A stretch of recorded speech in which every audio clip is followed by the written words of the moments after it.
I am Arazlam J.D. For the greater part of my life, I have been a student of Ivalice's middle age. You are familiar with the War of the Lions, no? It was a bitter war of succession that rent the land of Ivalice in two.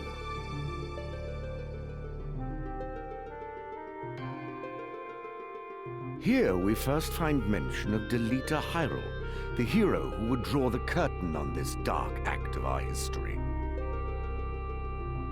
His is a tale of great renown, familiar to all who dwell within our land. But, as we well know, what the eye sees is oftentimes a mere fragment of the truth. There was another young man, Ramza Beowulf, the youngest son of House Beowulf, famed for producing leaders of men. There is no official record of the role he played on history's stage. However, according to the Jirai papers, which had long lain concealed in church archives, this forgotten young man was in fact the true hero. The church maintains he was a heretic of the highest order, an inciter of unrest, who blasphemed the gods and profaned the godly. Which of these two accounts is to be believed? Join me now in my search to uncover the answer, the truth.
O Father, abandon not your wayward children of Ivalice, but deliver us from our sins, that we might know salvation.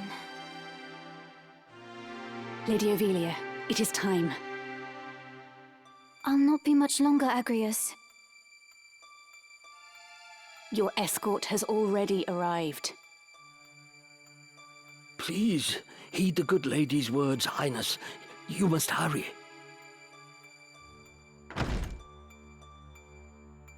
Still in here, are you? It's been the better part of an hour. Gafgarian, you forget yourself, sir. You are in the presence of the princess. Mayhap bowed heads would less offend, but you would do well to waste less time on idle pleasantries. I see even the noble Order of the Northern Sky cannot rid itself of vulgar knaves. A guard captain in these rain-sodden hinterlands ought not to expect chivalry. We are in the employ of the Order, not of it. Our pay does not cover trite courtesies to the likes of you. Govern your tongue. Enough. Let us be on our way.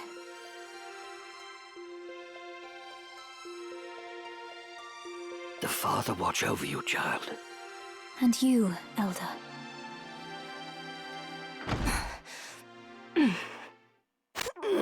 Milady, the enemy is upon us. Duke Goltana's men? We are paid for this. Time to earn our keep. What is it, Ramza? You above getting paid to do a job? I'm a knight no longer. Just another sellsword. Right then.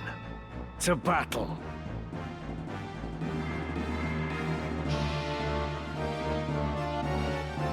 Deliver us, O Lord.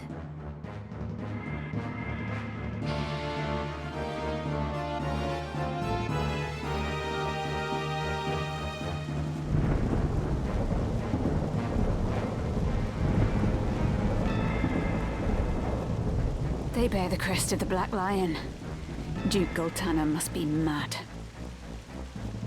You there, wench! It is useless to resist. You will surrender the princess. If not, well, I would hate to see anything happen to that pretty face of yours. A head on a sword? These swords of Goltana lack wits, one and all. In that case, we should be able to handle this without you, Gafgarian. Mayhap you could, but there's no money to be made in that. Lad, Ramza, with me.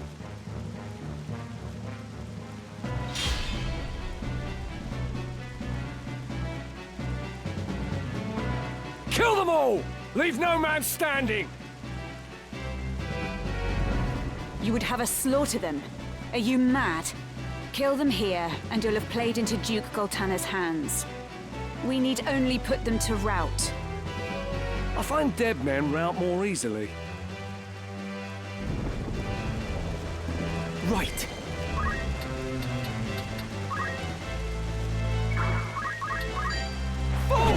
Why? Right then.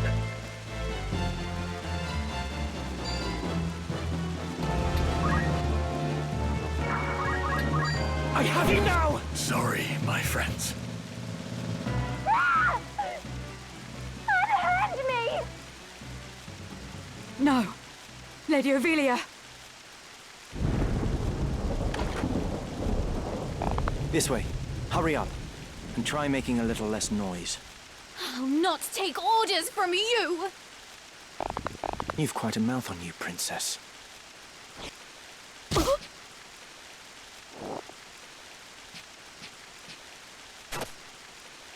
Hold there! I think not. If you feel wronged, blame yourself or the father.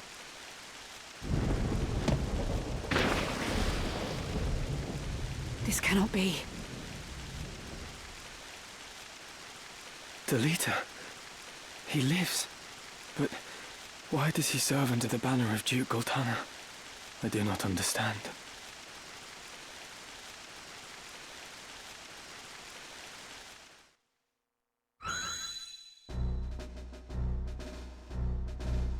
Records of the hero Delita Hyrule first appear 1 year before the outbreak of the War of the Lions.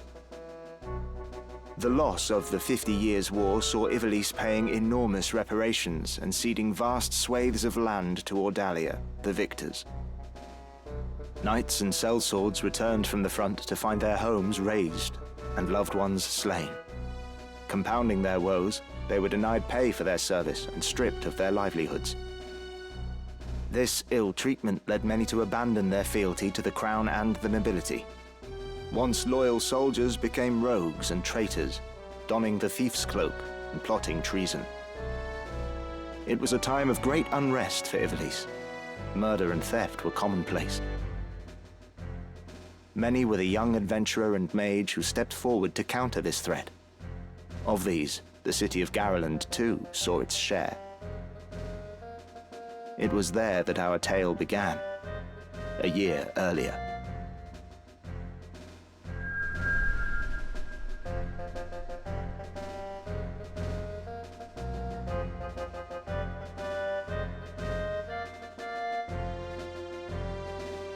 Did you hear? Another Wayne was struck last night on its way to Egros. The Corpse Brigade again. 'Tis long past the hour for drills. What is happening, I wonder? Delita, what do you suppose this is about? I could hazard a guess. Oh? Do tell. I think Duke Larg is coming to Garland. Duke Larg? Why? Not just the Duke. The Marquis Elmdor de Limbri, too. That's the first I've heard of it. This has not the sound of a state visit. All of Ivalice is in turmoil. The Order's supposed to be keeping things under control, but the fact is, they number too few. And they mean to bolster their numbers with us. All right, everybody, fall in!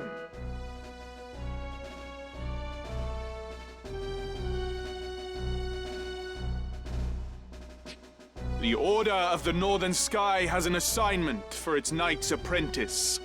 As I'm sure you're already aware, the number of brigands roaming Galleon is on the rise. Among them, the Corpse Brigade, a seditious lot with a grudge against the very crown they had served. Rogues such as they must be dealt with.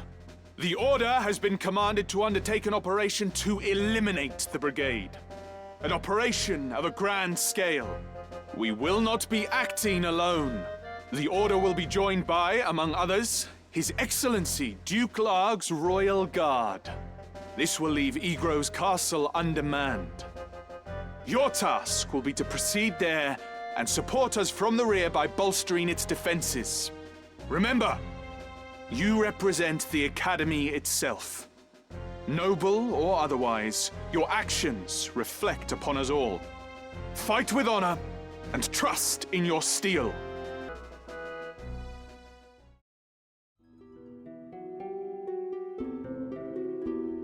Barbeneth Beowulf, a great hero who had attained the distinguished title of Knight Gallant, approached the hour of his death.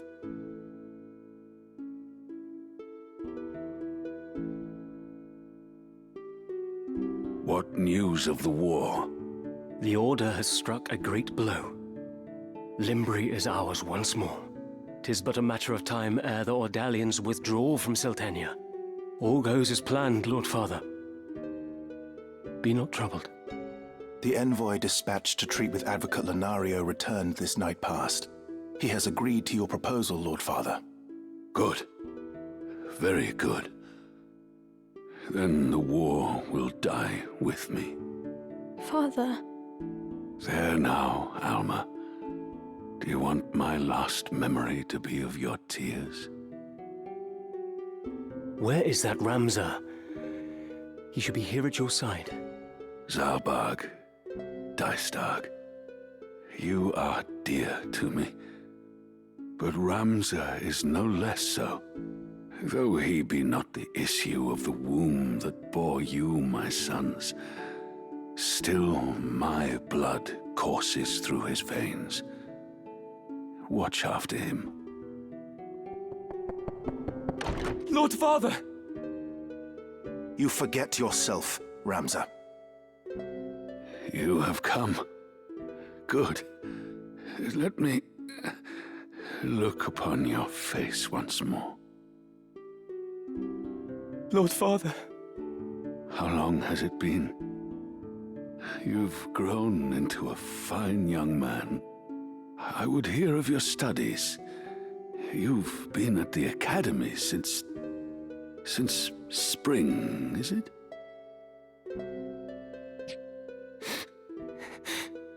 Hear me, Ramza. For generations, we Beowulfs have stood foremost of those who serve the crown. Ours is the soul of the knight. Become a knight worthy of your name. Tolerate no injustice. Stray not from the true path. You will know the path you must walk. A Beowulf can walk no other. I will not fail you, Father. Your friend, Delita. He is a good boy. He is low-born, but he can serve you well. I've made arrangements for him to enter the academy. You should have seen the look on the headmaster's face. In the years ahead, you will need someone whom you can trust. You could do far worse than Delita. As you say, Father. Take care of your sister. And show these brothers of yours what it is. What it is to be a knight.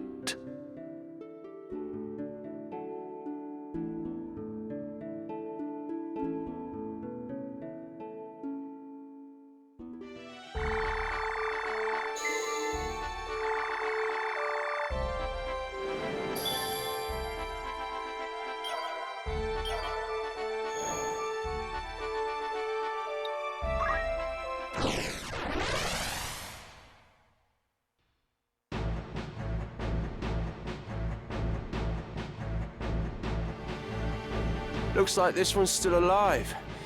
What do we do with him? What do you think we do with him? Right then. Your luck's run out, knave. If ever you had any. Blast! One of the Order's patrols! The Corpse Brigade.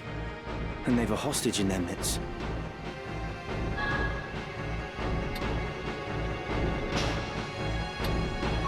We must rescue their captive. To do less would be unbecoming of men of the Order.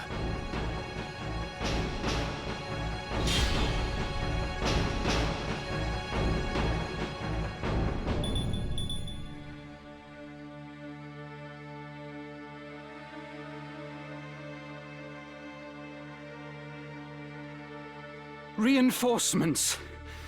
And none too soon. Turn my luck. Ready and able. Fall! I'm not ready. Are you all right? I'll be fine. It is for the Marquis's safety, I fear. The Marquis? The Marquis Elmdor de Limbry was here. The very same. And to whom do I owe my gratitude? We are Knight's Apprentice from the Academy at Garreland. We may be able to help you. But first, I would hear more.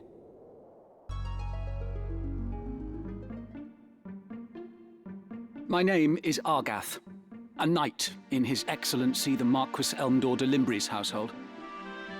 A knight, you say? Well, truth be told, I am a knight apprentice like you. A fellow knight in training, then.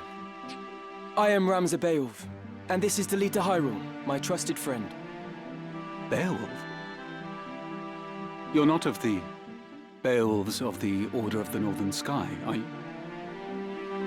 What fantastic luck! A blessing in the midst of disaster. What? The Order can help me rescue the Marquis. It must.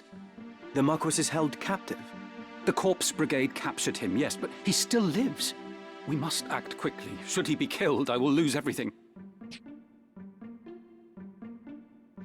You simply must help me, please! I beg you! Calm yourself. Who's to say your Marquis is to be killed anyway? The Corpse Brigade would not take a man alive save there were value in keeping him so. Of that, you can be sure. There's little we alone can do against their main host in any case. If the Marquis has been taken hostage, Egros will be in an uproar. You can be sure of that, too. Then before all else, we will report into Egros. Are we agreed? Agreed. We'll start there.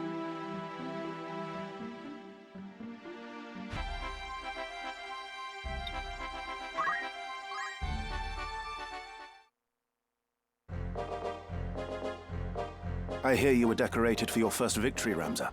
They sing your praise from on high. You do honor to our name, my brother, and to me. I am glad. Oh? You would not seem it. I am. Forgive me. Your words do me far more honor than I have done you. No doubt word has already reached you, but the Marquis de Limbre's carriage was waylaid, and the Marquis taken. What have you a mind to do? I have already asked Zalbarg to dispatch a squad in pursuit. These brigands must eventually come forth to demand ransom. That is assuming the Marquis yet lives. I beg of you, Count Beowulf. Lend me 100 men that I might hunt the Horsens down. Please, my lord. Grant me the means to avenge my fallen friends. Mayhap your ears fail you. I said that a squad is to be dispatched. You are not a man of Galleon. Leave her affairs to those of us who are. But, my lord... Do not assume to beg favors of me. Let me remind you, Argath, lest you forget your place. You are but another sword, not yet even knighted.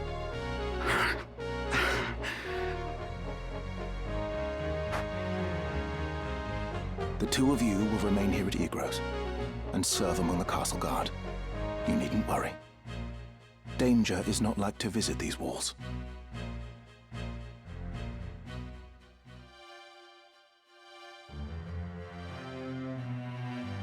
My own house was once respected as highly as House Beowulf, you know?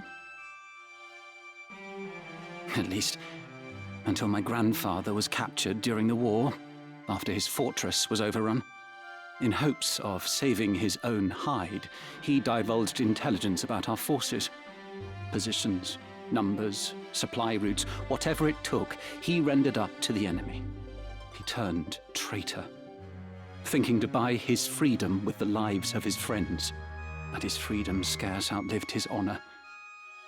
He was not a dozen paces out of the gate when the dagger found his back, killed by some common squire, no more a knight than I. One of his supposed comrades spread word of his misdeeds. My lord father would have none of it, of course. But he was the only one. Our bannerman deserted us. Our reputation ruined.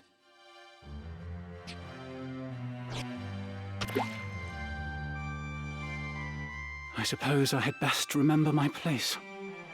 Your lord brother has no reason to lend ear to pleas from the likes of me. Delita! Delita! Tidra! Alma! Zalbarg!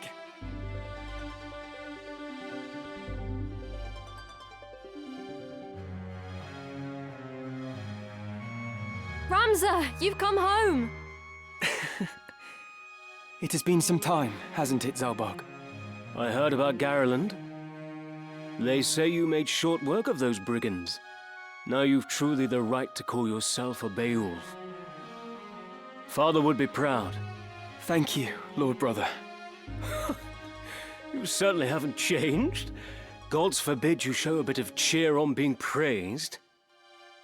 And you, Delita, do not think word of your deeds escapes our ears. Your sister's been so full of pride I quite fear she might burst.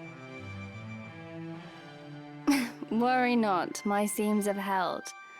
Glad to see you looking so well, Delita. And are you? Have you settled in at school? Yes, the others have all been quite kind to me.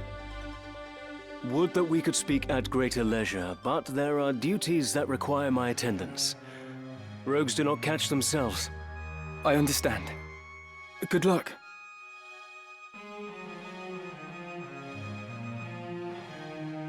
Oh, we received a note of ransom from the Corpse Brigade. What? Something about it sits unwell with me. They are anarchists, to be sure, bent on bringing down the aristocracy. But they fancy themselves righteous, and prey only on the nobility and those in our employ. Indeed, when they took hostages in the past, they demanded only in exchange for their captured brethren. Would such as they truly kidnap the Marquis for want of coin? Why wouldn't they? They're naught but common footpads. What would they know of honor? One of the men I dispatched to watch them has not returned. I suspect he learned something of import and was caught for it. However, there are those who do not think some mere spy worth a search party's efforts. Where was he last known to be? In Dorta, the merchant city east of Galleon. Guarding a castle grows dreadfully dull. Wouldn't you agree? Forgive us, Teacher. It seems we must be leaving sooner than we had planned. Don't worry about me. Just take care of yourself. I will. Mind your studies. I'll be back before you've even noticed I'm gone.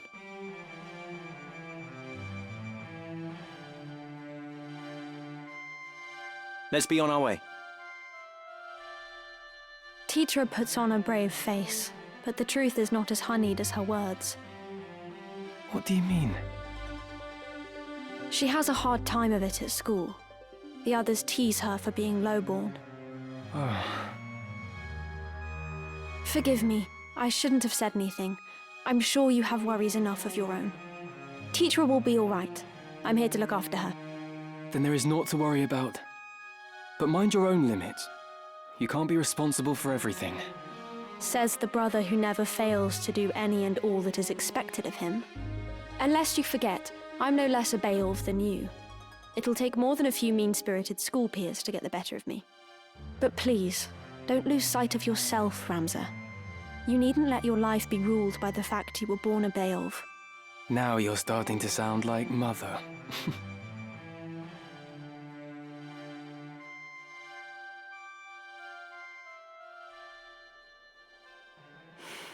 Ramza.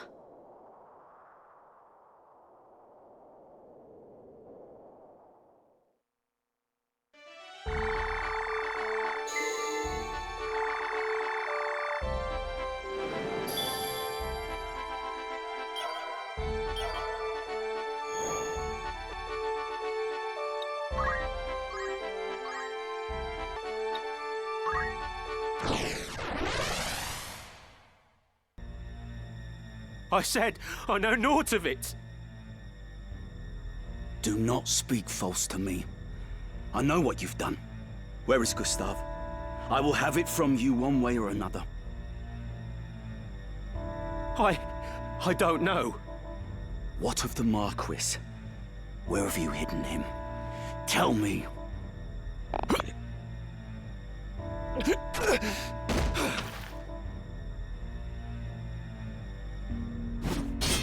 I will not ask again. Where are they? The desert! They're in the desert.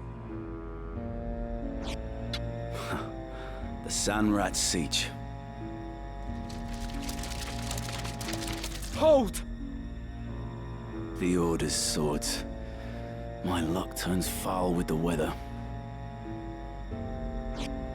It seems we did well to come here. Have I not seen that man before? You know him, Delita? I have seen his face, I'm sure of it. It was at Igros, just after the war's end. You'll pardon me my misgivings, but this has not the look of any joyous reunion. To arms!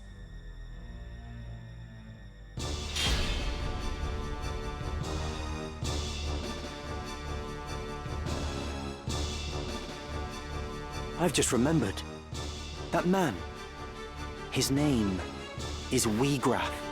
He commanded the dead men during the war, a company of volunteers assembled from the peasantry. What? But that would make him... Aye. The commander of the Corpse Brigade. Me then. Victory is mine.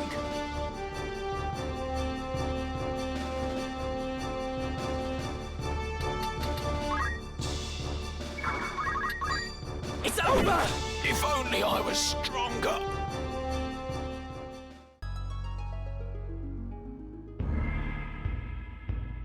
We know you're of the brigade. There's no use hiding it. Out with it. What have you done with the Marquis? Where are you holding him? You were with your commander, Wiegraf, when we came upon you. 'Twould seem he cast you off as a lizard would its tail. Where has he gone? Where is your den? Mayhap a beating would loosen your tongue.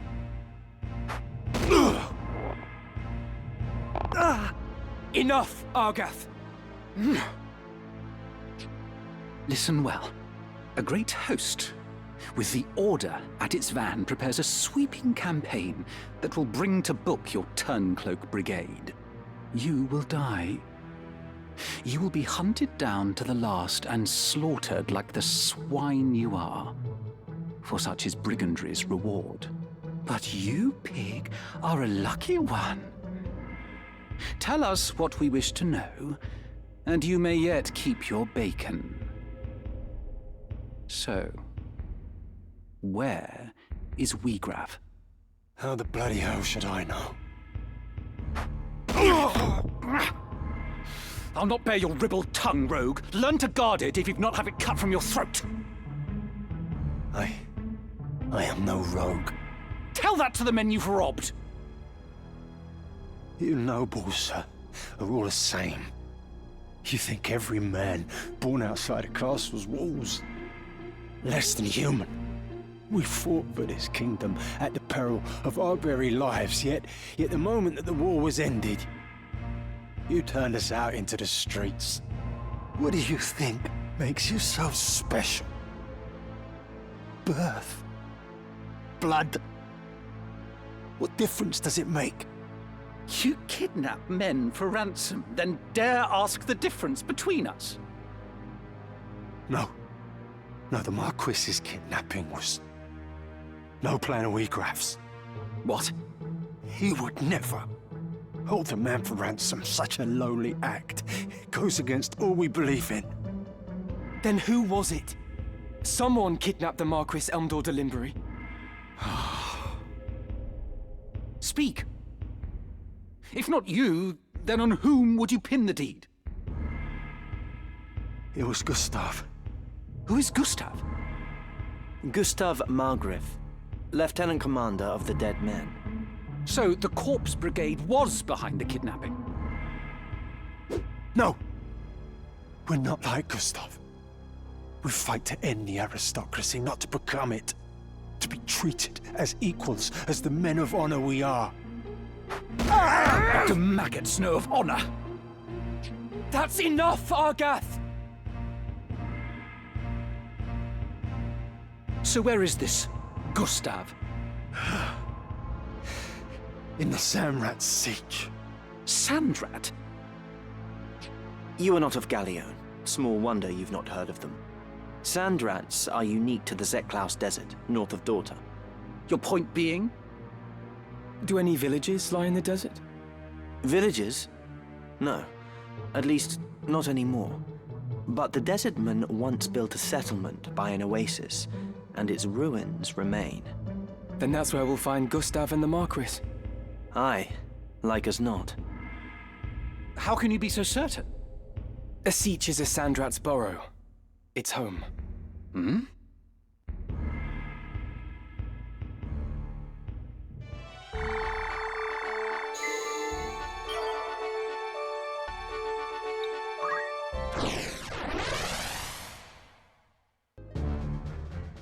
You've taken leave of your senses, Gustav. Have I? What hope does your fool revolution hold? Dreams do not fill a man's stomach or make soft the packed earth on which he beds. You see naught beyond the end of your nose. The crown strays, Gustav. It must be led back onto the path. And you think yourself the man to do this? More fool you, Wiegraf. You have spoken your fill. Then we are done.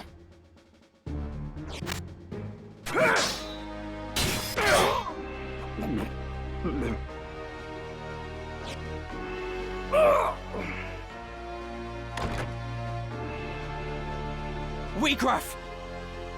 The Marquis! No further! You vermin! Stay yourself, Argath. The Marquis is unharmed. You are free to return him to Igros. Why release him? The Marquis's abduction was ill done. Such craven methods serve not our ends. Let me walk free, and I will release the Marquis to your care. A fair bargain. You mock us! You are in no position to bargain. Enough, Argath. He speaks the truth. Put your backs to that wall. Give me no cause to doubt your sincerity.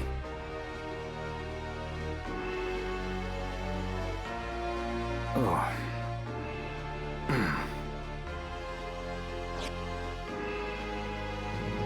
Let him go, Argath. Why do you stay me? The Corpse Brigade is finished, in any case. There is naught to be gained by a quarrel here. The Marquis is well. He is weak, but he would seem unharmed. We must see him back to Igros.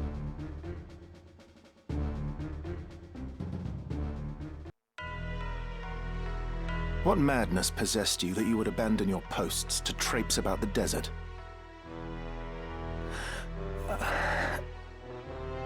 Silence is not the answer I seek. Speak, and be quick with it. 'Twas I forced Ramza to go. Was that the way of it, Ramza? Delita led your better judgment astray? No. I went of my own choosing.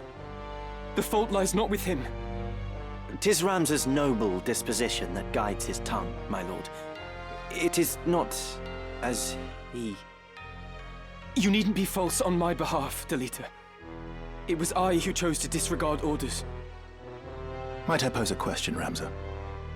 What purpose do laws serve when even those who would enforce them choose not to pay them heed? Adherence to the rule of law is a knight's solemn duty. It falls upon us as bailiffs to bear the burden of example. Is it your intent to live up to your name? Or to drag it with you through the mire? Forgive me, Lord Brother. I believe the point is made, is it not, Diastarg?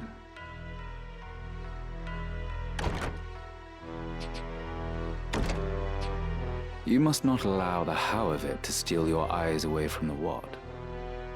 Their rescue of the Marquis was no small feat. It is the way of young men to be impetuous in their haste to do great things. Were we not like them once? To coddle them is to do them disservice, Your Grace. They must needs learn integrity. So, you are Count Diastarg's younger brother. Rise, son of Gallione. Indeed, you are the very image of Barbeneth. His fire burns in your eyes, I can see it. Such strength and vitality would be wasted atop castle walls. Our campaign against the Corpse Brigade draws near its end. I will permit you to join in the final stage. Coordinated strikes are to be made on a number of their dens ere long. You will lead one of those assaults. Very well, Lord Brother.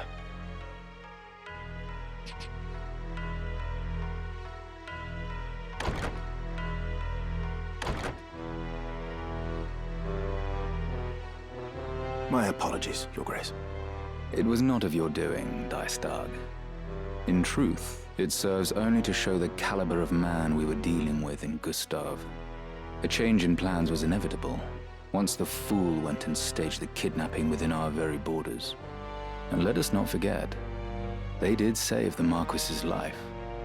He will now be honor-bound to acquiesce. In the end, your half-brother's deeds have placed us in quite the favorable position. The King's life hangs by a thread. We must move quickly now. Indeed, my dear friend. I trust you will not fail me.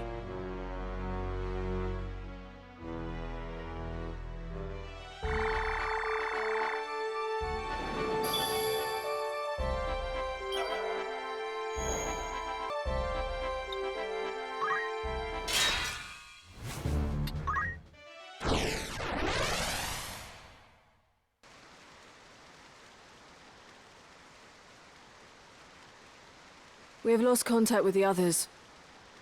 I fear this may be the end for us. Do not say that. The battle is not yet over. We mustn't give in to despair. The nobles must answer for all they've wrought. It ought not to have been like this. My brother was too soft, too indecisive. The enemy!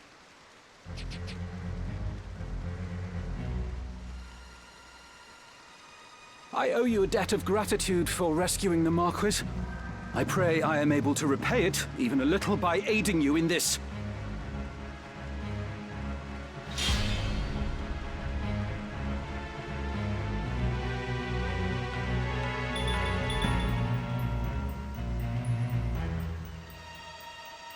How can you nobles live as you do and yet hold your head so high? We are not chattel. We are humans, no less than you. What flaw do you hold there to be in us? That we were born between a different set of walls? Do you know what it means to hunger? To sup for months on naught but broth of bean? While you wage your wars that you might grow fat, we are made to starve. You call us thieves, but it is you who steal from us the right to live. You, no less human than we? Now there's a beastly thought. You've been less than we from the moment your base-born father fell upon your mother in whatever gutter saw you sired. You've been chattel since you came into the world, drenched in common blood. By whose decree? Who decides such foul and absurd things? 'Tis heaven's will! Heaven's will? You would pin your bigotry on the gods? No god would fain forgive such sin, much less embrace it. All men are equal in the eyes of the gods. Men, yes, but the gods have no eyes for chattel.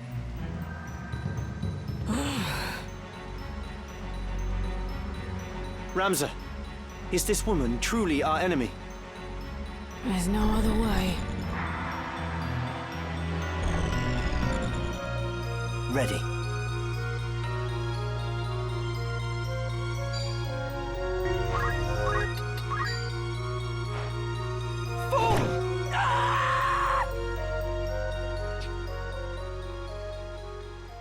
Lay down your sword. Resist us not, and your life will yet be spared.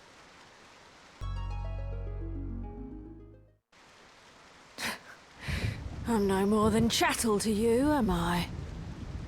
So have my head and be done with it. Do you truly hold us to be so foul? Do it, Ramza. She fights as a corpse. Let her become one in truth. She's a foe and a traitor, an enemy of House Beowulf. The world has no place for such wretches. Her claim to life is forfeit. Spare her now, and you place your seal on the warrants for our own deaths. It's her or us, Ramza. Strike her down! Try as I might, Ramza, I cannot think this woman our enemy. Have you lost your wits? She is no more chattel than you or I. You would turn against our cause, Delita. I should have expected as much. You deny me even the mercy of an honorable death.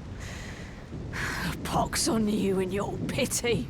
So long as you bear the name Beowulf, you will ever remain an enemy to me. You do well to remember that.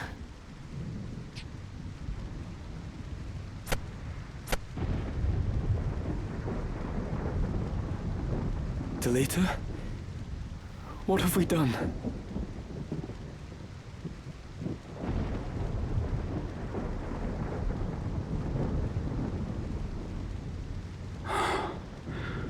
A pox on your pity, indeed.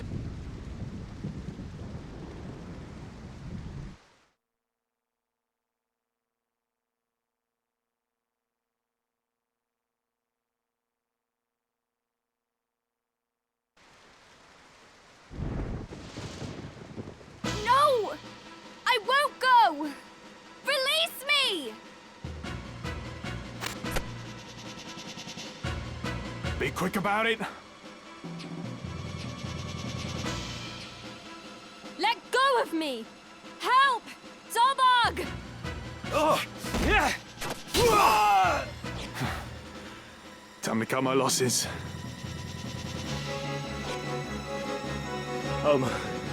Are you unhurt? Yes, but Tetra... Yes, I know.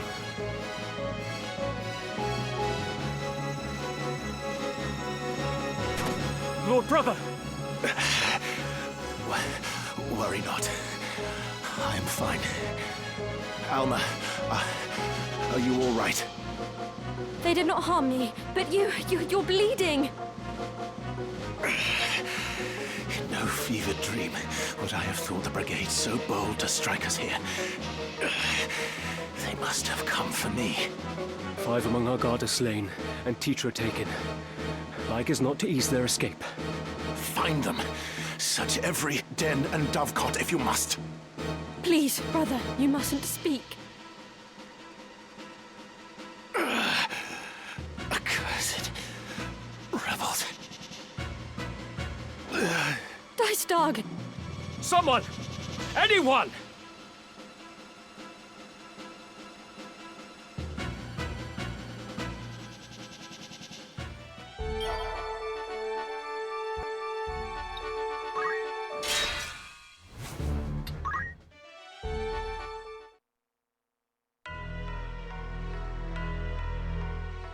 I'm told you handled your duties most efficiently.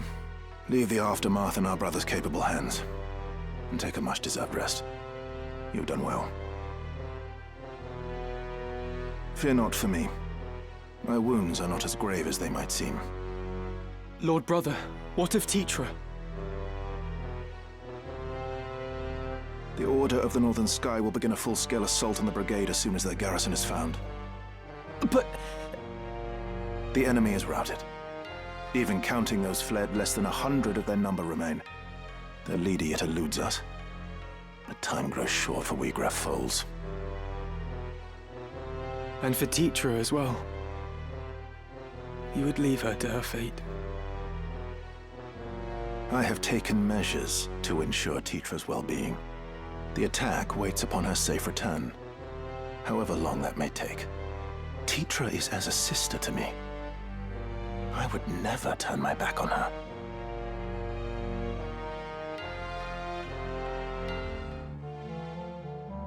Think matters through, Delita. Where would you even go? You must calm yourself. Calm myself? My only sister is taken by cutthroats, and you would have me calm? I would have you obey reason. We know not where to begin. To search now would be fruitless. Fruitless? You speak of my sister's life! You heard my Lord Brother. He said he would not abandon her. But there's little we can do. Delita, I cannot breathe. Forgive me, Ramsar. Are you all right? I'll be fine. I'd not believe a word of that fairy tale if I were you. You call my brother a liar? I do. I would not go out of my way to rescue some common maid. What did you say? I said he would be a fool to hold back an army for fear of spilling a few drops of your common blood.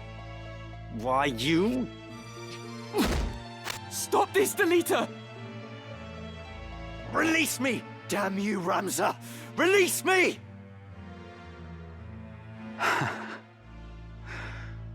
It's as I've always said. Common blood, common man. You'll never be more than you were born, Delita. You don't belong in our world. You should be licking our boots with the rest of your ilk, churl. That does it. Enough, Delita. And you as well, Argath. Open your eyes, Ramza. Delita is not one of us. It isn't proper that you should mix with such as he. Surely you see that. Delita is my friend, and a dear one. We've been as brothers all our lives. And that blinds you to the truth. You're a man grown, Ramza. It's time you left the playthings of your boyhood behind. You were a son of House Beowulf. A birth high even among the highborn. Such company ill-suits you. Your brothers see this, I am sure. Even if you choose not to. Not everyone of high birth is as ill-bred as you. I'll trust to Ramza's judgment.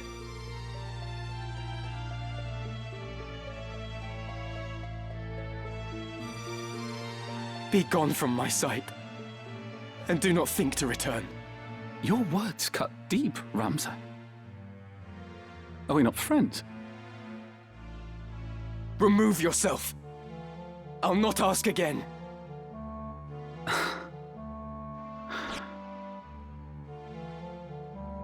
The brigade makes its base at Ziekten. Your lord brother told me himself. You've no hope of reaching the fortress from the fore. Their defenses are too strong. A rear assault is your only chance. Best of luck, my soft-hearted friend. You'll need it. Be gone!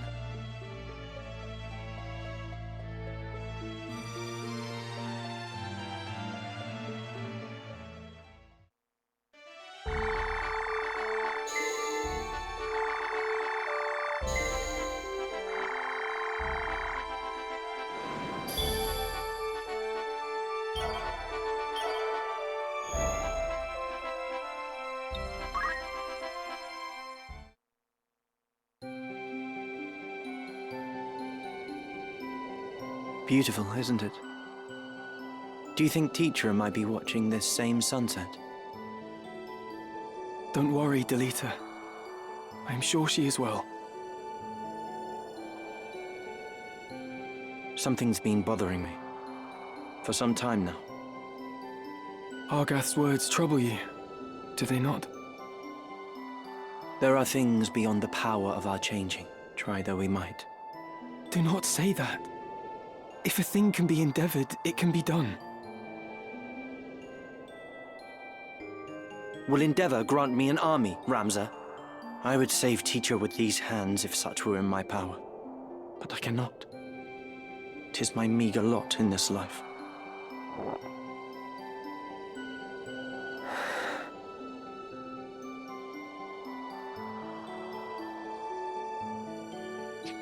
Ramza, do you remember when your father showed us how to make a whistle of a blade of grass?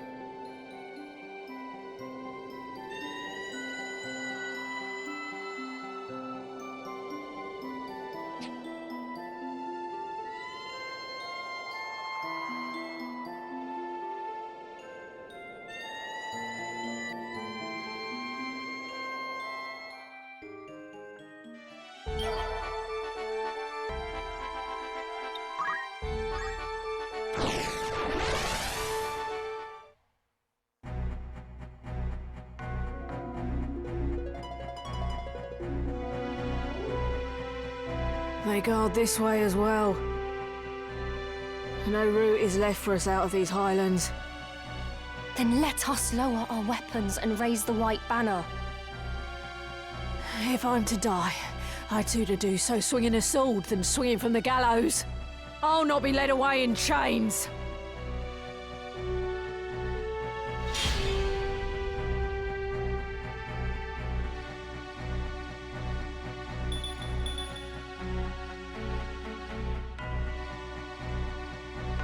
Where is Wheagraff? What have you done with Teatra? Teatra? That Beowulf girl Gragarov took hostage. Teatra is my sister, no more a Beowulf than you.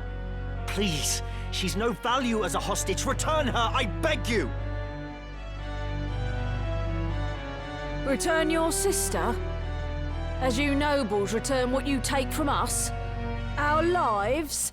Our dignity? And all else that you have claimed as your own? We ask nothing more than that you return to us what is ours by right. But you deny us even that. You take and take until there is naught left. And you wonder why we take up arms against you. Why we struggle, though it cost us our lives. Save your high-born breath. Your words are wind, and no amount of howling will see your sister free. But I am not your enemy. Leave it to me.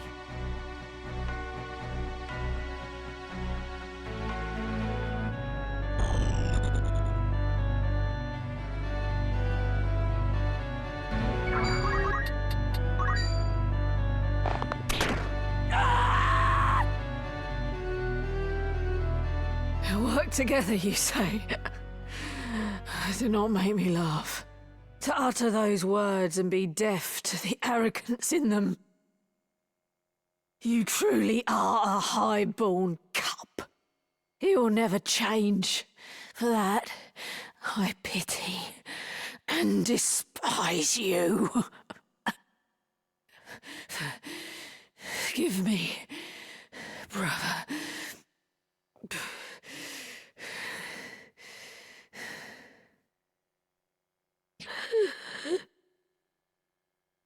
Why? Why must it end like this? What am I doing? What have I become?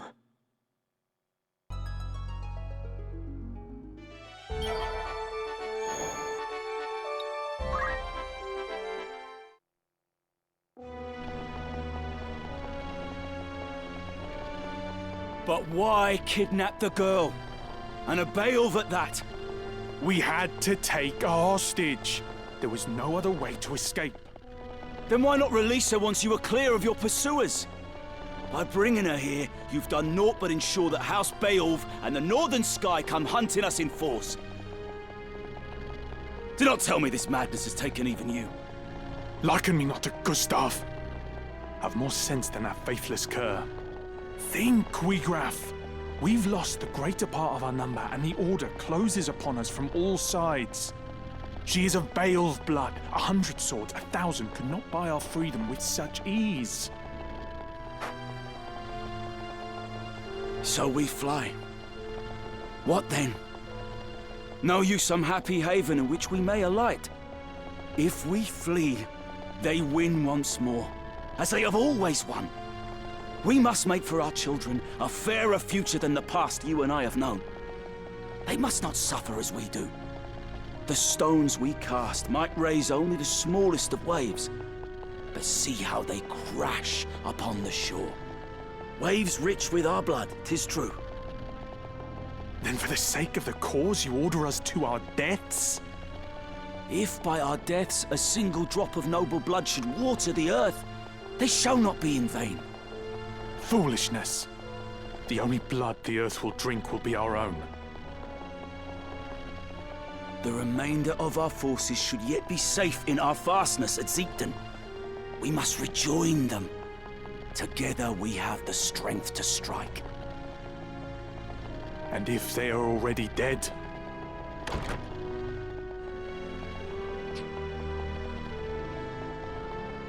Miljuda. Slain. Impossible. My dear sister. Not you two. The company which slew her must approach even now. Your orders, Commander? We quit this place at once. We shall make for our fastness at Ziekten. The girl will be left here, Gragoroth.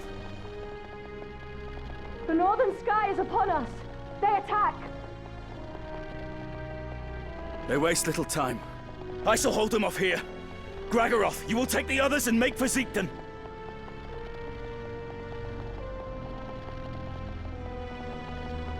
I will run, yes. But I do not mean to die.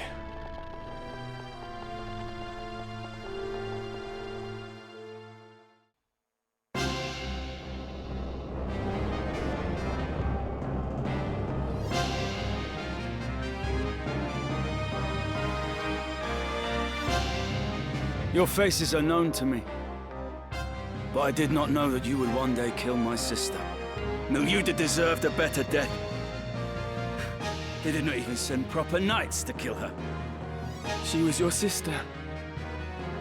I am sorry. I will not flee before her murderers. I'll avenge Miljuda's death or die trying!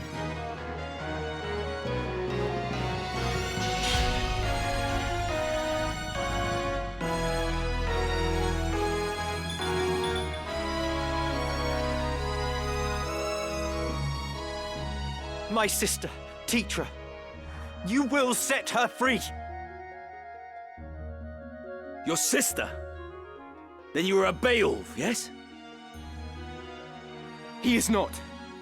If it is a Beowulf you seek, address yourself to me. The girl you abducted is his sister, and neither are connected to me by blood. So Gragoroth has erred. But surely the girl must hold some connection with House Beowulf. So you draw no distinction between our house and those who deal with us? Should I?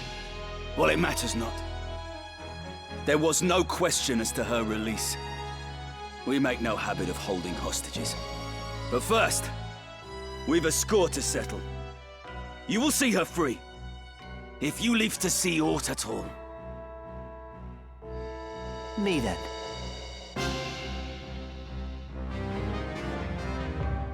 Lay down your arms, Wheatgraf.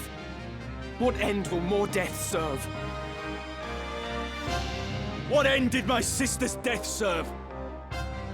We did not set out to kill her. This quarrel need not be settled by the sword. Let us treat, and persist not in this bloodshed. You see it not. The reason we hold fast to our steel. What advantage might I hope to enjoy at the treaty table? And who would set a seat for me there? You! Even were it in your power, your brothers would never heed any agreement we might reach. My brothers do not want this fight. Set down your sword, Wheatgraf, and they will treat with you. Ha! No spoony bard could spin a sweeter tale. You say your brothers do not want this fight? Tears, then. For the world you see is one beyond my weary sight. Right then.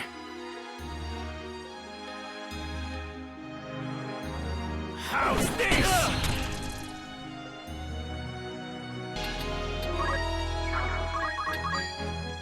Well now.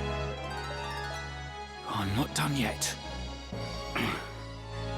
You fight well, boy. Forgive me, Miljuda.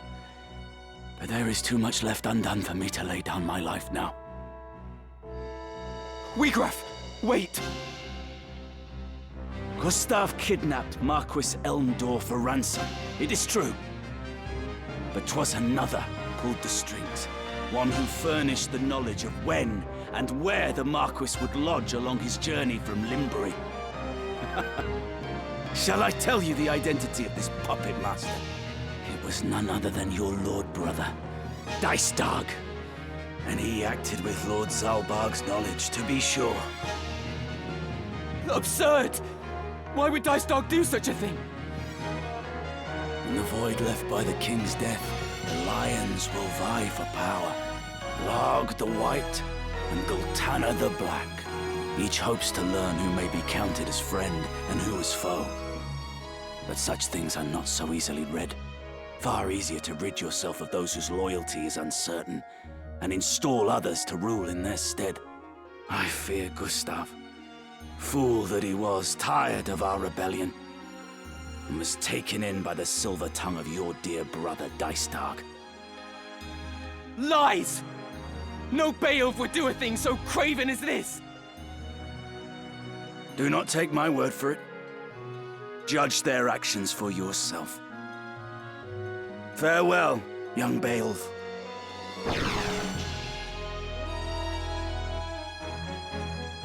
Wiegraf! Coward! You insult my name and flee in the same breath.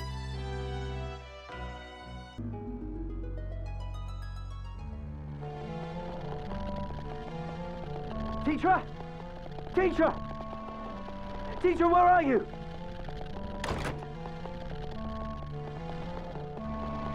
She's not here.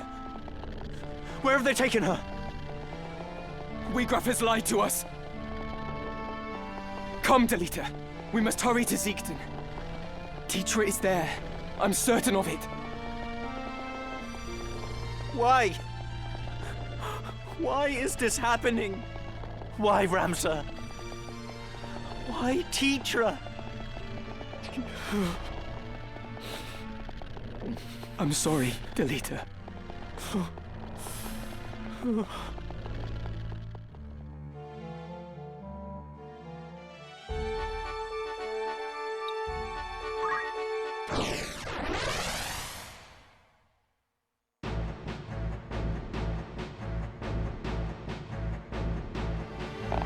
Back whence you came!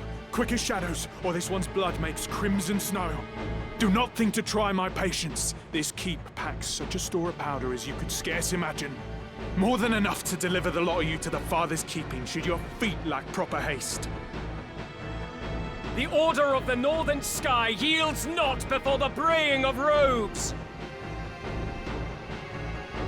Lord Brother! Argath? Teacher! Delita!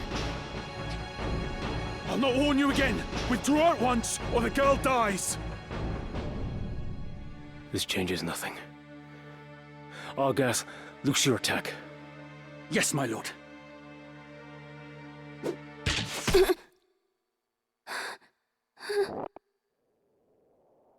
Gods have mercy. Delita? I'm sorry. Teacher! Lord Commander, more enemies scale the pass. 2 mayhap 3. A man of Wiegraf's look moves among them. Very well. We go to greet them at once. I leave the rest to you, Argath. Curse the lawyer!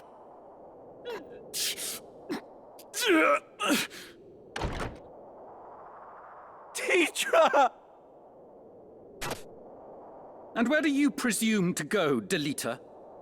You horse and dog! It is to be a fight, then.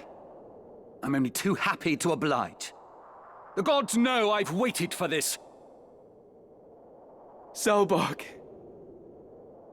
Dystag. How could you? Come. I will show you that common blood makes naught but a common man.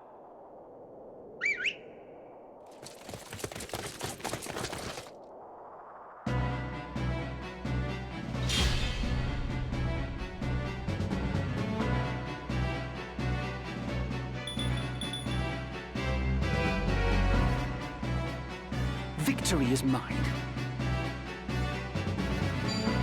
I see you. Just try and The stop next me. move is key.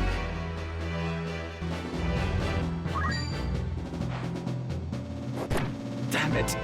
Damn it all. No. Not at the hands Milksop Chels. I am better than this. Better than you all.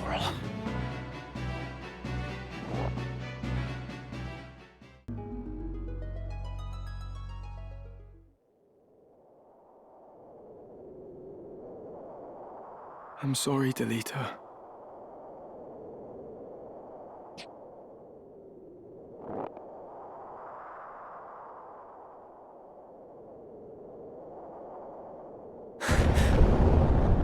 What was that? The powder! Delita! We must away! Ah! Delita!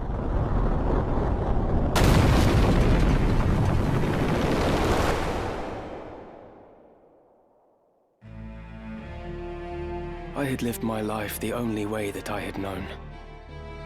But when the pillars of that life came crashing down, I did not stand by and watch them fall.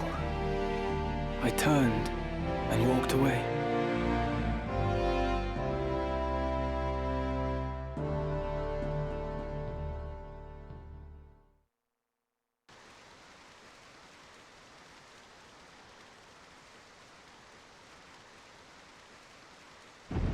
What is it, Ramza? Do you know him?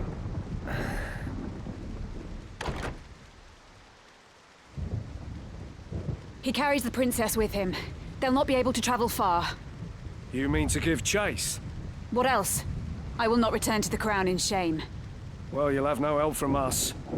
Our agreement said naught of this. I would not accept your help if you offered it. A true knight is all too eager to set right what they have let go amiss. The Lion's Guard will serve the King's justice. Lavian, Elisier, we leave at once. Elder Simon, are you hurt? The princess. What of the princess? She is taken. I am sorry. But you may put your fears to rest. We go to rescue her. No. No, milady, you mustn't. You would only throw your own life away. Your worry will find no purchase with me. A knight is oath-bound to render aid. I want to go with you. I'll be no trouble to you, I swear it. Don't be an idiot, Ramza. This is no concern of ours. I must go. I must know if it's truly him. The boy, eh?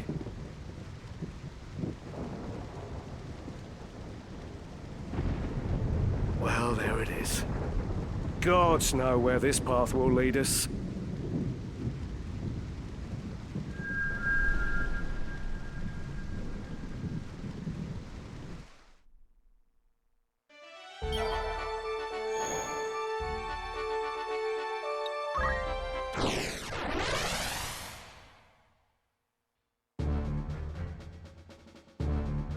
A purse of 5,000 gil per head.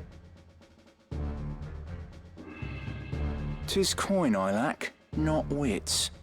20,000. Or you can stick 'em yourself. Mayhap you forget the ease with which men are branded heretics. Frets, is it? 10,000 then. 7,000. I will offer no more.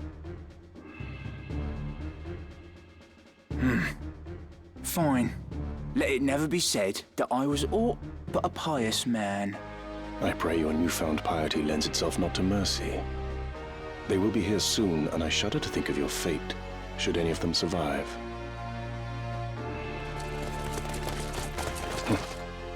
No sooner speak the devil's name than he doth appear. You've work to do. Best be about it.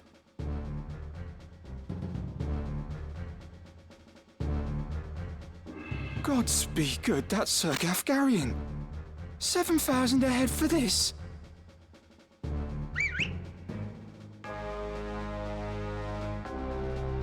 An ambush.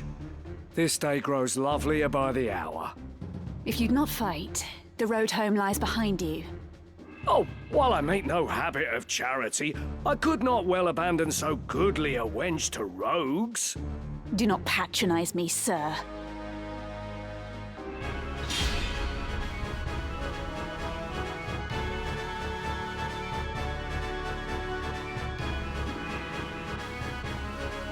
Time to work.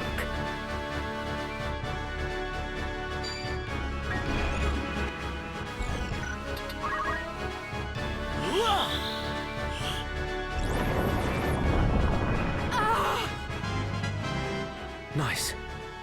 We cannot linger. We must find Lady Ivalice. And how shall we do that? Call out her name and hope she comes running? Her captors have but one place to go. The impenetrable walls of Fort Besselat. Then we must lose no time.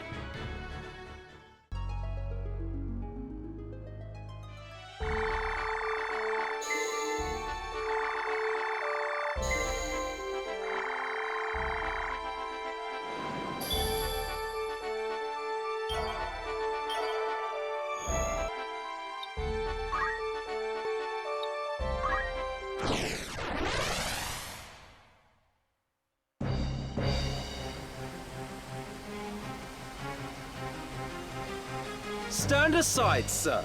You are surrounded. Surrender the princess, and no more blood need be spilled.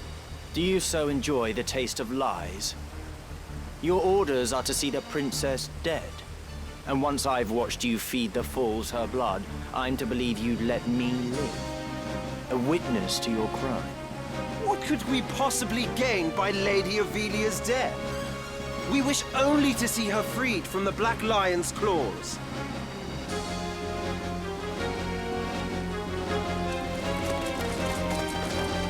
Your Highness! Agrius? Agrius! Agrius Oaks of the Lion's Guard, is it? An untimely interruption. Gafgarion, you know what to do. Kill them all! A change of plans. But a contract is a contract after all. What is the meaning of this? You would betray us! Betray you? You have a viper's tongue, milady. I betray no one. I'm in the Order's employ, and they are of it. My task was to see the princess safely abducted, and theirs, to see those responsible silenced. You mean to say the kidnapping was a ruse? The princess is an obstacle to the throne. So long as she lives, the threat remains that someone could assert her claim above Prince Orinus's. Two heirs is one too many. And once she is slain, the blame will be placed at Goltanna's feet. The stroke that fells a problem princess at once brings down a rival lion. That was no doubt Larg's plan all along. Or was it his?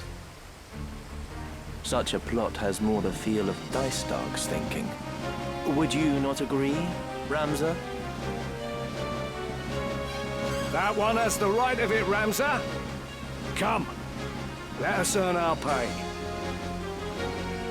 Yet again, he would see sacrifices made of the weak and innocent. No. I will not allow her to be another Tetra. This vile charade has gone on long enough. It ends now.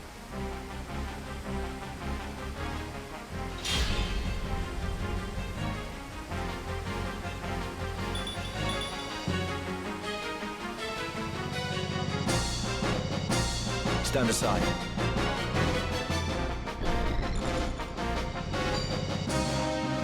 Prepare yourself. This cannot be happening. Come then.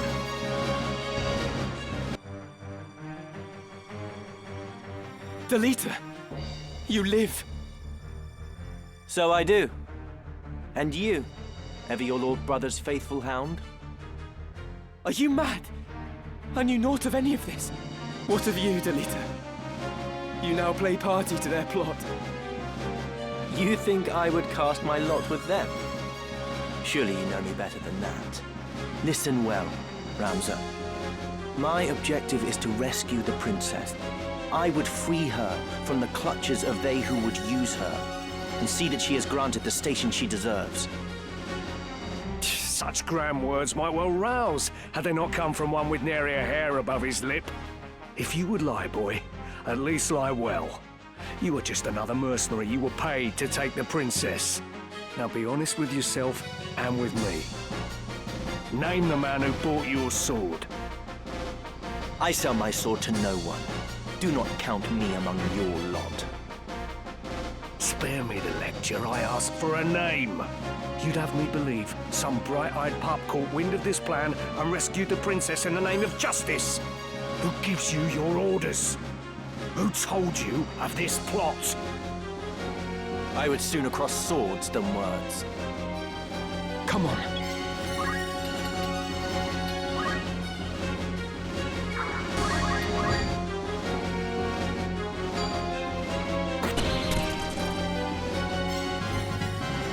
The journey is never ending. Damn it! Best cut my losses. What's next?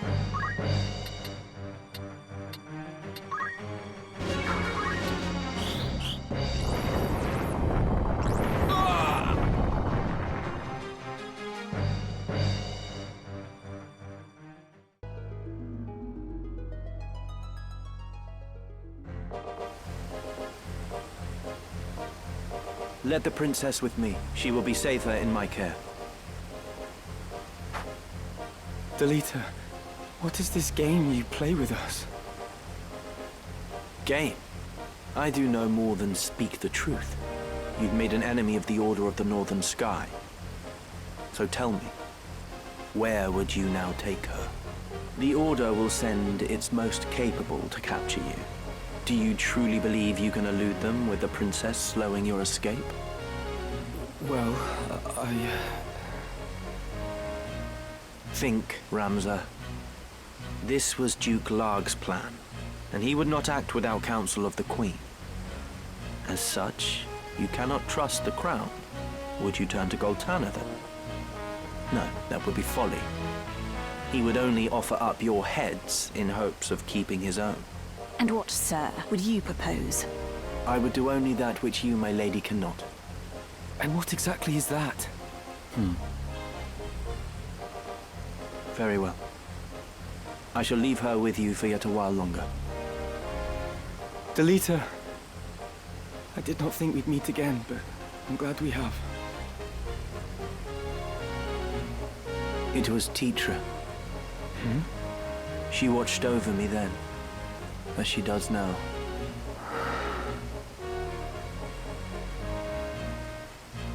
Know that you go with my thanks, Sir Delita. I hope this meeting is not our last, Ramza.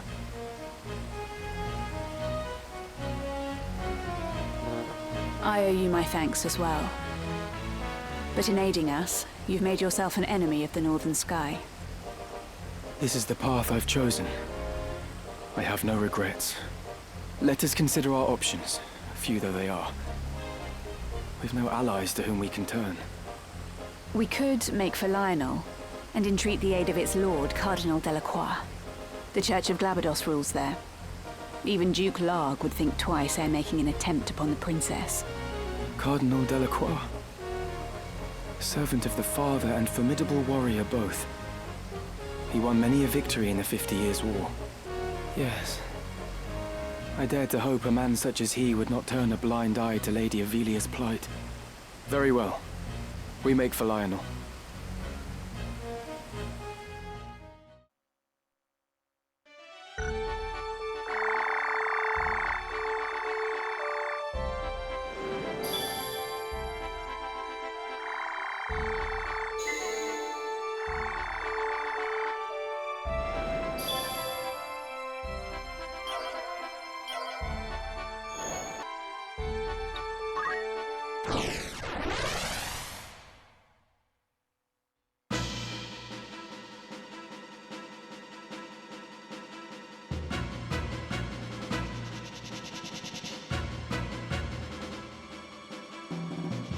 You've nowhere left to run.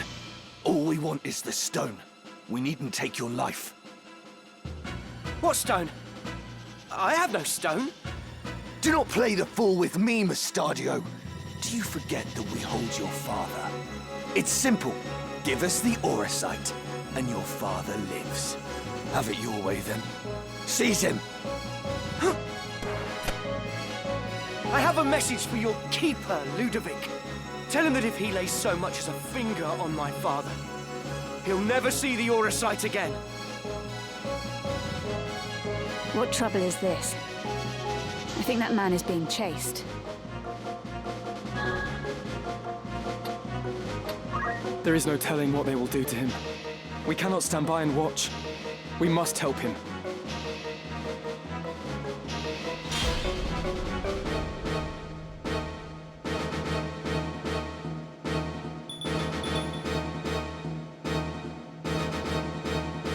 Here I go.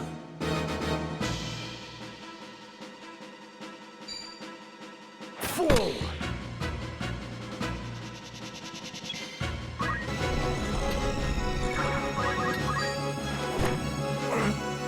Do not let them win. Are you all right? I should be, yes. Thank you. You saved my life.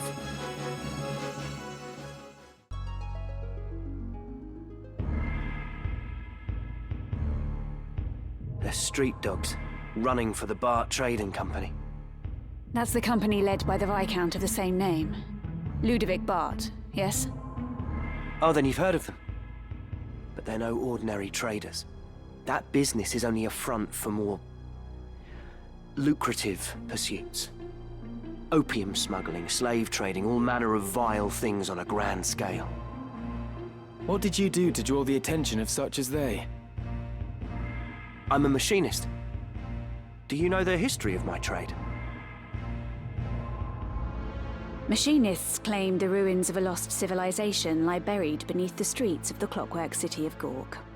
Relics from the age of Saint Ajora, when airships numerous beyond counting filled the skies, and men of iron walked city streets.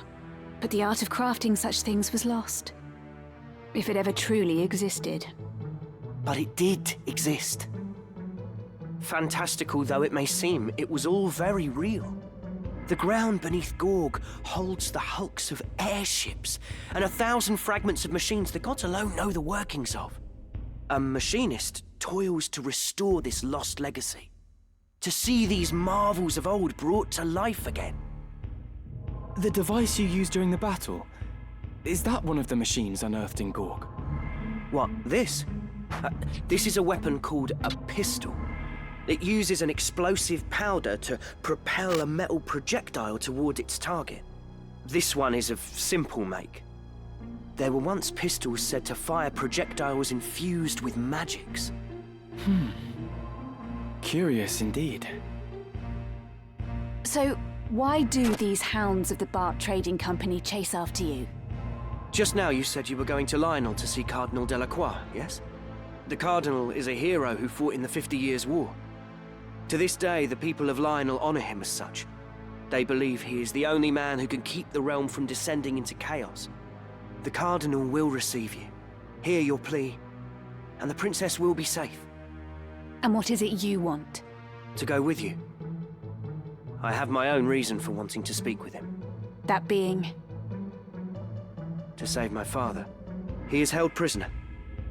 The Cardinal is my only hope to free him. Alone, I am just another machinist. The Cardinal would never see me. That's why I would join you. You still haven't answered my question. Why is the Bart Trading Company so interested in you? I cannot tell you. Not now. Then you remain here. No! I must see the Cardinal. You must trust me, please.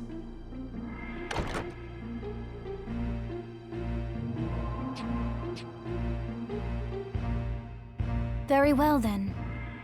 You will come with us. You mean it?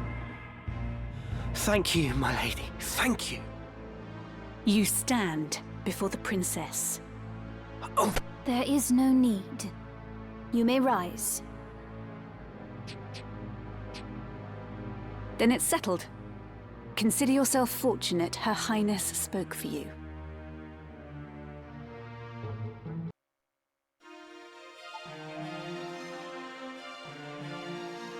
Lionel Castle, Highness. Do you see it? Just beyond those mountains. We still have a long journey ahead. Do you think Cardinal Delacroix will aid us? The Cardinal is said to be a man with utmost devotion to the crown. Even amid this turmoil, he has held the middle ground, siding with neither Duke Larg nor Duke Goltana. I do not think him a man to sully his honor by handing you over to either side. I pray you are right.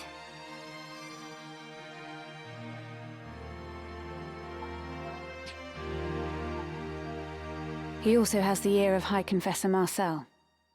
A word from the Cardinal, and the Church itself will take you under its protection. Would that I were born no princess. My lady. My entire life has been spent behind sacred walls. The only sky I've known, hemmed in by slate and stone. Did you know? Before I was sent to Auban, I was in another monastery. When I heard I was to be the adopted daughter of my late brother, and after, ever in a monastery, it's not been such a bad life, I suppose. Only, knowing that good people die for no more reason than that I am the princess, it's almost more than I can bear. Highness, you must not blame yourself. The fault lies with those who would use you for their own ends. There was another girl at Auban. She told me she too had lived her entire life within monastery halls. We laughed that we should share so strange a fate. A funny thing to laugh at, don't you think? She was my only true friend. Alas, I have not seen her since she departed the monastery shortly before I did.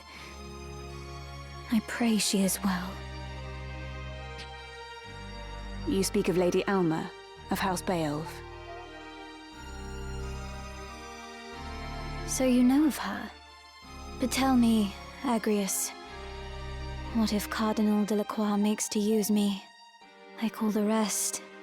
I do not believe he will, my lady. Ramsar! Where have you been? It's almost time to leave.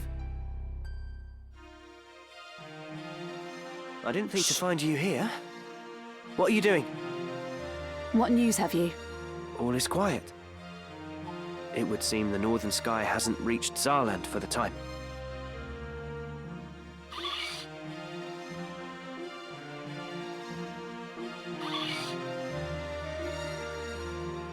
A friend once showed me how to do this, but I'm afraid I've never quite mastered it.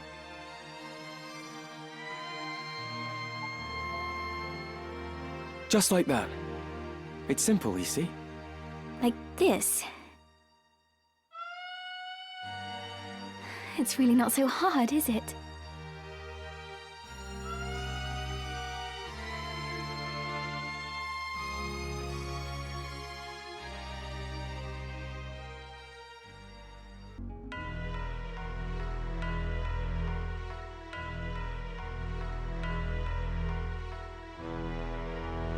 Our little mockingbird is taken wing, Efgarian, and it leaves me wroth.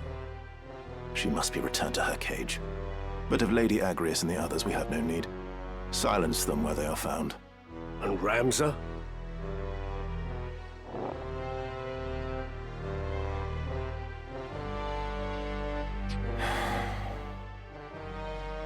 The fool.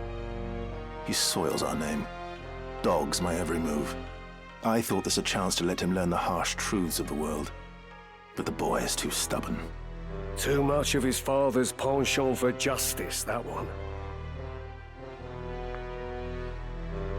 Father coddled the boy too much. If he stands aside, more the better. Should he interfere, there's naught can be done. And you his brother. The blood curdles. If the Cardinal moves to defend the Mockingbird, what then? Duke Larg himself could not reach them in umbrage of the Church's wing. Worry not. That potentiality has been addressed. Ever 3 steps ahead. You are a frightening man, Dystog Beowulf. Truly. Would it not be prudent, then, to better guard your tongue? There are so many frightening ways to silence a bothersome one. Come now, my lord. I am your ever-faithful man, and not near so stubborn as a particular knight devout, if I might be so bold. Be bold, but let there be no more missteps. On the matter of missteps, what buffoon did you charge with the princess's kidnapping? We were besetting daughter as we gave chase. Not quite how we'd discussed, I'm sure you'd agree. At first, I thought them mayhap the Black Lion's paws, but it would seem not. I would guess your kidnappers were wooed away by better coin. But whose hand it came from, I couldn't say. The men I sent were found dead in the woods near the monastery. Someone has indeed caught wind of our plan and seems intent on disrupting it. No matter. As long as Ovilia remains with Lady Agrias, we will have chance enough to steal back our prize. I pray you're right. For both our sakes.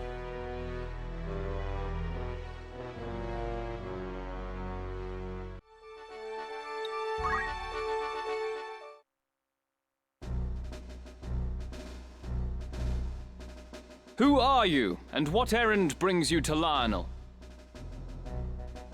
I am Agrias Oaks of the Lion's Guard.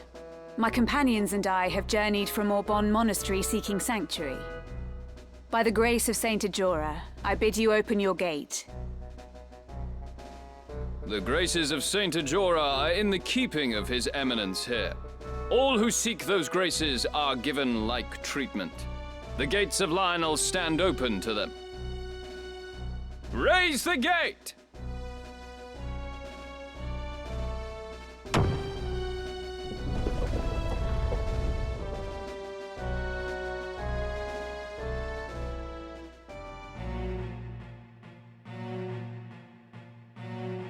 I see, Lady Agrias.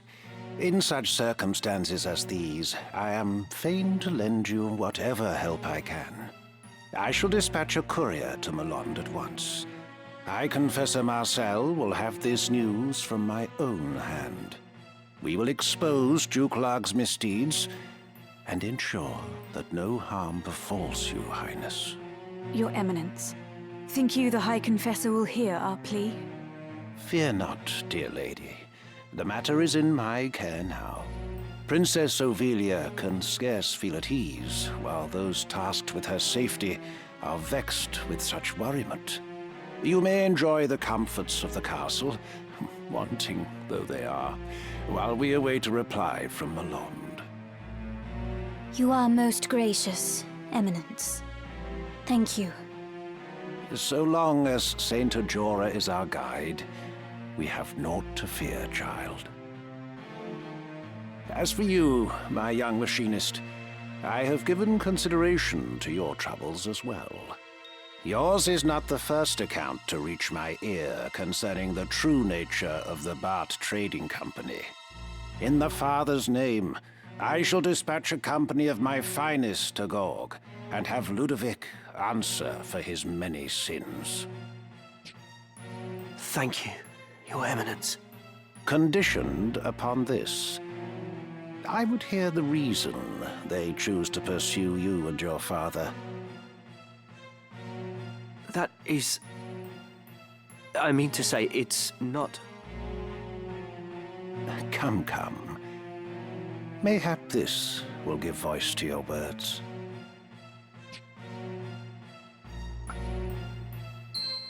A crystal? You are familiar with the legend of the Zodiac Braves? Indeed. In my youth, I often heard a fanciful tale of that name at Mass. Lady Agrias, surely you do not aver that the Church would mislead its flock? No. No, of course not, Your Eminence.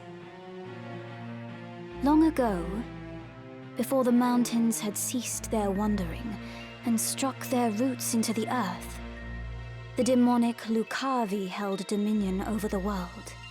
Seeking to end the chaos they wrought, the God of Light bestowed a refulgent blessing upon valiant and worthy souls. 12 were these warriors of light who emerged to challenge the Lucavi. In a long and bitter struggle, they succeeded in driving their malevolent foes to the spirit world, and Ivalice again knew peace. The 12 each bore an Orosite crystal emblazoned with a house of the night sky. And so, in time, the Warriors of Light became known as the Zodiac Braves. Thereafter, whenever the Lucavi have again threatened the world of men, they have ever returned to save us. You have clearly been a most apt pupil, my child. Elder Simon personally taught me this at Aubonne, Eminence. He also said that Saint Ajora, son of the God of Light, was himself one of the 12. Together, they saved the people of Ivalice from the tyranny of the Holy Edoran Empire, which had strayed down the path of darkness. We call the crystals of the 12 the Zodiac Stones. That which you see before you now is a stone from that very legend.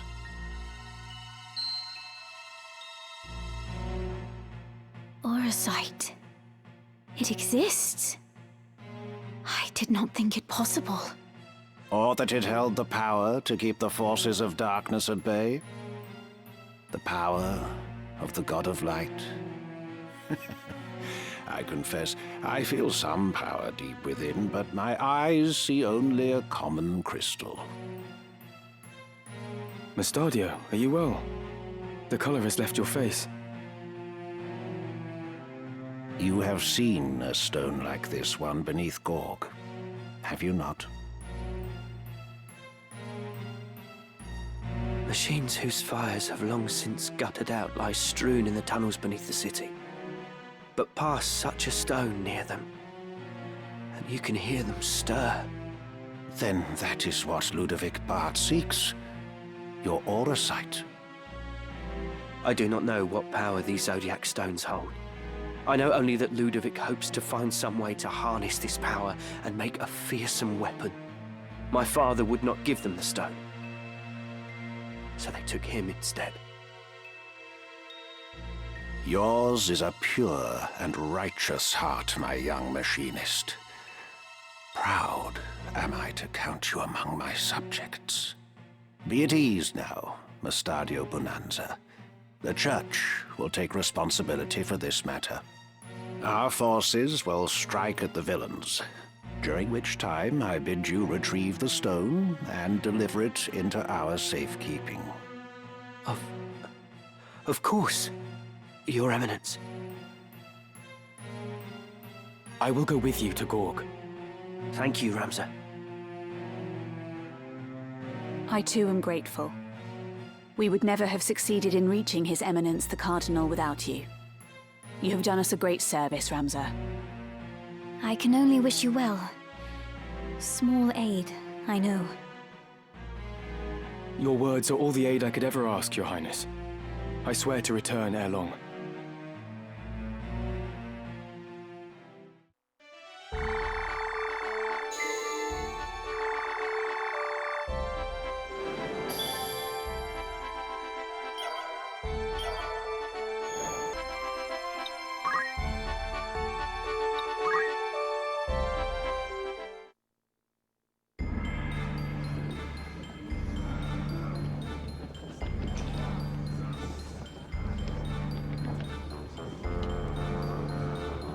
Bart's curs are nowhere to be seen. Yet there's no sign of a battle with Lionel's griffins. Something's amiss. I'm going to see what I can find out. We'll meet afterward. Where will I find you? The Gorglow town is just down this road. We're not like to draw much attention there. All right. Be careful. Don't worry. I can take care of myself.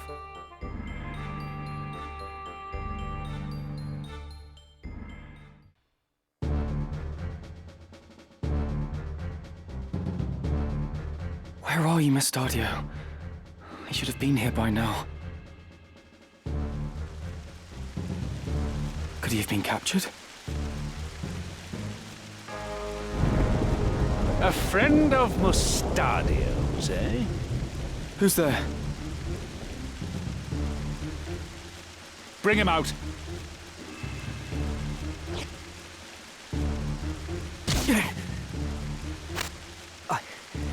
I'm sorry, Ramza. Have they hurt you? Not a step further. I prefer to keep a little distance, if you don't mind. You must be Ludovic. Let Mustadio go. Now. You're either brazen or foolish if you think you can make demands here. Come now, Mustadio. Hand over the stone, and we can avoid a lot of needless unpleasantries. So, where have you hidden it? Tell me. Is that how you want to play it? Maybe this will hasten your speech. You there! Out with the other one! Father! What have they done to you? I'm fine, son. Don't tell them where it is. Show him inside. You know full well who you're dealing with. And if you know what's good for you, you will give me what I want. The chimney behind Ramza. You'll find it there. Ah. Bring it to us, would you? Small enough work to spare your friend's life.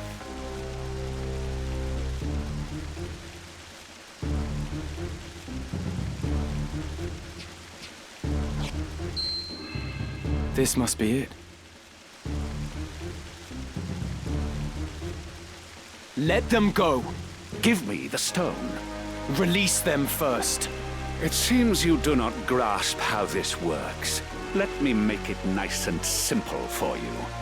Throw me the stone, then they go free.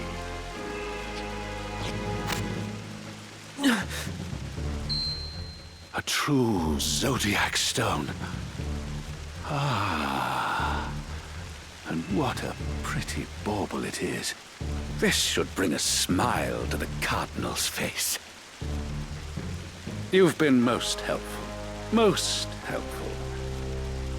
But given what you know, I fear I cannot let you live. Take care of them. And see you do a proper job. The Cardinal. He was with them from the start.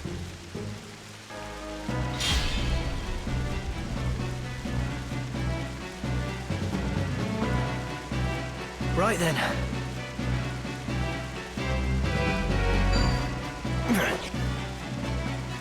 No mercy.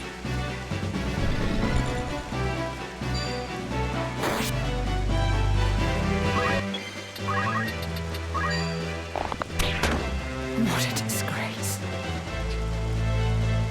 My father. I hope we're in time.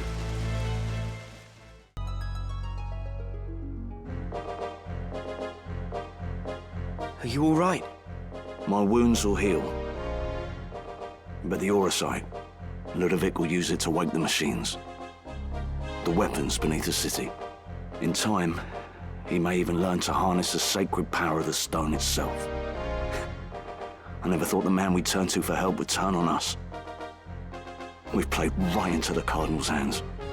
Are you sure? What do you mean?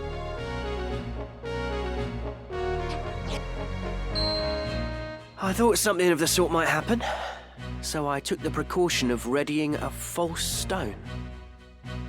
And that's the one I gave Ludovic. The same. By now they've probably realized.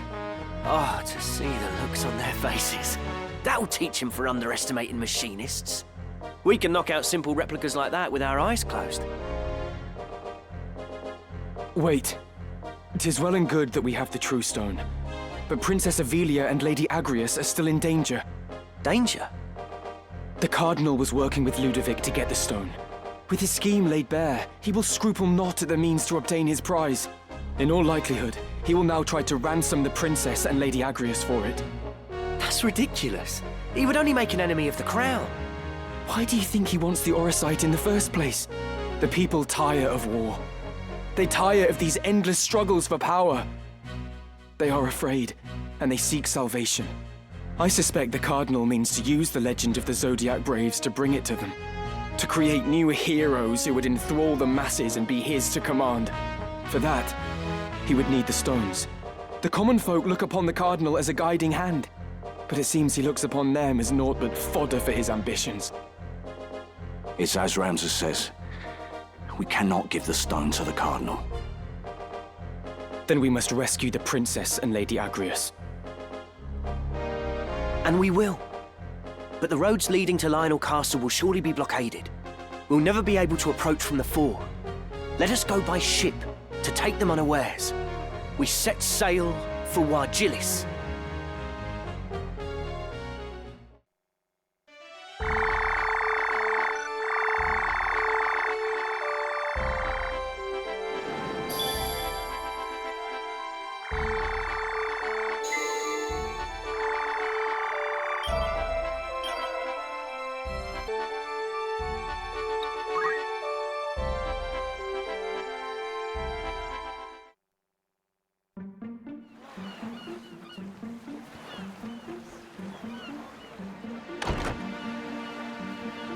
If the rumors are true, the city should be free of Lionel's griffins.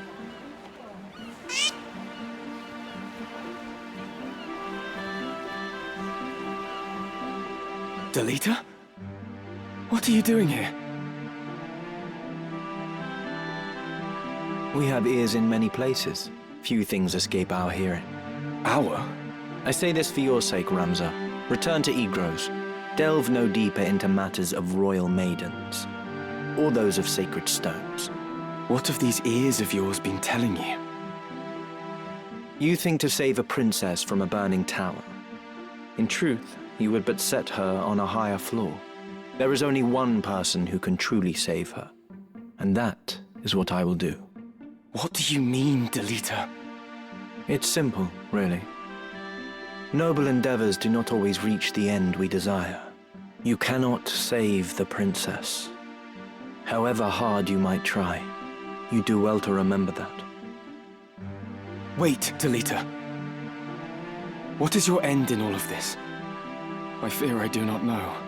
The Dukes Larg and Goltana, your brothers, and all the rest, they are all of them swept up in a mighty current. A current they cannot see or feel. I simply swim against it. Nothing more. We'll meet again, I should hope.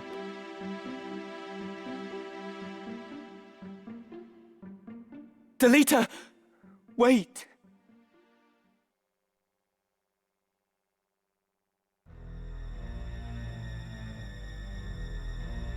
You would use the princess as bait to regain the stone?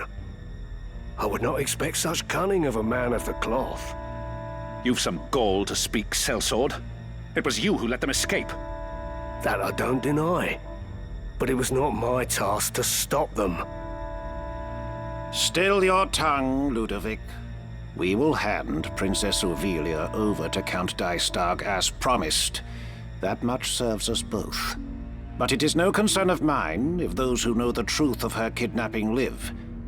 I had no hand in it. Be that as it may, the Beowulf boy, Ramza, has chosen to aid the gem thieves. If we use the princess to lure them out, we get 2 birds and 1 stone. I won't deny the truth of it, but such a plan has risks. Hardly words I would expect from Goffard Gafgarian, the Black Bull. Your reputation would not cast you so craven. I am cautious, Your Holiness. A soldier does not live to become old and grey, charging onto the field of battle unawares. Very well. I will see that every possible precaution is taken. And let us sprinkle a trail of crumbs to ensure they find our snare. I'll assume responsibility for the rest. You do well not to rely on that bungler anymore. How dare you! I shall leave the matter to you, Gafgarian. Your Eminence, you jape, surely. Go in the light of the gods. I fear their light is lost on this old sinner.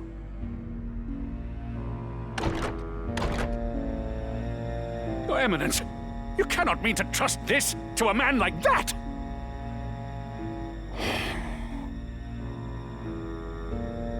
I trust things to those who can be trusted. Men who fail me time and again are rewarded in another way. Your Eminence?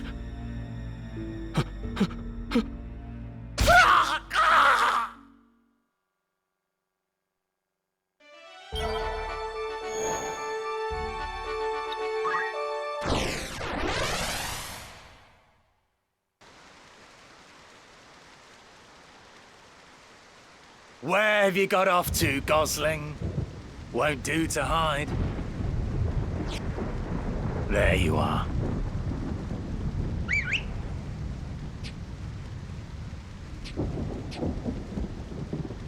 Come along quietly now. What do you say? Huh? Ramza! Lady Agrias is beset! To arms!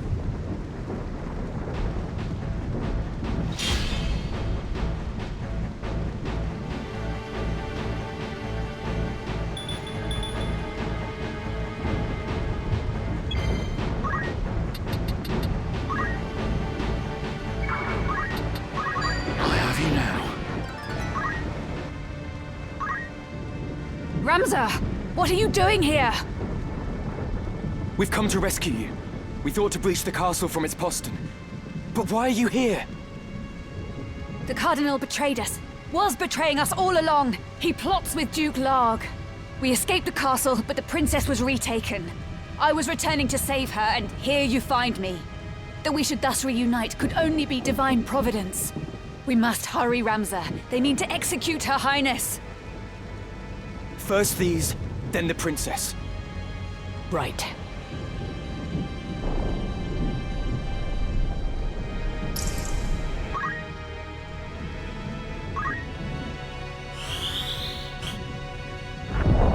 I don't want to die. Lady Agrias, are you all right? I'm fine, but we cannot afford to tarry. They're taking the princess to the Golgolada gallows. It's not far, but we've little time. Of course. With all haste.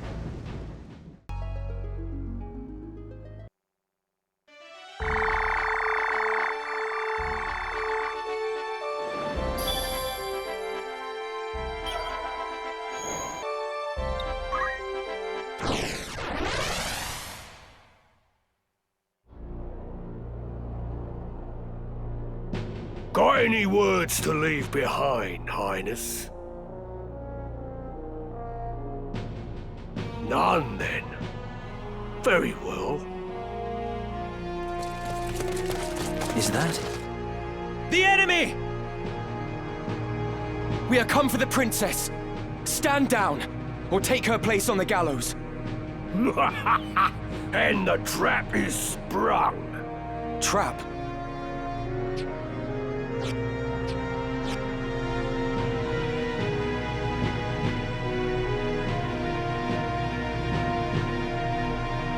Ramza, ever the gallant fool. What have you done with Lady Ivalice? I've done naught with her. She's a Lionel. What of the gem? Gem? Might we spare ourselves these tiresome fates? I speak of the Cardinal's gemstone. The one who stole it travels with you, does he not? I would have it surrendered. If you want it, come and get it. So, the boy now thinks himself a man. Very well. Let us finish this like men.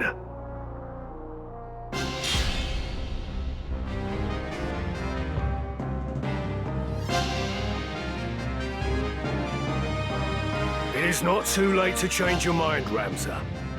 Return with me to Egros. Your brother Dystark would fain forgive what's done. He said as much himself. What is it that stops you? Chivalry? A tired relic? Neither justice nor loyalty ever filled a man's belly. However you may pretend, you are a noble. It's in your very veins. And a noble rules over and uses the small folk as he sees fit. Lesser men can only dream of having your lot in life. So forget this foolishness and be who you were born to be. No, I will not. The foolishness is believing that our blood dictates our destiny. I refuse to exploit others simply because I was born a Beowulf. Even should it mean defying my brother, I will be true to myself. I will play no part in his foul plots. Foul? You would paint your brother's deeds as foul? For generations, House Beowulf has possessed great military might and the influence that comes with it. As its lord, your brother simply upholds the duties of his station. You of all people should know that.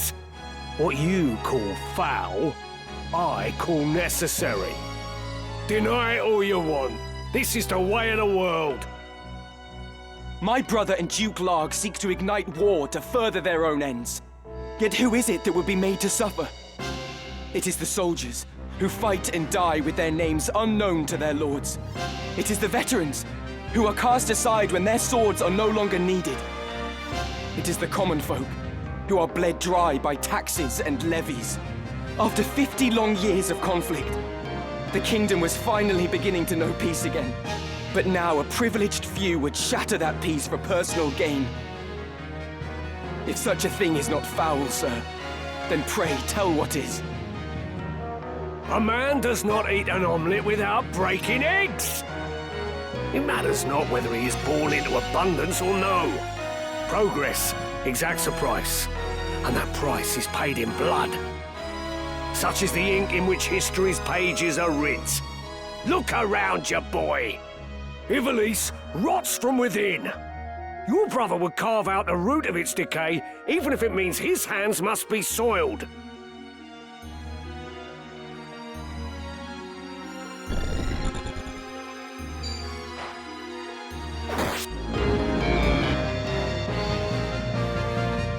For the sake of progress, you would see Lady Ivalice sacrificed.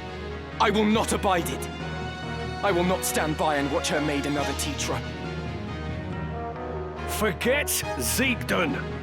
That was not within your control. And many things are to an heir of House Beowulf. And you have a duty as such. It is your fate to see that duty fulfilled. As it was my fate to let Tetra die? No. Fate had no hand in that. Tetra died because I did not raise a hand to save her. I've lied to myself all this time. It was my own inaction that killed her.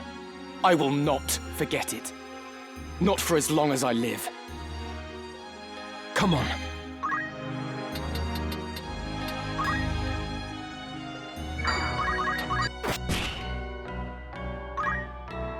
Curse me for a fool. I'd not thought you'd grown so strong. As much as it chafes, I'd best retreat for now.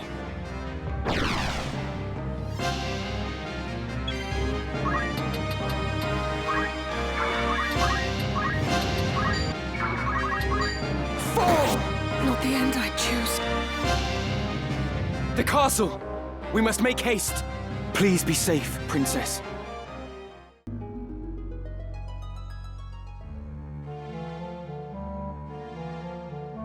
You've not touched your supper. A princess cannot live on pride alone. Do you think to starve yourself? None would weep, you know. There are many who would be gladdened by your passing. Now stop being stubborn and eat. You were in league with the Cardinal all along, weren't you? What do you mean to do with me? If you not give me over to Larg, then what is your intent? To put you where you truly ought to be. So you would manipulate me as well? I'll not do it, you know. I'll not bend to your whims. You will. If you wish to survive, you have no other choice. What do you mean? I mean...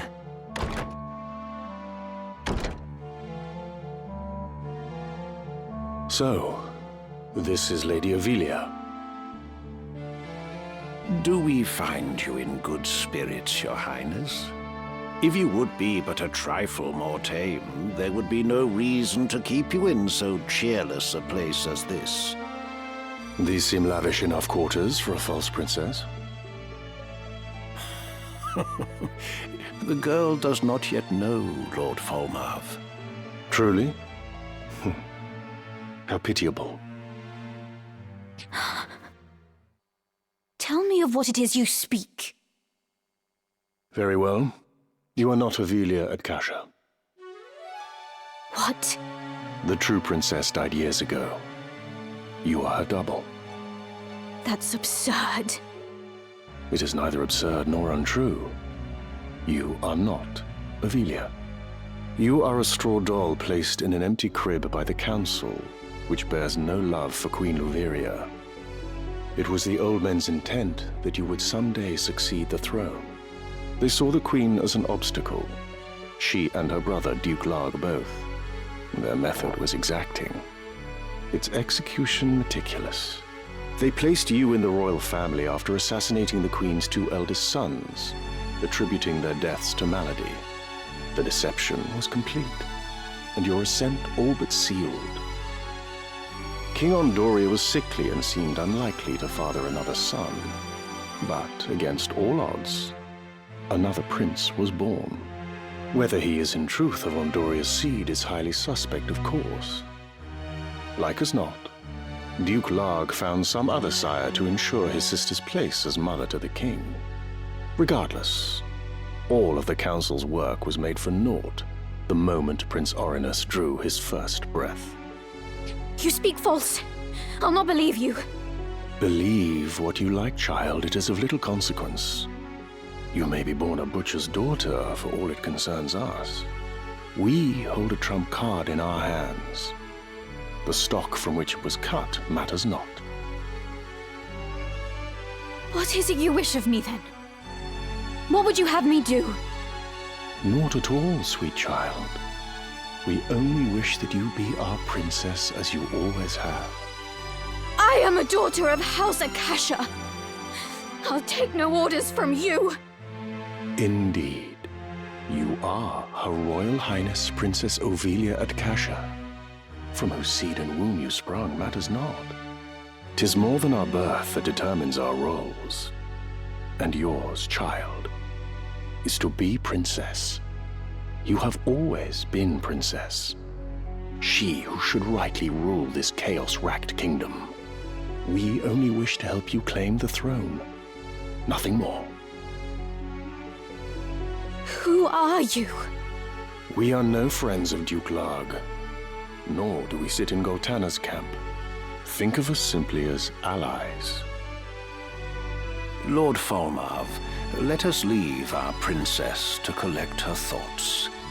When she comes to see the reality of her situation, she will doubtless wish to be our ally. Indeed. Let us give her time to stew.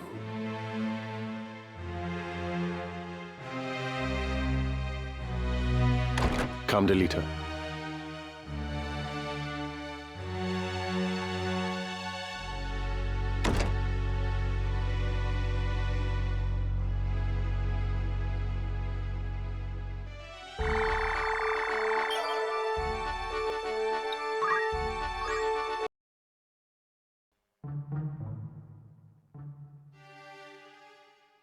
Wait there. I'll open the gate. I'd rather it remained shut. You made your way into the castle well enough, but you overlooked the ambush. You still have much to learn, lad.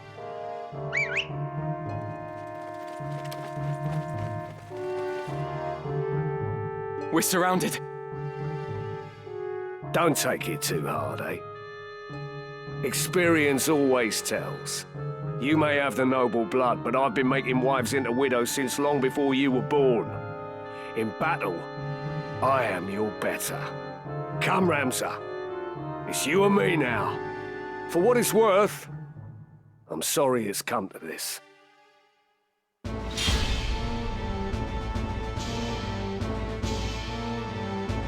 Come then.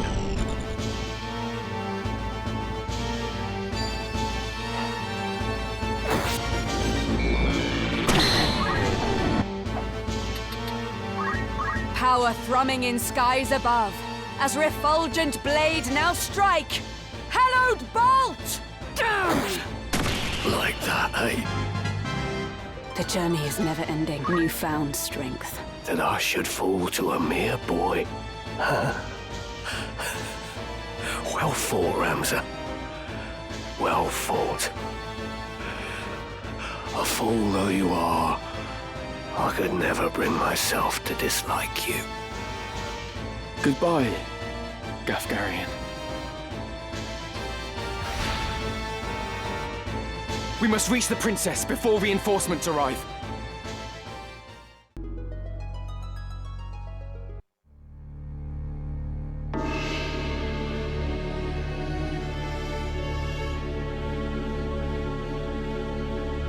I see Gafgarian's sword was no match for his words.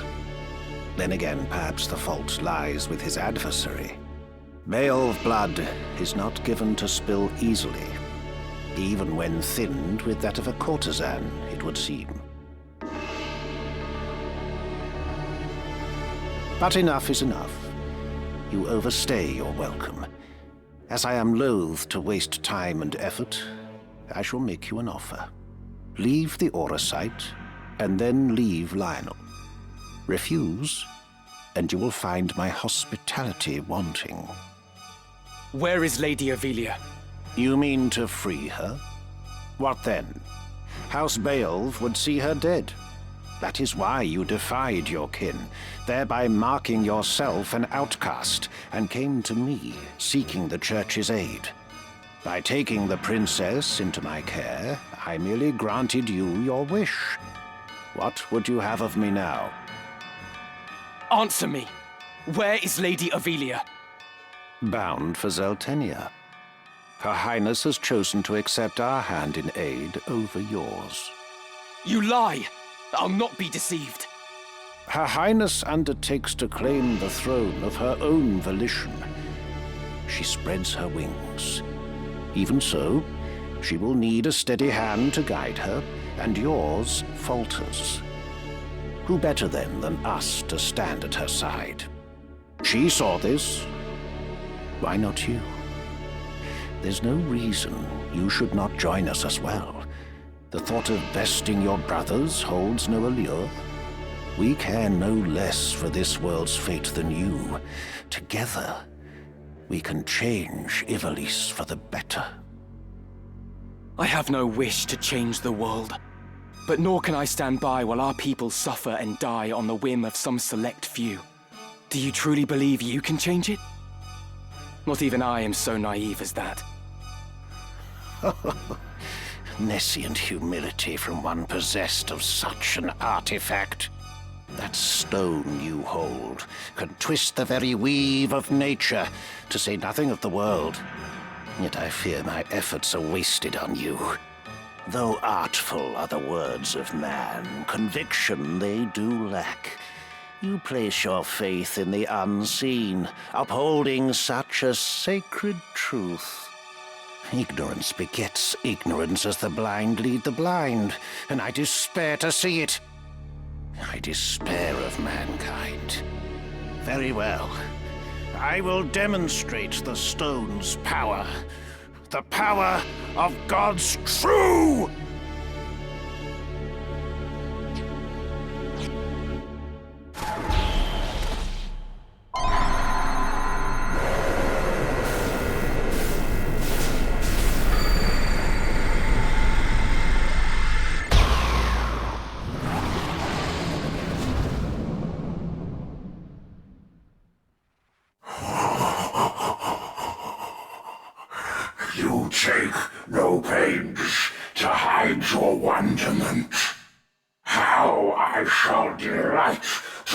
watch you die.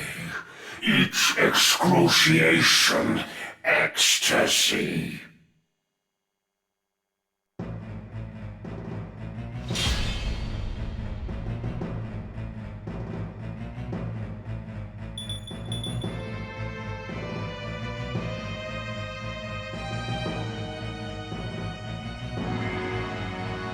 Power of the impure.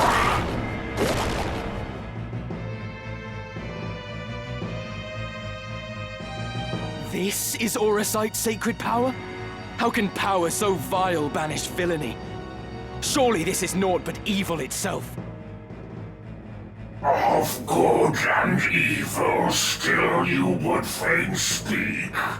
Beneath concern such empty notions fall. Although no more ought I expect of you. Afore the ocean of Lucavi power, the minds of men are naught but trickling streams. The power of the Lucavi? What are you? What have you done with the Cardinal? What nonsense this! I am the man himself. Or rather, he who once was Delacroix. The Orisite, the stone, such powers grant to rise above the feebleness of man. Creation's laws restrain and rule me not. Astride your moral order do I stand. I am a god become. I must concentrate.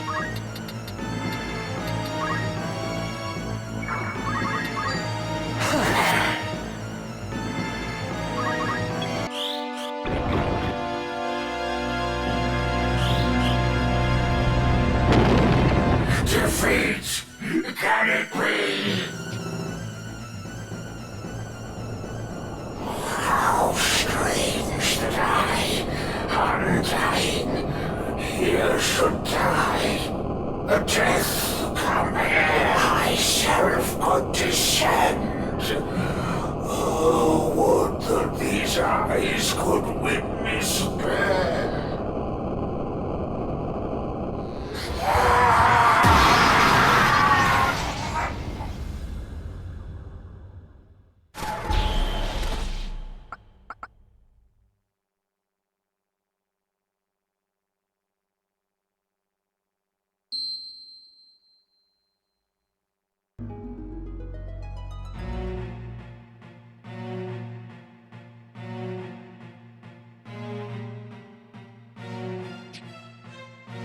My advisors tell me you are the one who rescued Princess Ivalice. I would have you tell me more. I am Delita Hyrule, a Black Ram lieutenant in the service of His Excellency the Baron Grimms. His Excellency dispatched me to rescue the princess, and so I did, disguised as one of your own. A sheep in lion's clothing. Now I have returned. Hyrule, you say? That is not a name I've heard before. I had thought Baron Grimms and his Black Rams felled in battle against the Eye a fortnight past. Indeed. That dark news spurred me to return with all the greater haste. 'Tis only by virtue of my mission that I was spared the fate of my comrades. May the Father grant them rest. How fares the princess? She is weary yet from her long journey. She sleeps as if among the dead. I can well imagine. Now, is it true you brought a prisoner? It is. The man is privy to the conspiracy, and I would have him lay it bare to your grace. Bring the prisoner forth.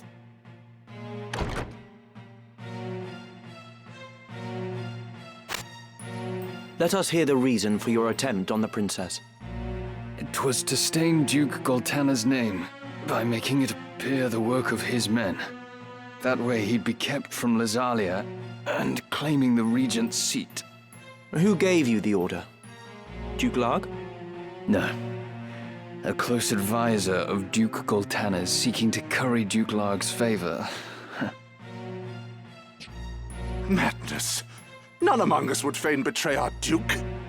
This is clearly an attempt to undermine us by sowing mistrust. Silence this man before he can spout more absurdness. I would hear it nonetheless. Who was it? Well, name the one who gave the order. I'd have your protection. On my honor as a knight. Speak. 'Twas the man who stands before me. Chancellor Glavain. What? How dare you? I do not even know you, knave! Who put you to it? The Queen? Stop this mummer's farce. I've naught to do with this. To betray your liege lord is an unpardonable crime, Chancellor.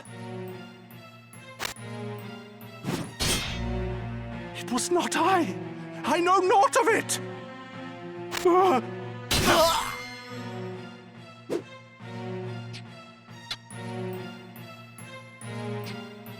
Forgive me if I presume overmuch, Your Grace, but now is not the time for bandied words. The Order of the Southern Sky must march on Lazalia at once, and you with it.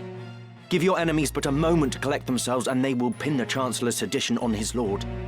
Your Grace must strike before they are given the chance. Deny the prince's claim and set the princess on the throne.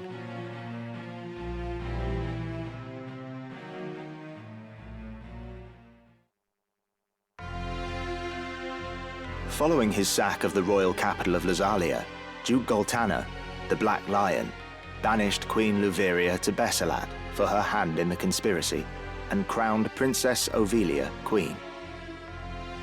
But Duke Larg, the White Lion, insisting that Prince Orinus was the true and rightful heir, at once crowned the child prince and declared himself regent. Moving then to free Luveria, Duke Larg dispatched the Order of the Northern Sky to Bessalad in the name of the new crowned king. Duke Goltana, in turn, set the Southern Sky to march in Ovilia's name. The curtain had risen on what history would one day record as the War of the Lions.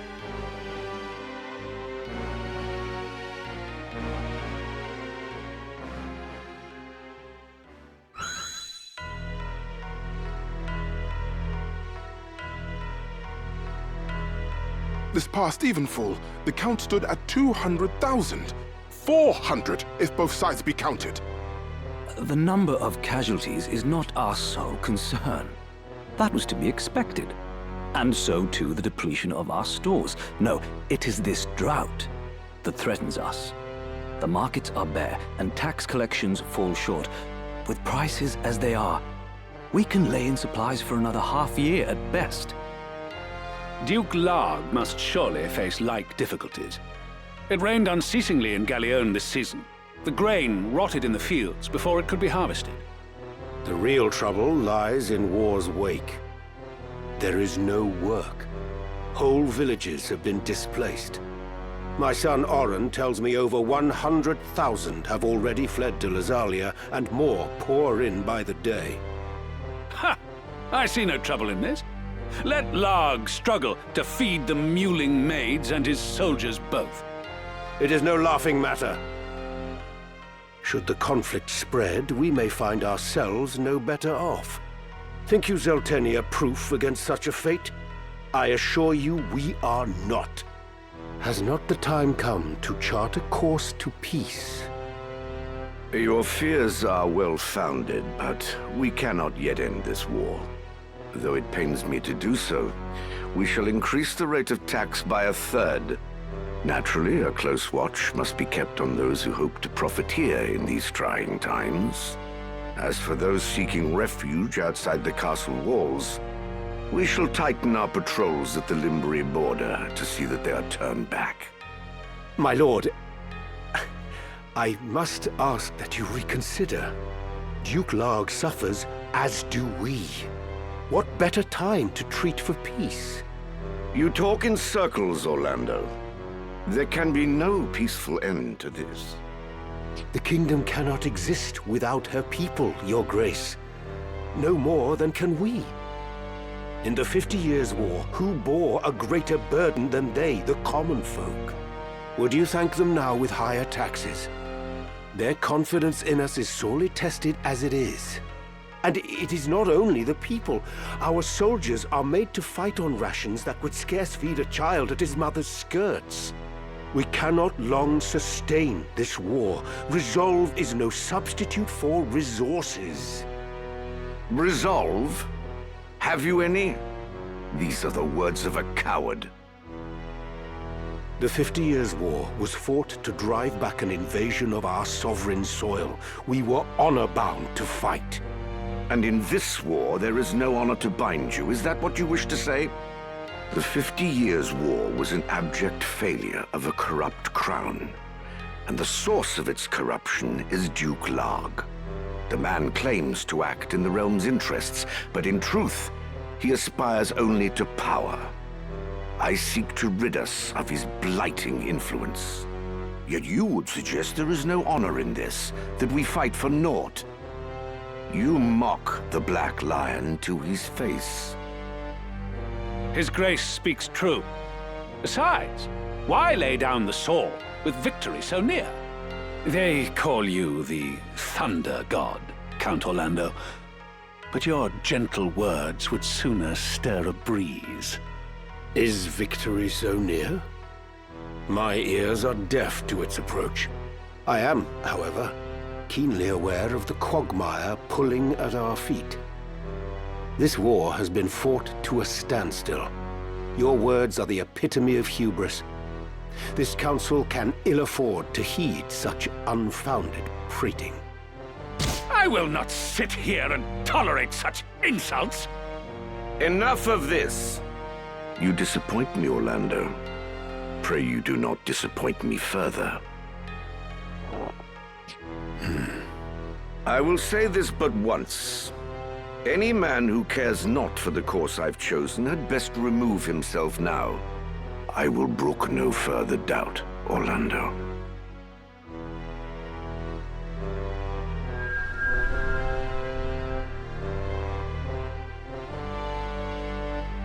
The leader once told me he was swimming against some unseen current. If this current rushed towards war, and the world with it, what hope did I have to fight it? I made for Lazalia to tell Zalbarg that someone dictated this war from the shadows, and to test my own legs against the current.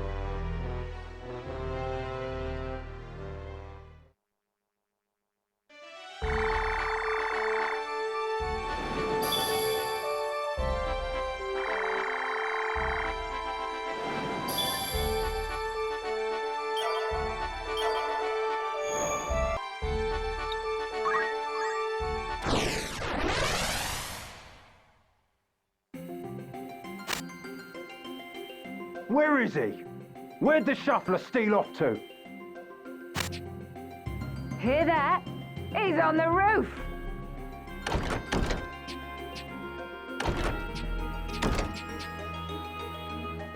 Twould appear I'm trapped. It don't do to have strangers sticking their noses in our little hideaway. Then mayhap you might hang a signboard above the door, so we would know this place for a den of thieves. Ha! Nicole's got brass. Too bad it's steel he's wanting. Something is amiss here. A lot of visitors today. Small matter. Stick 'em and be done with it.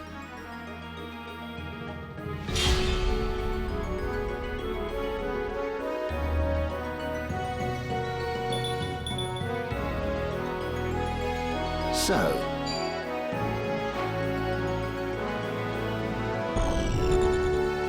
I've got work to do.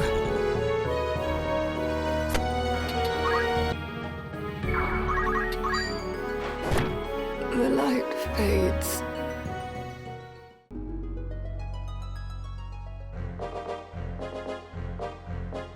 Are you hurt?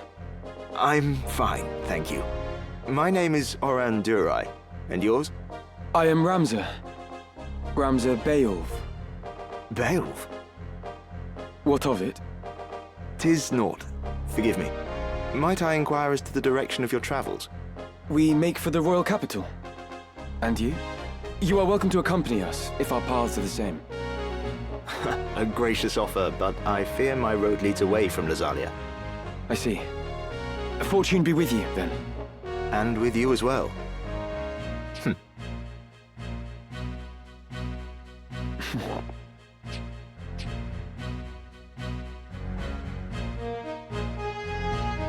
God's willing, we may meet again. Try to keep yourself alive in the meantime. I will do the best I can.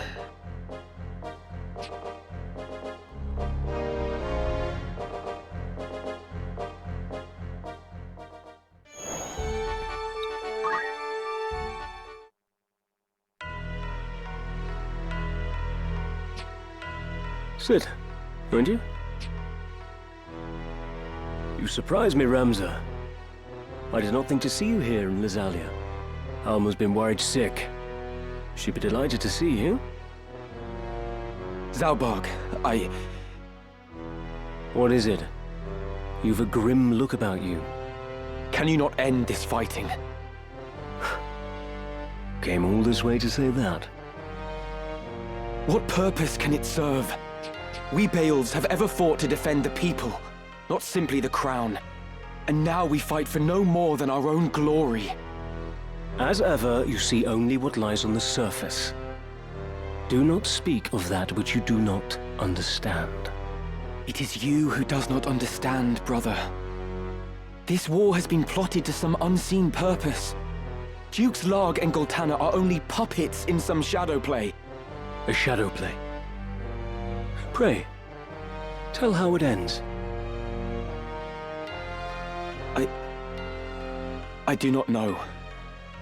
But consider the abduction of Princess Ivalice from Auban Monastery. It was staged. A ruse to prevent Duke Goltana from becoming regent. Staged? I was there, Zalbarg, and I know all that followed. Princess Ivalice was ultimately to be slain, but someone intervened.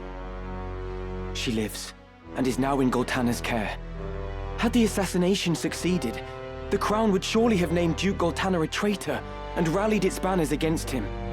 And who would go to such lengths? The one responsible is our Lord Brother, Dystark. Do you stand here accusing our brother of having some hand in this business with the princess? So you knew naught of this?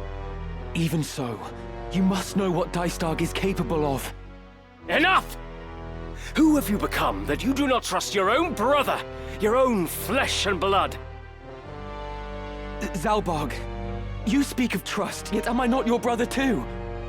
Why will you not trust me? What have you ever done to inspire my trust? The mistake was my own. Until today, I'd looked on you as a true brother. But your mother's common blood forever stains you common. You're not fit to bear the Beowulf's name. Begone from my sight! You cannot mean that. Forgive me, Lord Commander, but I have urgent news. The Thunder God has broken through our lines to get a pass. To strike so swiftly from Bessalad? His title's well earned indeed. Summon the War Council! All of them! My lord.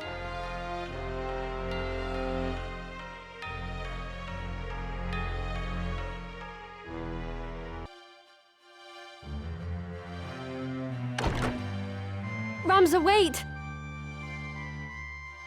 I'm sorry, Alma. Did you think to leave without so much as a word? I've never been good at goodbyes.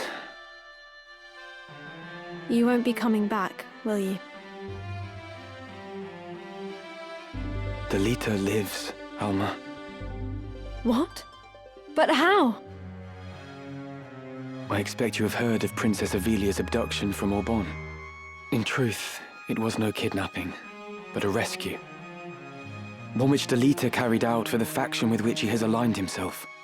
What? I'm not sure I understand. The princess was taken to Duke Goltana. Does this mean Delita works for him? At first, I thought as much. That Delita had sided with the Black Lion to spite us. But I was wrong. I fear he may have fallen in with people far more dangerous still. 'Twas they who thwarted the plot to assassinate Princess Ivalice, thus allowing Duke Goltana to keep his honor intact. And as a result, war has broken out between him and Duke Larg. Is it true, Ramza? Was it Dystarg who plotted Princess Ivalice's abduction? So you've heard. It is true, I fear. I am sure he had his reasons, but I cannot see them for the bloodshed. Ramza, if Delita lives, then might Tetra? She did not share her brother's luck. Listen to me, Alma. I know not who guides Delita's actions, only that they are to be feared, and I know not what evil lies at the end of this plot. Evil? And Delita serves these people? Perhaps serve is not the right word. Though he aligns himself with them, he appears to have his own reasons for doing so. You mean to fight them, don't you? I want to fight too. I'm coming with you. Are you mad? That's out of the question. I want to help you prove the truth of your words. No, not like this. Please, Ramza. I don't want anyone else to meet the same fate as Tetra. Alma, please. Ramza Beowulf, if I am not mistaken.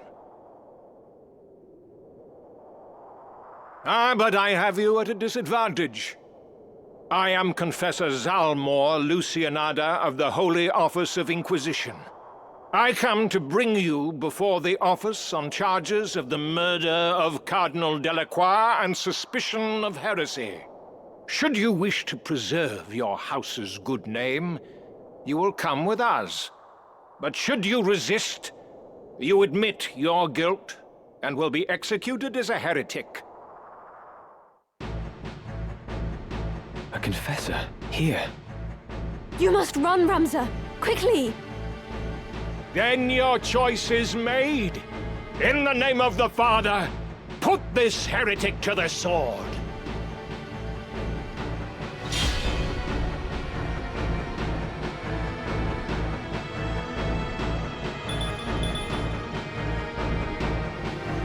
Justice will be served.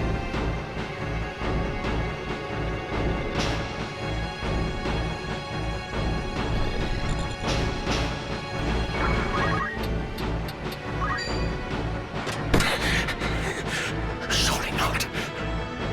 Know you not what you do, Ramza Beowulf? Your violence against us is as violence against the gods.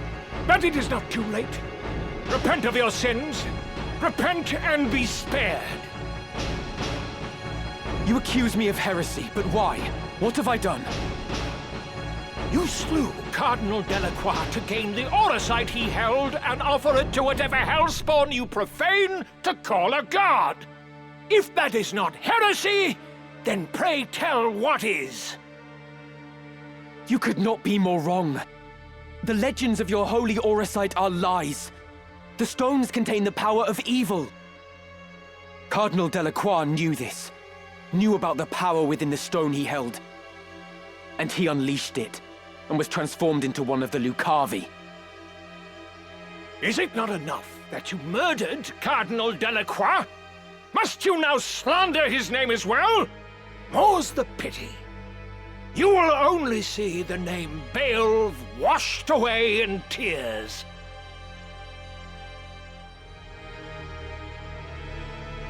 Heretics who profane the gods must still face their justice. You will yet meet yours!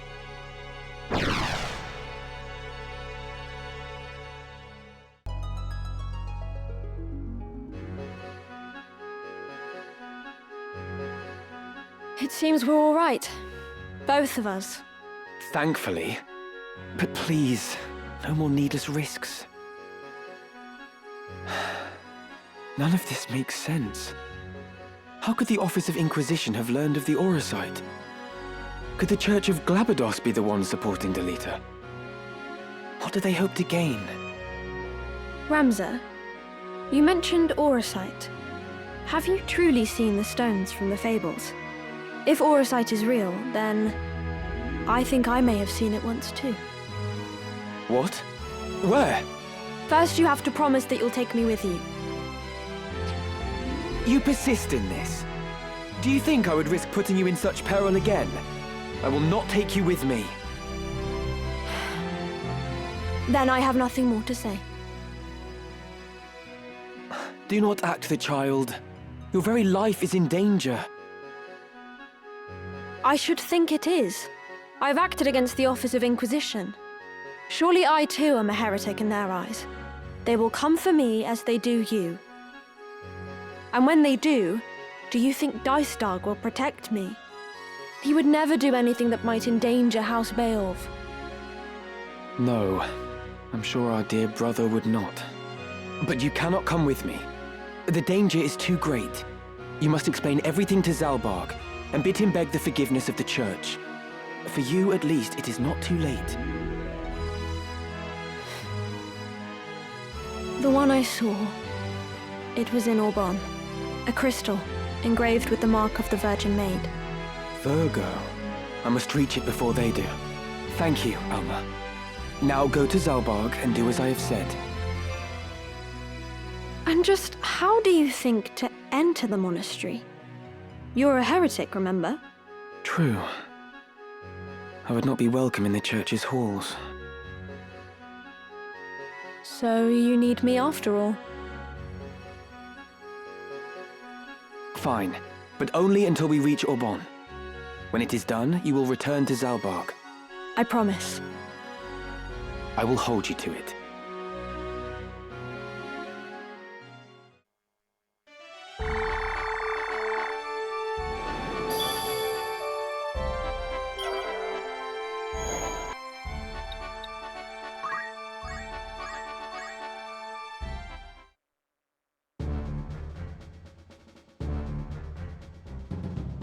Elder Simon!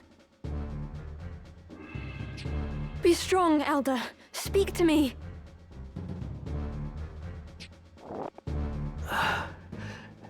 Lady Alma, what are you doing here? God be good. Who did this to you? You must leave this place at once, child. It is not safe. Men have come seeking the stone. A Zodiac stone. Then it is as Alma said. The Virgo stone is one of the crown jewels of Ivalice. It was given into our keeping when Lady Ophelia was brought here for her fosterage, as proof of her royalty. And the ones come to take it, who are they? You are Alma's elder brother, Ramza Beowulf. I beg you, my son, leave them be. Block their way and they will only cut you down. Where's the bloody stone? Have patience. It's here somewhere. We need only look harder. Come, this leads to the lower vaults. Elder, the Church hunts me for the death of Cardinal Delacroix. They have branded me a heretic. Am I to assume the stones I now possess are the reason? Are the men who seek them behind all this? Who are they? Please, I must know. Very well. You are caught in a web, Ramza. And the spider who spins it is the Church's highest authority. High Confessor Marcel himself. He and his followers seek to restore the Church to prominence. They have set Dukes Larg and Goltana against one another in the war's wake, that the people might grow wearier still of conflict. I see.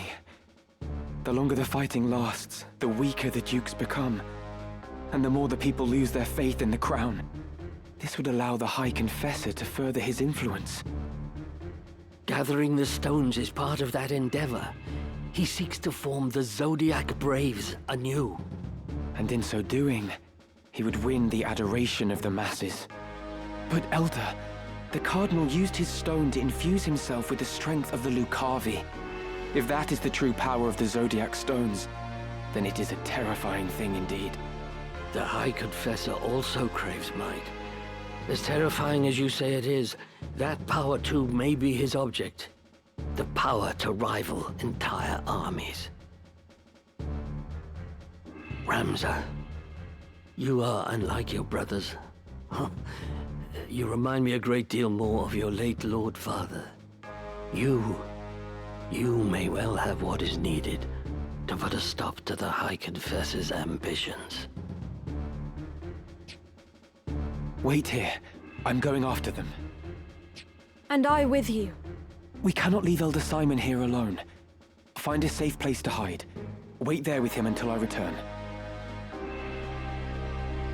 Very well.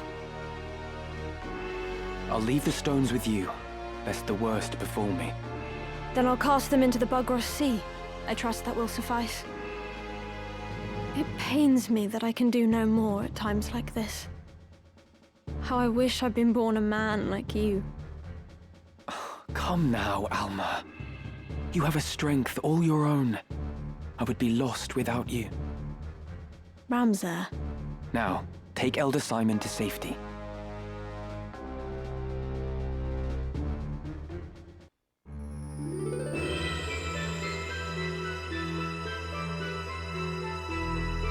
Ramza Beowulf.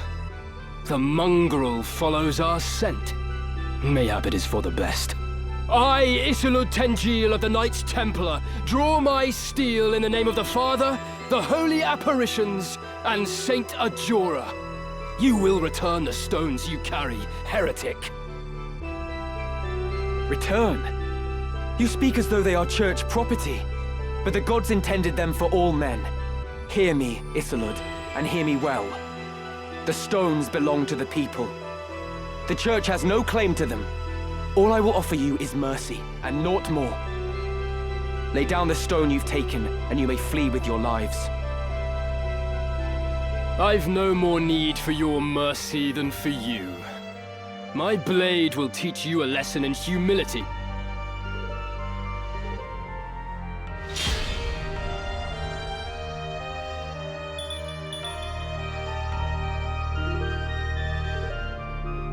Why do you persist in this foolish resistance, Ramza? Ah, wait. I dare say I can explain it. Though you are a Beowulf, you refuse to follow the example of your lord brothers. The reason? You live only to defy those you should obey.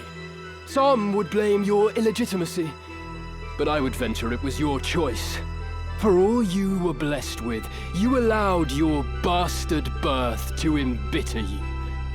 By expressing your anger through defiance, you came to define your very nature.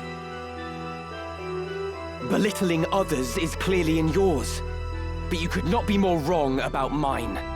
It is because I am a Beowulf I do not heed my brothers. The Beowulf name stands for truth and justice. It is not a tool to be used for selfish gain. My Lord Father devoted his life to the defense of our people in the 50 Years' War. Countless soldiers took to battle beneath our banner and made the ultimate sacrifice for the kingdom. We fought for justice then. Righteousness was on our side. House Beowulf cannot now turn from its purpose and fight for the interests of a corrupt crown and self-serving aristocracy. You would speak of justice? Full oft it is but greed dressed in noble finery. If you truly believe as you claim, then fight with us. Help us tear down the monarchy and nobility both. The Church of Glabados envisions a world devoid of class divides. A world where all men can live as equals. Saint Ajora spoke of such a utopia. It is the promised land he foretold. Fear and doubt worry the hearts of the people, leaving small room for fealty. You see this. Ivalice lists Ramza and threatens to found her. Should we fail to right her course, this storm will claim her. It is the church that churns the waves. You orchestrate this entire conflict. You claim war to be the proper cause for Ivalice. Change does not come without cost. Revolution requires martyrs, and we require revolution. The crown is rotten, the nobility corrupt. They must be made to pay. The people deserve their justice. Help us deliver it to them, Ramza. Join us, as your once friend Delita has. The Father bear witness.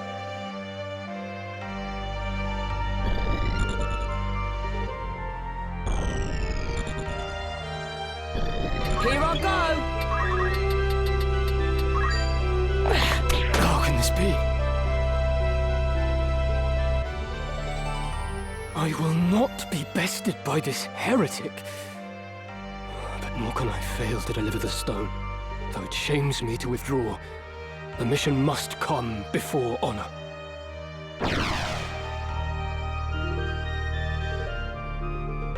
Isolde, wait!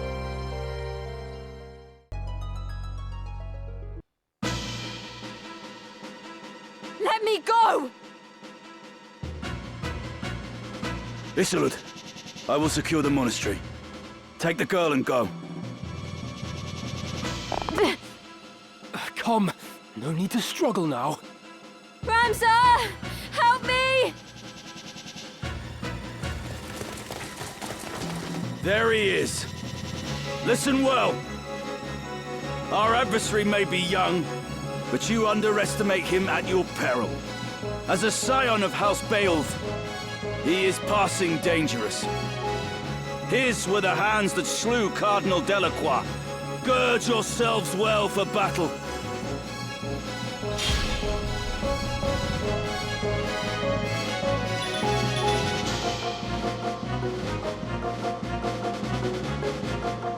Milguda, my dearest sister, you will soon be avenged.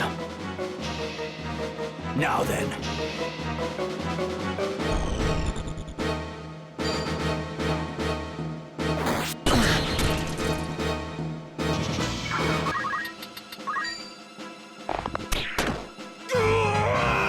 I even amazed myself.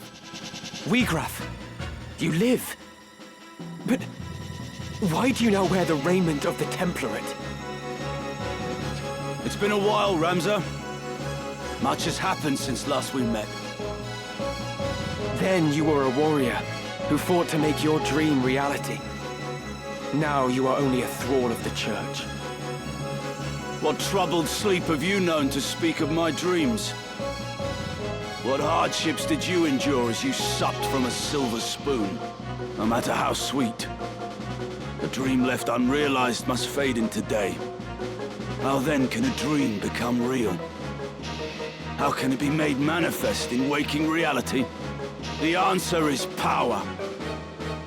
Only with great power can great ambitions be realized. And only by surpassing my betters can I attain such power. My defeat to you awakened me to the truth of this. You think me a thrall? So be it. Your envenomed words serve to succor me. For when at last you yield, as you must, their poison will consume you. I pity you, Wiegraf. I truly do. Even as a man of broken dreams, you might still have been remembered fondly. Your ideas lifted the people, showed them the cracks in the time-worn facade of the aristocracy. You acted on your convictions, and so ennobled those actions. That is why so many rallied to your cause. You strove to realize your dream by the sweat of your brow, and so made it sacred. But now you defile it in your pursuit of power. You cannot truly believe that the Church shares in your ideals. You are not so naive as that. No. Deep down, you know the truth. What would Miljuda and your fallen friends think of this barter you've struck? Silence! I will not suffer Miljuda's murderer to invoke her name. What would you know of striving by the sweat of your brow? You who yet cling to the Beowulf name! From birth you have wanted for nothing! You cannot know what it is to live the meager life we do. Reason may trick you to believe you do, but your heart can never know. Harsh is the world in which we live, harsher still than you can imagine. You have neither right nor reason to pour scorn on me.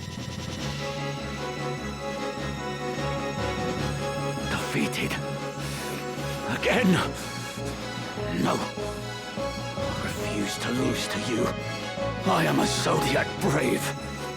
The bearer of Ares. I will not fall so easily.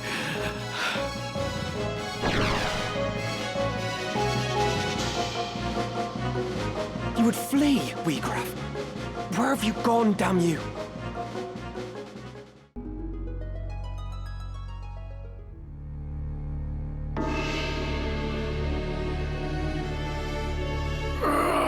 Wheatgraf! You're wounded. Go. Do not tarry here for me. Deliver the stone. Alma! Release her! Go! Now! Forgive me, Wheatgraf. Wait!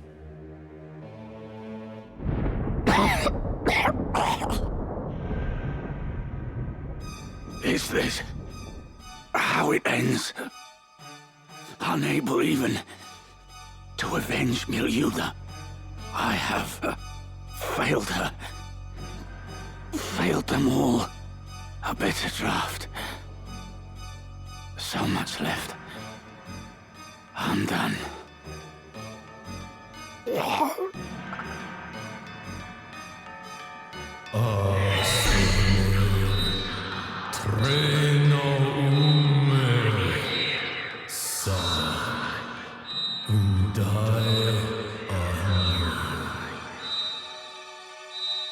The Orsite. It speaks. Yet the voice seems to come from deep in the earth.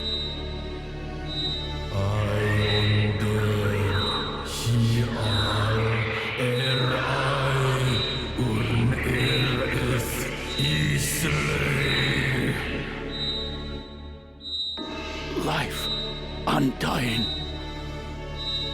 Is this the stone's great secret?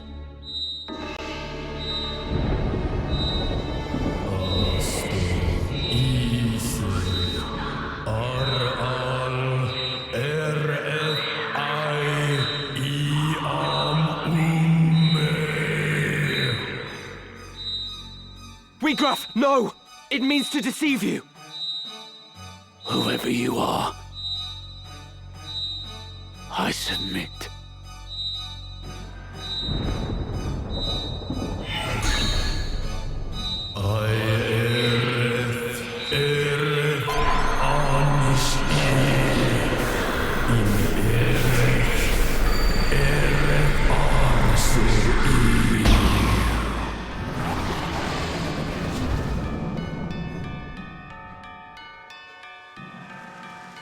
Is this the wonder of the Orsite? Nay, 'tis the power of darkness. Wheatgraf?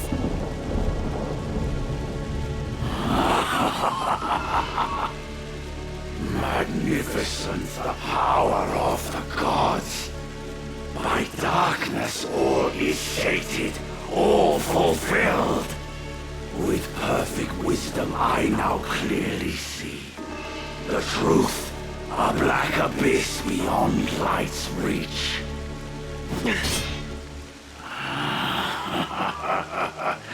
You hurry toward your end, alas, too soon.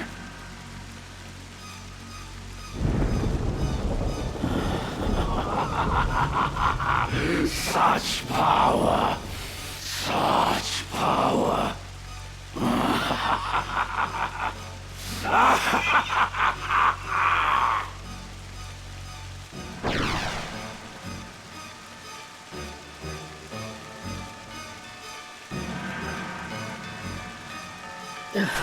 Elder, what are you... I had to bring you this. A book? Written by one of Saint Ajora's disciples. Germanique, the Betrayer. Though its existence has been rumored, nary a soul could attest to having seen it. In truth, it is lain under lock and key in the monastery's vault, marked a forbidden tome. It chronicles the true tale of the Zodiac Braves and Saint Ajora himself. No detail is omitted. It exposes the deception of the Church, that its doctrine is founded upon lies. That is why we fear it so, and have kept it hidden since the beginning. Please, Elder. You'll tire yourself. I have lived a life of sin. All these years I have turned a blind eye. I told myself it was to protect the faith. But in truth, it was to protect myself. I continued to teach what I knew to be lies. And in so doing, I begat this tragedy. Heed me well, Ramza. This book possesses power. How you use this power is your decision and your burden. You may offer the book to the High Confessor's men in exchange for Alma's freedom, or you may reveal it to the world and undermine the Church, thereby thwarting their ambitions. Elder Simon. It is done. My mind is now at ease. The rest, Ramza, depends on you. You truly are the very image of Barbaneth in his youth, you know. Elder Simon. No.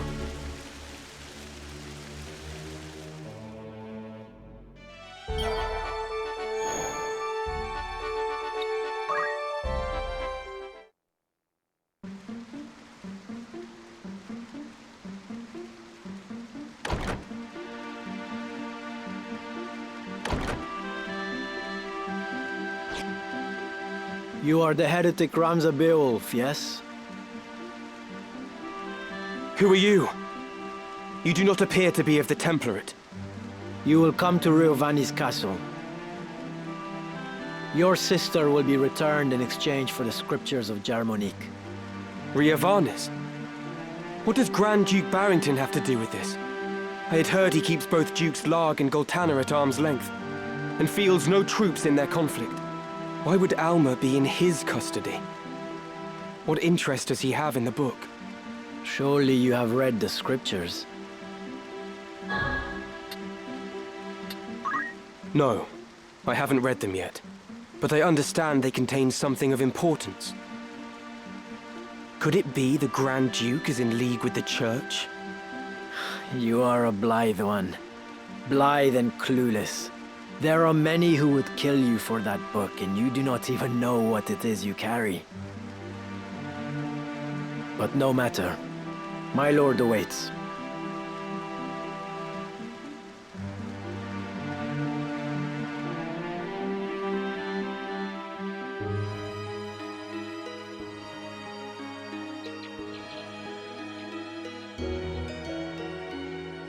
So here you are. They've been searching high and low for you. What is it? Are you unwell? Ah, but I forget myself. I hope this day finds your royal majesty in better spirits than those past. Do not mock me. Please, I could not bear it. That was cruel of me. I'm sorry. So, what is it that you mean to do with me? I'm not Avalia. There can be no possible value in holding me. No value, even in my living.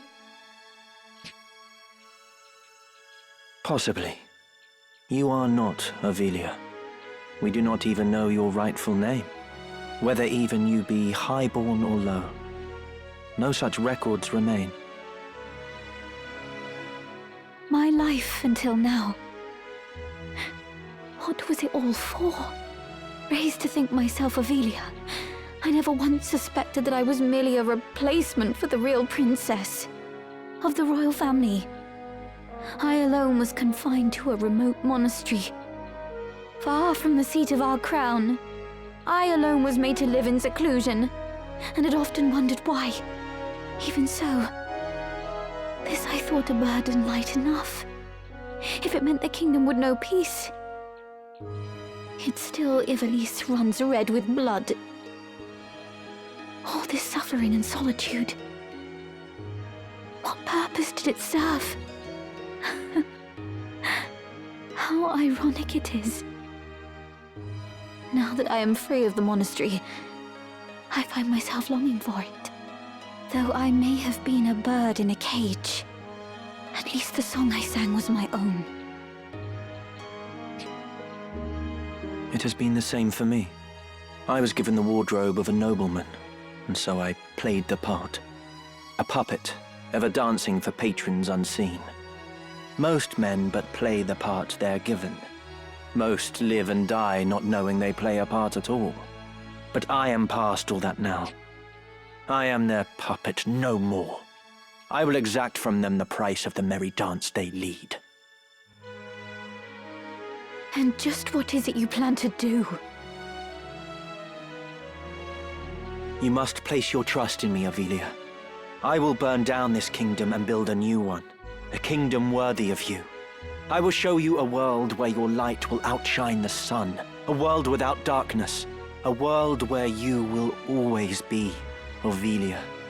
This is my heart's desire. For you are my purpose. My everything. You will have no more need of tears. Can I truly trust in you? I will never betray you. Never. On Titra's soul, I swear it. So come now. Dry your tears.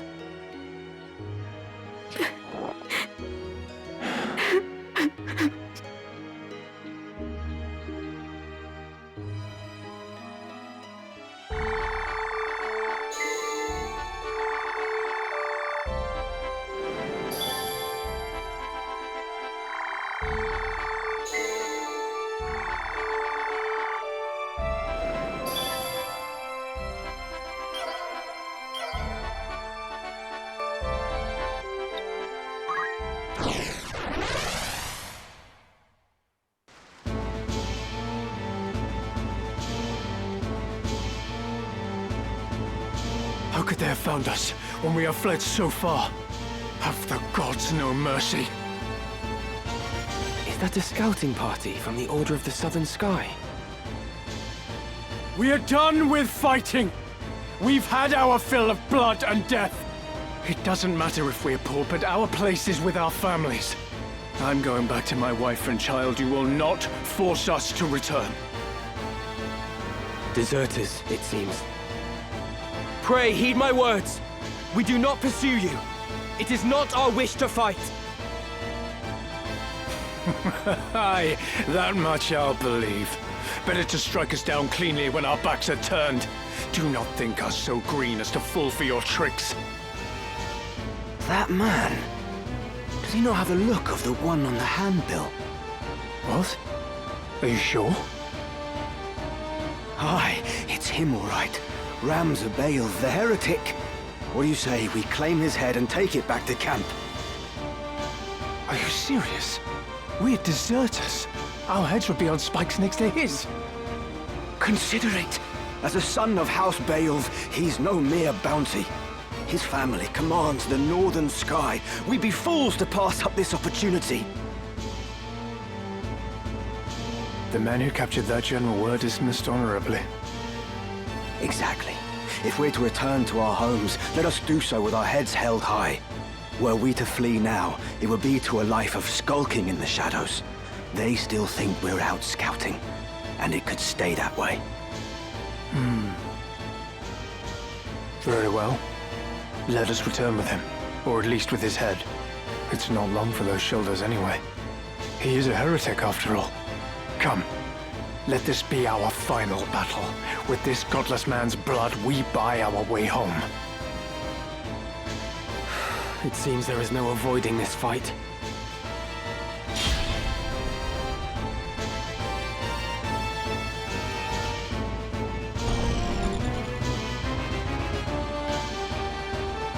I'm here.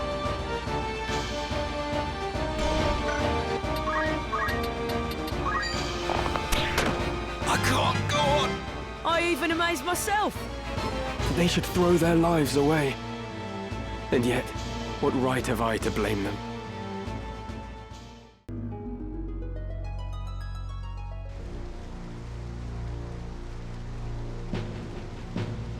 Father, what would you have done?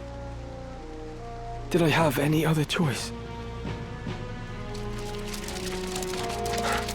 Is that? We meet again. I see the Black Lion sits upon your breast. You are of the Order of the Southern Sky, then? I am, and it would seem we have you to thank for dealing with our deserters. I must admit, I did not expect to see a son of House Beowulf lend his aid to our order. The fight was not of my choosing. Forgive me.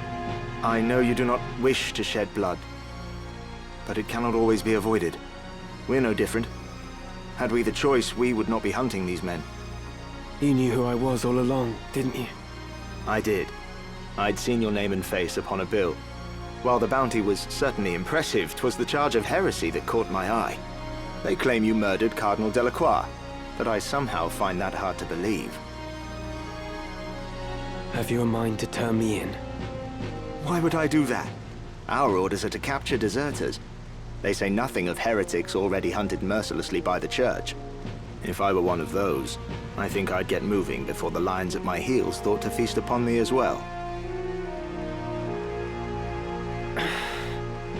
Why do you still fight? I do not see why anyone should want to prolong this senseless war. So long as your brothers point their swords at our throats, we must. If the White Lion lowered his claws, would the Black follow suit? No, I do not think it like he would. Could you deliver a message to Count Orlando, if you should chance to meet him? There are men behind the curtain who goad the dukes for their own gain. We are all but puppets, dancing as they pull our strings. It is those men we ought to be fighting. I can deliver the message, but why to the Count? My father once told me Count Orlando was the only man he could truly call a friend. Lord Barbeneth said that. Very well. I will tell the Count what you've told me. Then you believe me? Prior to joining House Jirai, I was the Count's adopted son, and still regard him as my father. I know for a fact that he returns your father's fondness. In honor of their friendship, I will trust you, Ramza. Now, I do not know the reason these men seek the Zodiac Stones. If it is for the benefit of the people, I see no reason to raise protest. But if they seek to use the legend for their own gain, I can assure you my father will not sit idly by. It was not for quiet complacence he was given the name of Thunder God. To worthy causes he would ever lend his strength. You know of the High Confessor's plot? Of it, yes. But we have no hard evidence. Our spies are working tirelessly, but I suspect you know more than they. As the heretic who slew Cardinal Delacroix, I dare say you've learned a few things. If you did have evidence of the plot, would you then be willing to lay down your swords? Does such evidence exist? Well, whether or not it would mean the end of this conflict, I cannot say, for the gears have long been set in motion. But if evidence did exist that could expose the plot, my father, for one, would surely sheath his blade. Lord Oren, we must press onward! Very well. Let us resume our march. Farewell, Ramza. See that you keep your head about your shoulders. Never think yourself without allies. You do have friends. Friends who would gladly lay down their lives fighting beside you. and I count myself among them. I may not be at your side, but we fight together to end this war. Remember that.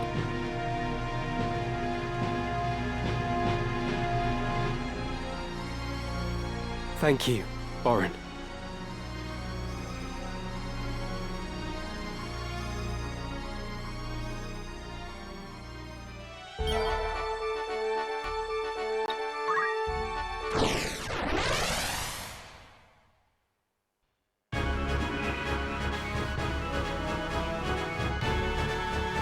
Are you blind to the treason of your words, Rafa? He uses us, Marak.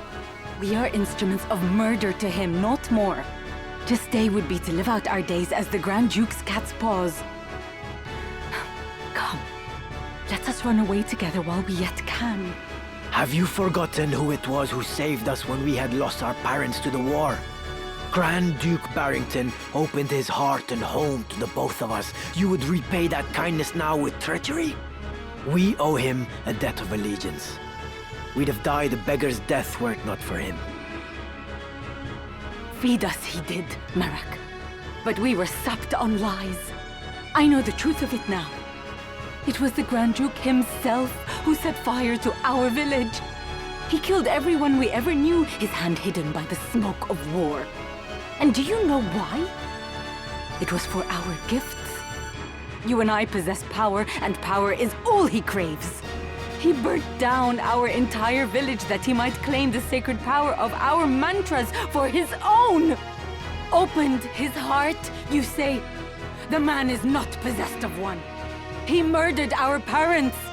It is you who needs to open your eyes, Marak. I'll not abide your ill-mannered tongue. You know, don't you? You know of the thing he did to me. You are my brother. You know of this, and even yet you... Speak not another word. Any more from you, and so help me God. Marak, our quarry draws nigh. I am well aware, and long since made ready. Marak! That's him. Rafa! Pray, lend me your aid!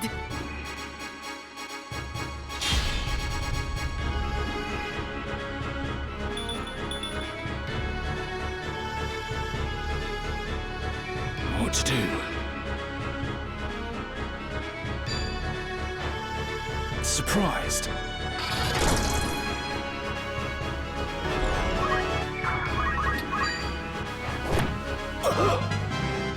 I've earned this. Damn it! Do the gods favor a heretic over me?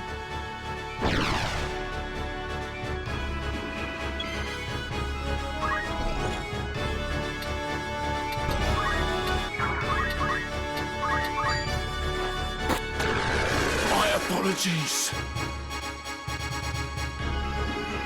Are you all right? Yes, I'm fine. Thank you. We will not be safe here should more of them appear. Let us find a quiet place to hide.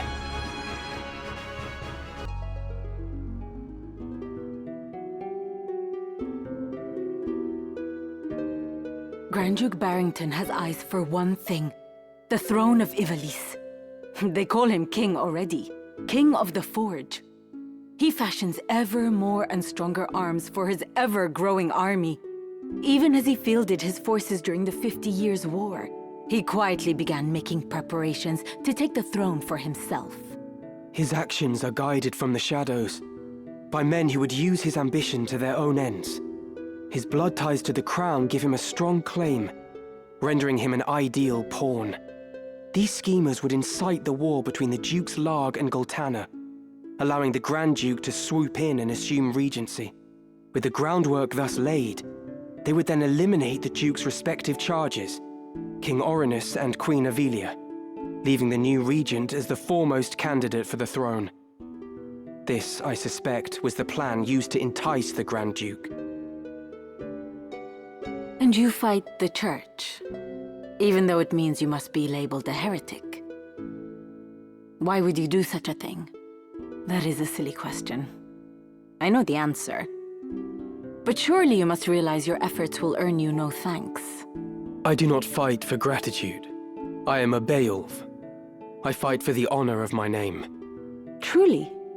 You strike me not as the sort of man to fight for things so trite. No. You see evil and injustice before your eyes and cannot turn away. You do not even think to seek reward. Would that more were like you. You mistake me for a better man. But we have spoken enough of me. What will you do now?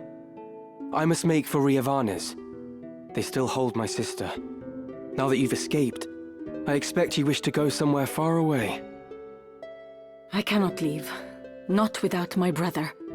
This quarrel between the two of you. Will you not tell me about it? He refuses to accept the truth. We were orphaned in the war, you see. We lost our parents, our home, all but our lives. The memories haunt me even now. Climbing mounds of rubble in search of any scrap of food. The air ever thick with death's foul stench. That was the life from which the Grand Duke spared us. At the time, I thought it sure the gods had sent him. You are not alone. He has erected a great many orphanages. A noble gesture of less than noble intent. He wanted assassins. The orphanages gave him a pool of willing young minds, allowing him to select the very best to mold and train. He must have seen some promise in you and your brother. We Galtenas are the keepers of a sacred art, passed down through generations. My brother and I are conduits. I of the heavens and he of the nether. We channel their power through mantras. The Grand Duke desired that power for his own. When our elder refused him, he put our entire village to the torch. All is grist that comes to that man's mill. If there is a thing he cannot have, he thinks it better that it not exist at all. To imagine the joy he must have felt when he discovered the two of us among the other orphans. It turns my stomach. So when you learned of all this, you tried to flee? My brother and I loved the man, as though he were our father. But even that did not stop him from...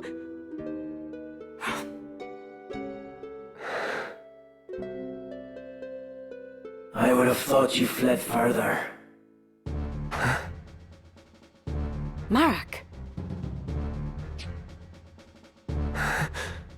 Heed my words, heretic. Spare no haste on your way to Ivalice. Tarry here, and you next meet your sister in the afterlife. Harm a hair on her head, and I'll have you there for company. Rafa, you will accompany Ramza. Run, and the death of his sister hangs on your shoulders. You play a craven game, Marak. This has naught to do with them. I play no game. I trust you know what awaits should you try my patience any longer.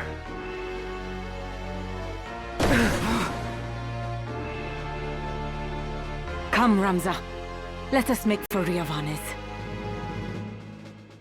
Forgive me. I did not mean to draw you into this. You didn't. This madness is none of your doing.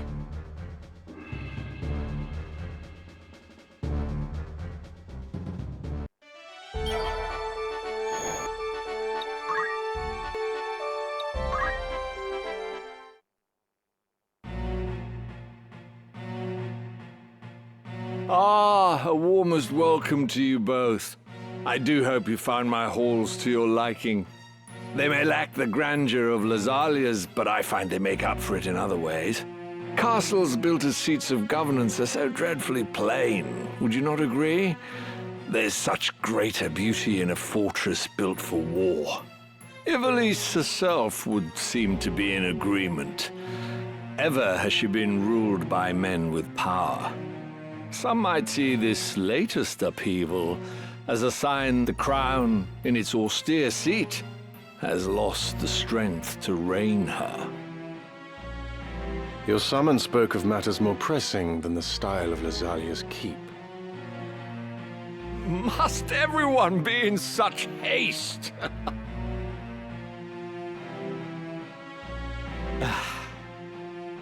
Very well. I shall ask you outright. Will you not join your strength with mine? As I said a moment ago, it is power that rules Ivalice. Who do you think now holds power? Duke Larg, the White Lion? Or Duke Goltana, the Black? No. I can assure you it is not they. The ones who hold true power are the ones who hold the Zodiac Stones. The Knights Templar. The stones are said to possess phenomenal magic, far surpassing any arcane apparatus or enchanted relic one might care to mention. They are even held to be responsible for the cataclysm that laid waste to Molond in bygone days.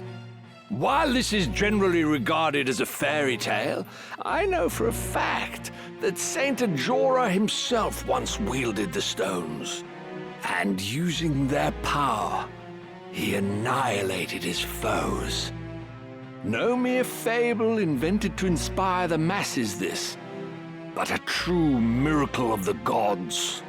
Now, at this very moment, you and yours seek the stones. What do you wish to achieve with such fearsome might?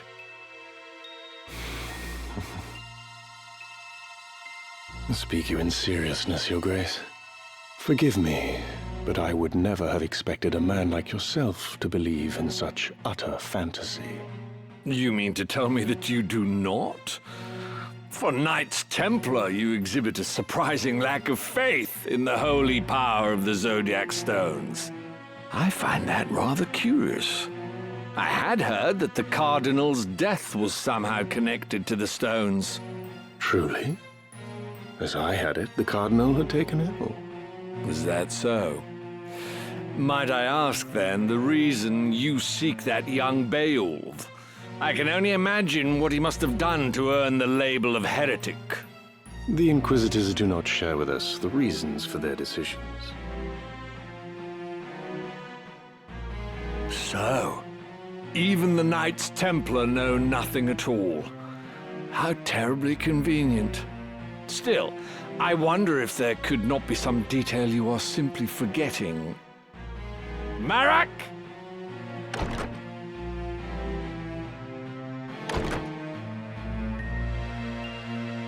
Father, forgive me. Your meaning becomes clearer.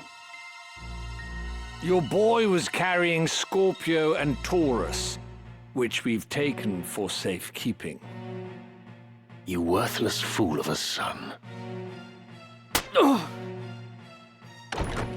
Pardon my intrusion, Your Grace, but your long-awaited guests are at our gate. Marak, would you kindly see to them?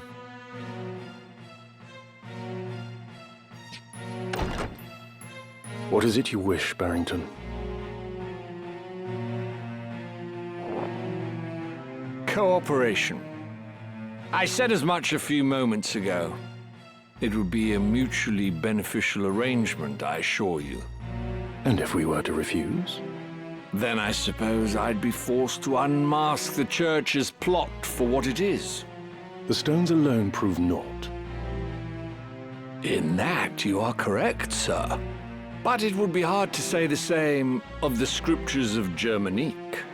After all these years as naught but rumors, who could have guessed that the Church had them under lock and key in the vaults of Aubonne Monastery? Were their contents to be made public, I imagine the Church would suffer a dizzying fall from grace. Its faithful flock would scatter to the four winds. Of course, in order to save itself, the Church would most certainly deny the scriptures as false. But that still leaves our friends in high places. Larg, Goltana, even the Council, all would covet the scriptures for the power they offer. Where are the scriptures? Oh, who could say?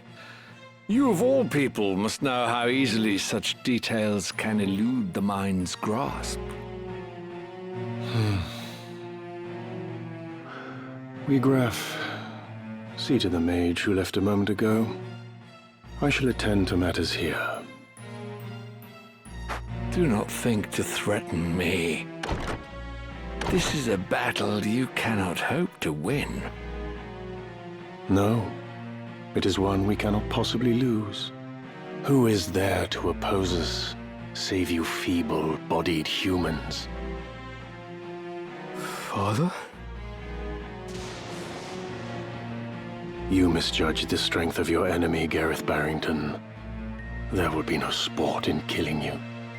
You would raise arms against your host under his own roof?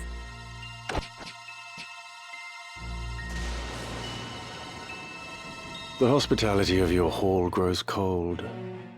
I fear I shall have to take my leave, once I've shown you the power of the stones.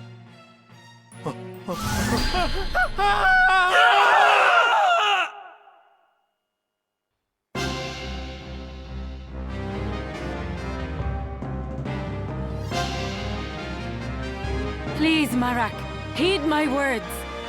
We can leave this place together. Death is the price for disloyalty. You know this as well as I. The Grand Duke sees all debts paid in kind. Turncloaks are set upon by their once friends and hunted relentlessly.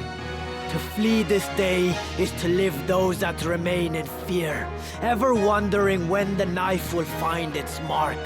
Such is not a life I choose to lead. And nor should you. If we but finish this one last task for him, the Grand Duke will release us both from his service. He swore as much to me. So stand aside, Rafa. Once I have slain the heretic, you and I are free. Barrington swore it on what? His honor? The man lies, and we both know it. Believe him now, and you will spend the rest of your days as his assassin, as his tool. I believe the Grand Duke. I must. There is no other way. I will kill that man and take the scriptures from his corpse, and then His Grace will cut our chains.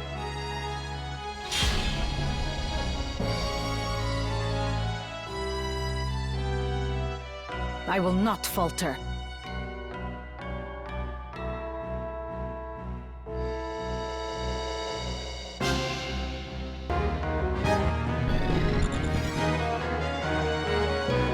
Marek, your sister has the right of it. We are not the ones you should be fighting.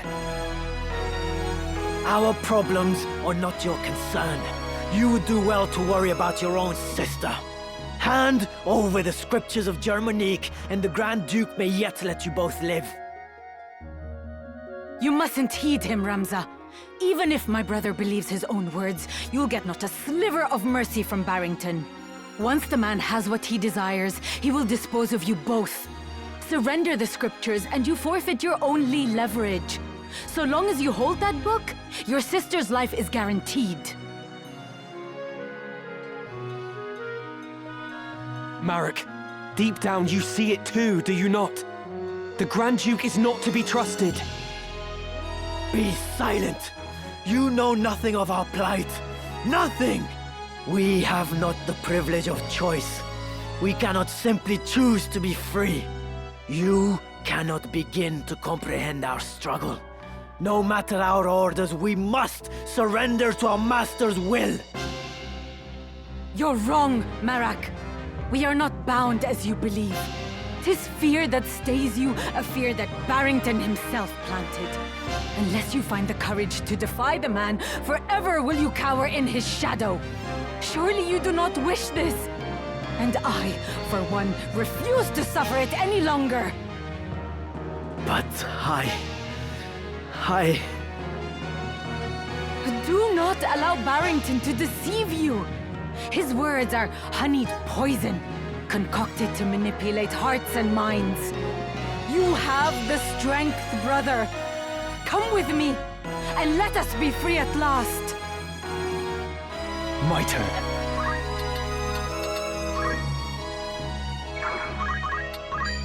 Ha!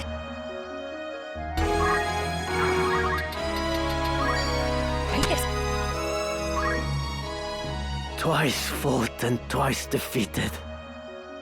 I am no match for this one. Don't you dare run, Marak! I have not finished!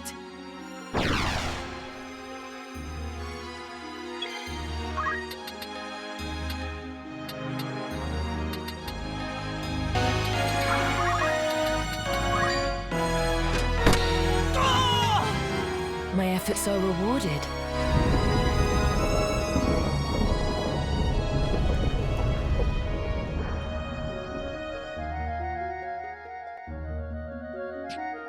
Claws and fangs.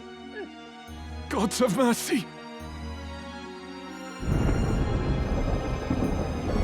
Pray let them be safe.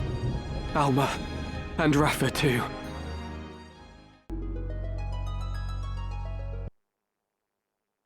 Ramza. What was that?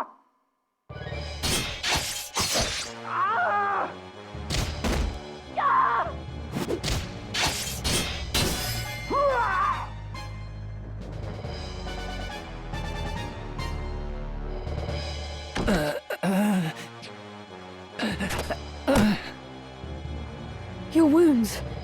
What did this to you? A beast. Oh gods, my limbs grow cold.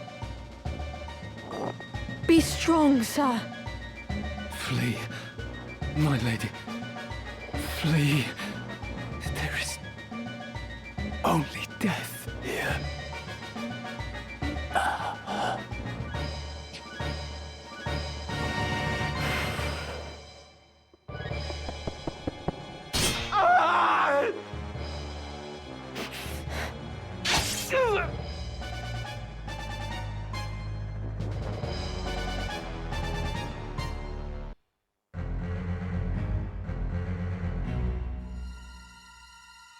By the gods.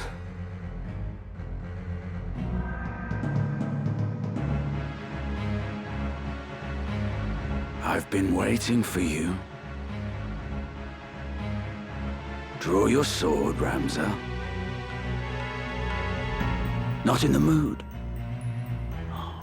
I hope you will not object to me drawing mine. I pity you, Wheatgraf. More than you can know. What must Milyuda think to see you now? You would sell your soul to the Lucavi to slake your thirst for revenge. Revenge? You think that is what drives me? I have no such petty concerns. All has been made clear to me. I now understand power's true purpose. It is simple, really. Power is meant for ruling over those who possess it not. I still burn for revolution, of course. As much as I ever did. 'Twas that fervent desire that the stone heeded when it answered me in my darkest hour.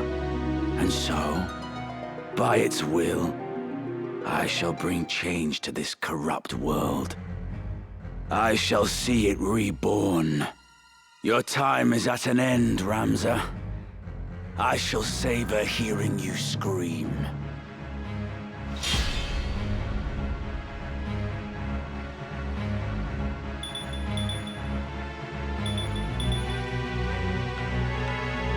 My turn.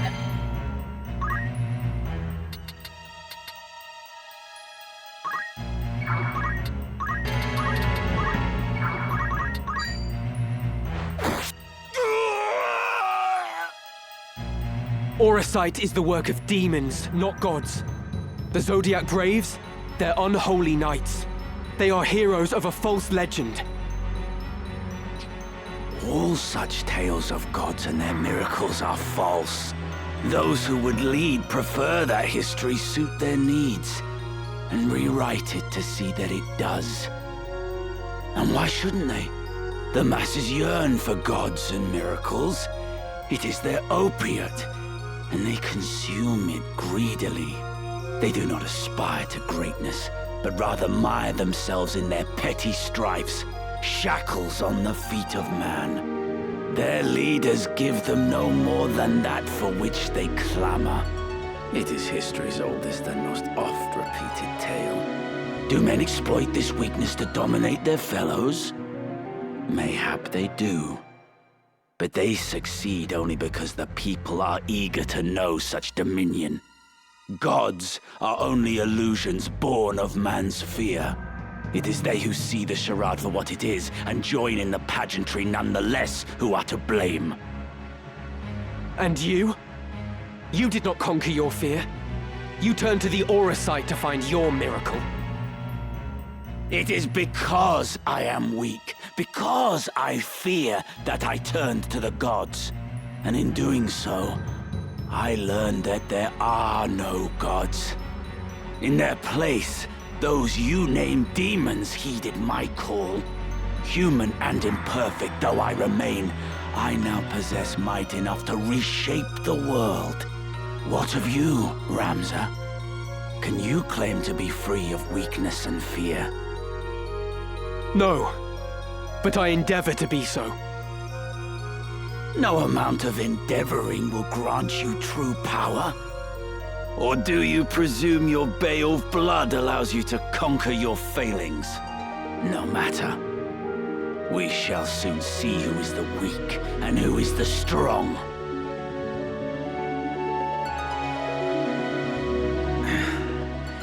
You are stronger than I had thought.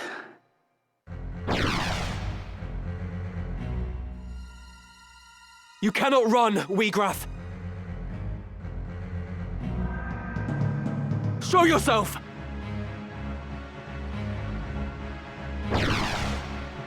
Why would I run? I command power absolute.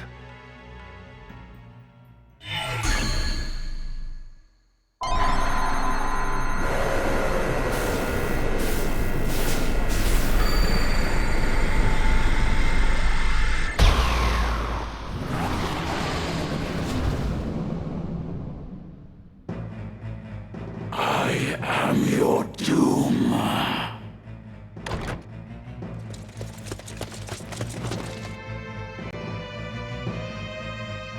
You fight alone no more. Then nor shall I. In fellowship as well does power lie.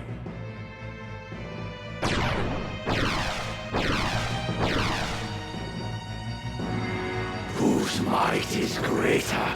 Now we shall decide!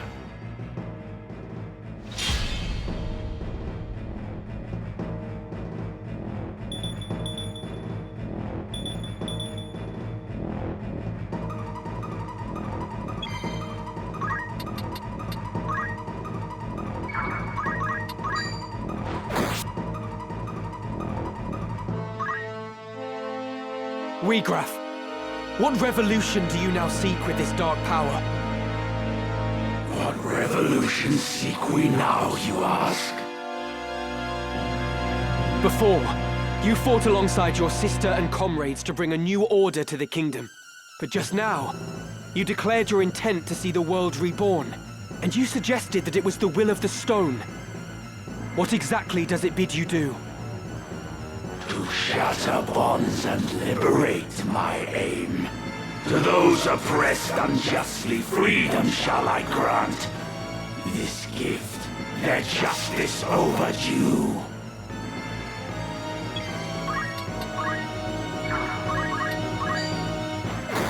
Curse you, Ramza!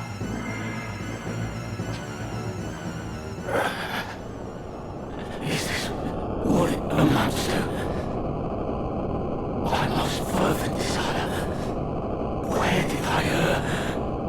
What should I have done? What could I have done?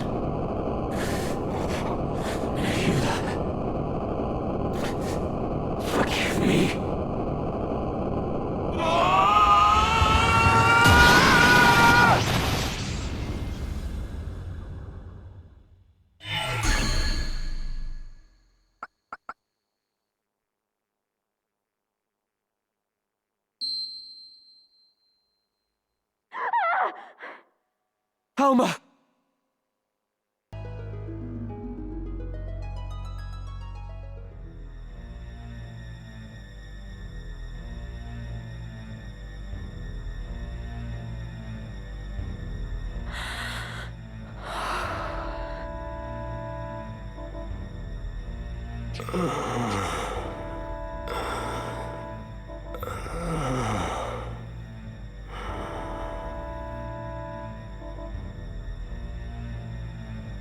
Hold on.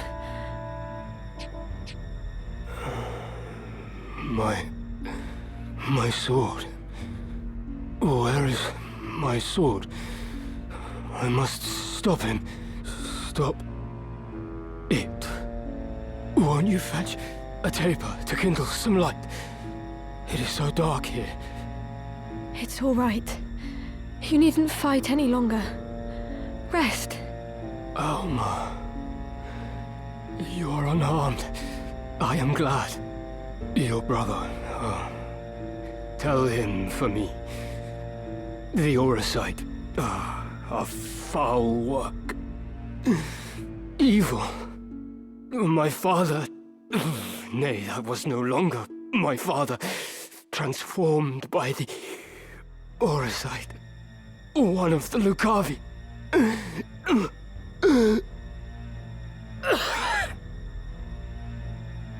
Please, you must save your strength.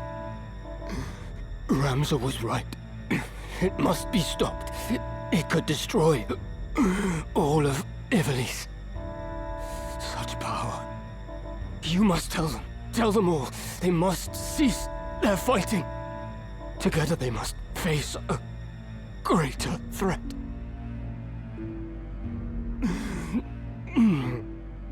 Where is my sword? My arm does not heed me. Be still now. I saw its body in the hall.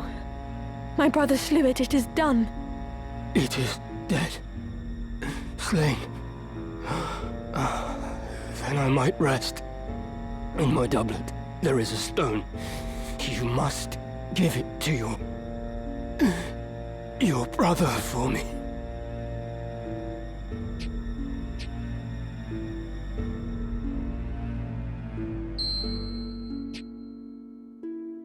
I will.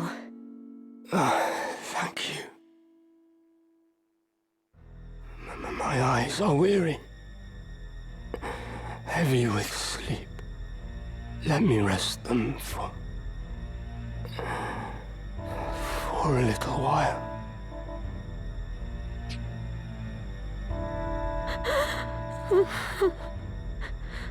Whose voice is that? Ah, so here you are. I shall speed you to join the others. You needn't fear. Your death shall be quick.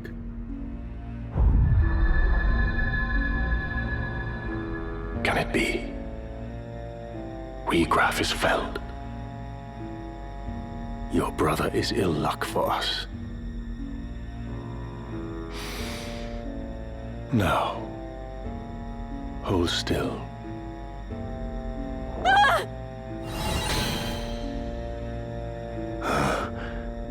What's this? Virgo stirs. You. Could it truly be?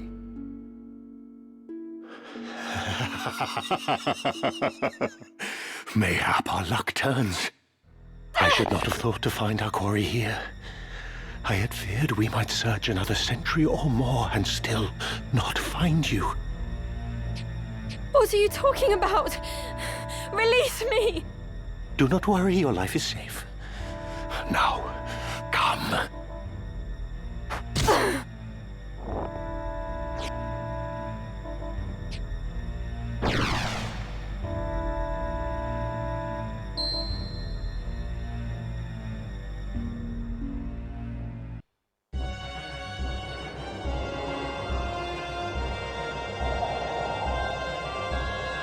After all I've done for you, you now repay me with betrayal? You owe me your life, you ungrateful wretch. You would not stand here today were it not for me. Did you prefer digging through sordid heaps of rubble, or have you already forgotten that? And of whose making was that rubble? That hellscape? It was you who burnt our village. You who murdered my mother and father and everybody else. It is not with betrayal I repay your deeds. It is with vengeance!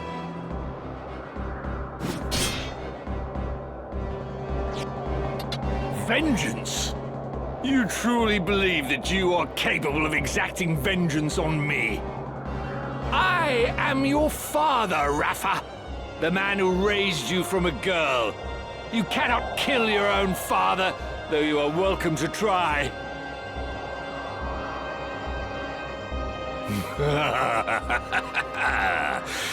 You cannot do it. Do you know why? The flesh remembers, Rafa. It remembers fear, cold, and trembling. Now cast away that sword and return to my side, where you belong. It's true, isn't it? You meant the words you spoke just now. Marak, my son. You too would turn on your father? You truly are an ungrateful lot. I'll kill him! Rafa, no!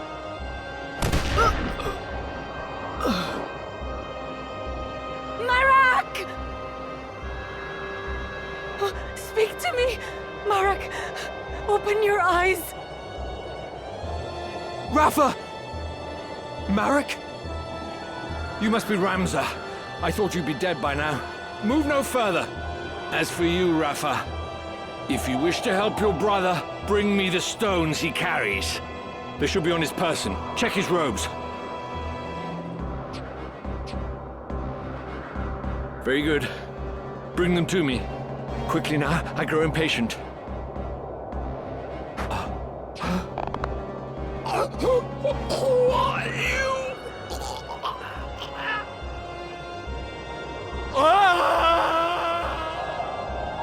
I wonder if you would not relinquish the stones to me instead. Marquis Elmdor? What are you doing here?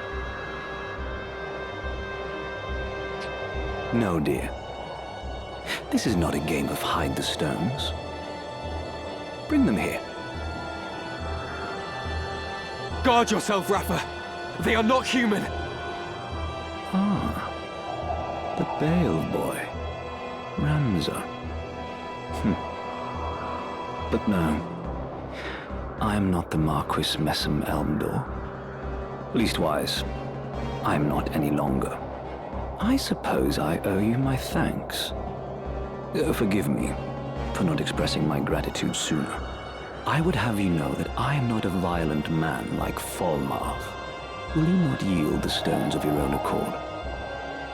I do so hate to see blood spilt needlessly.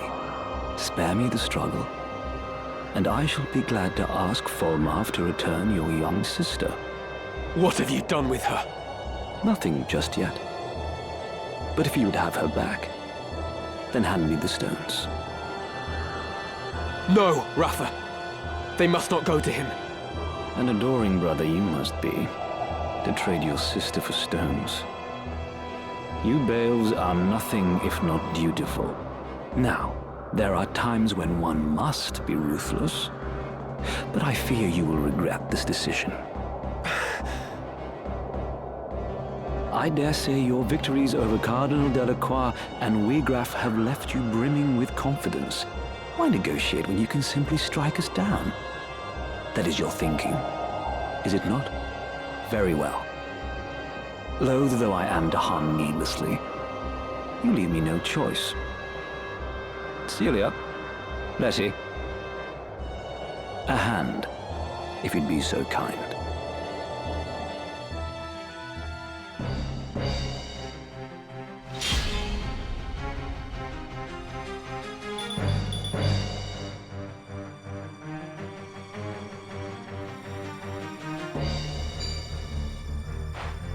Whither?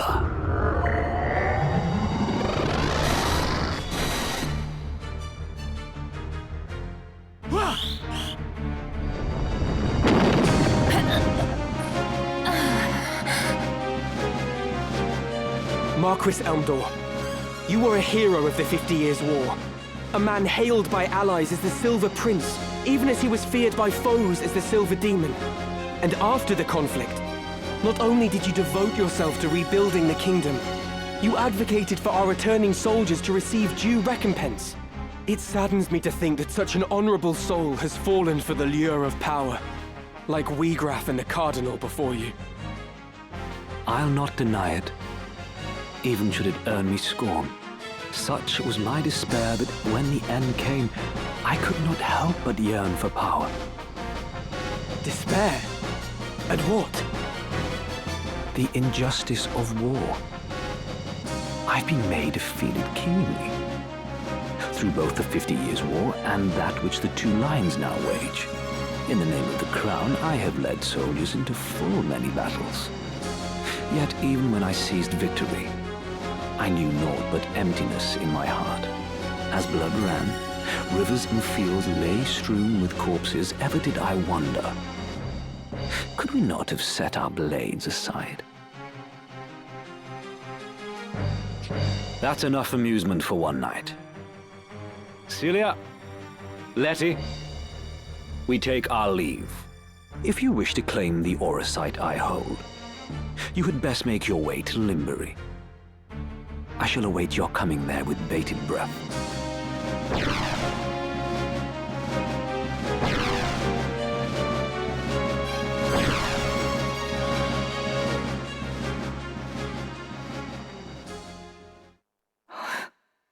Marak.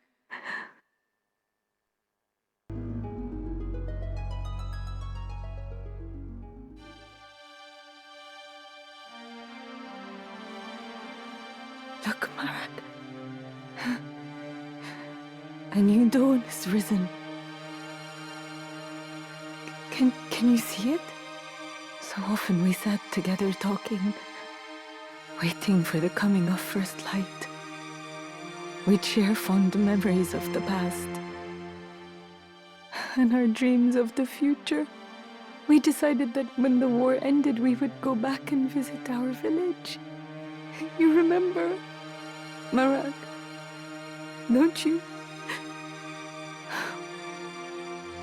Tell me you do, please. Tell me you'll still go. Please open your eyes. I beg you. I beg you.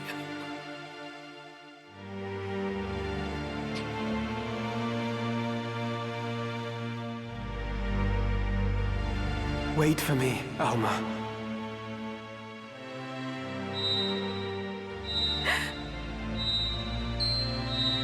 What's this?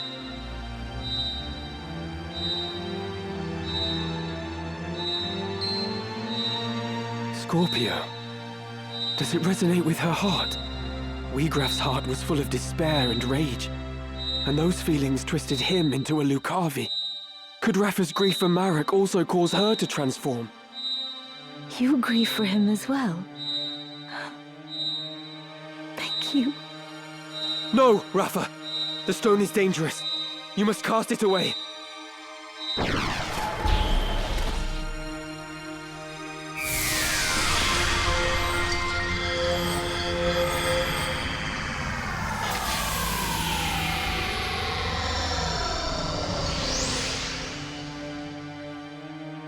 What?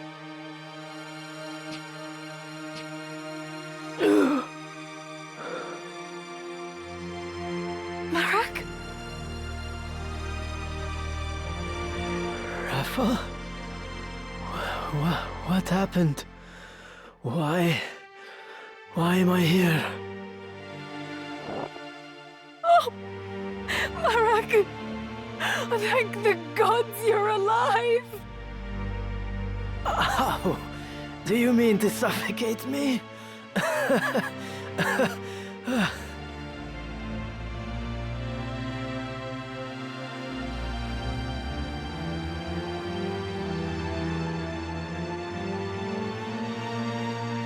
A voice called to me in that land of pure white light.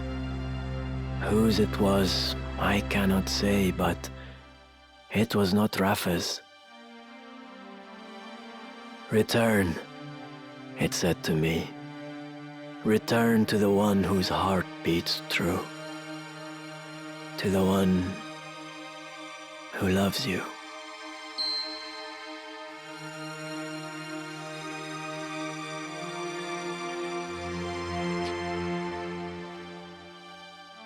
Another Zodiac stone.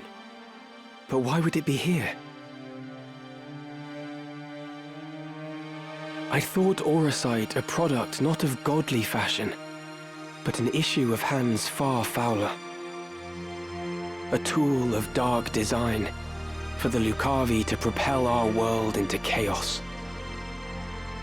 I know not by whose hands it came to be, but I do not think its evil inherent. I believe it is the wielder who gives its power shape.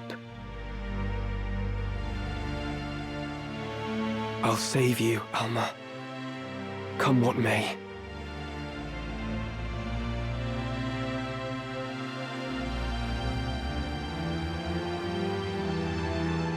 Frustration with the stalemate growing, the Order of the Northern Sky recalled its full force from the war's now expansive front. They marched on Fort Bessilat, with plans to turn the tide of the war. The final battle was close at hand.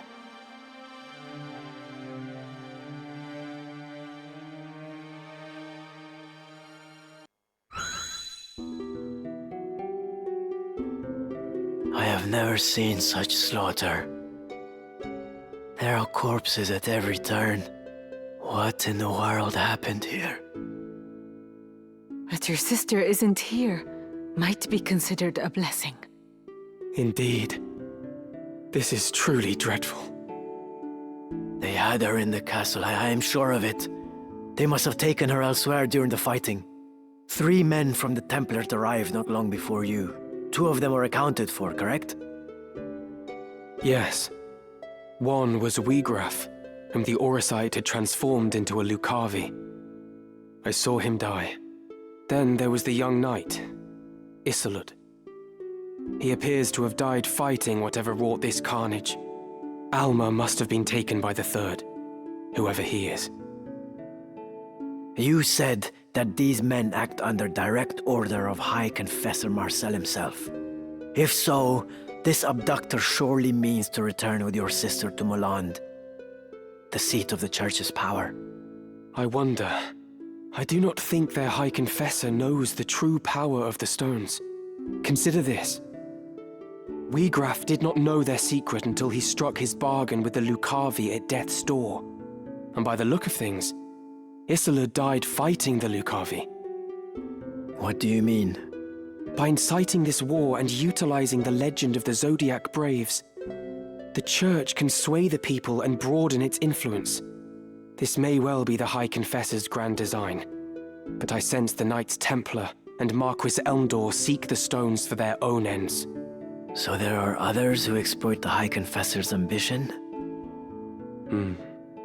Marquis Elmdor mentioned a man, Fulmarv. Might he be the one who took your sister? Fulmarv. That is the name of the commander of the Knights Templar. He is the High Confessor's right hand, and an ambitious man. Like we have, he sullies his own hands that his masters may remain clean. He is the key. What will you do? Whatever their reasons for abducting Alma, she must be worth more to them alive than dead.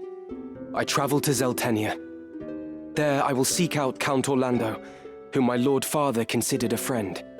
Once he has read the scriptures of Germanique, I am hopeful that he will lend his aid in exposing the Church's plot. And I will also seek out Delita.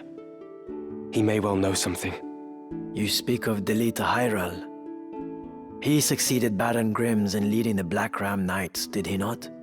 Even allowing for the war, his rise through the ranks has been so expeditious as to invite suspicion.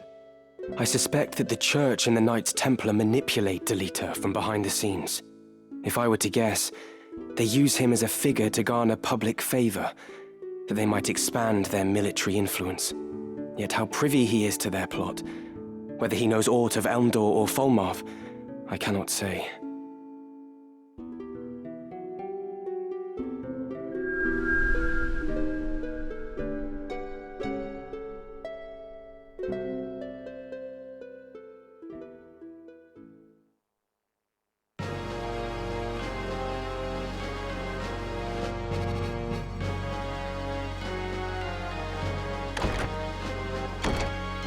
Welcome home, my lord. Yes. Home. You're well? I am, thank you. What news of the war? None good, as you know well enough. The war with Ordalia has nigh bled us dry, and now we are poised to finish the job ourselves. Conviction found us.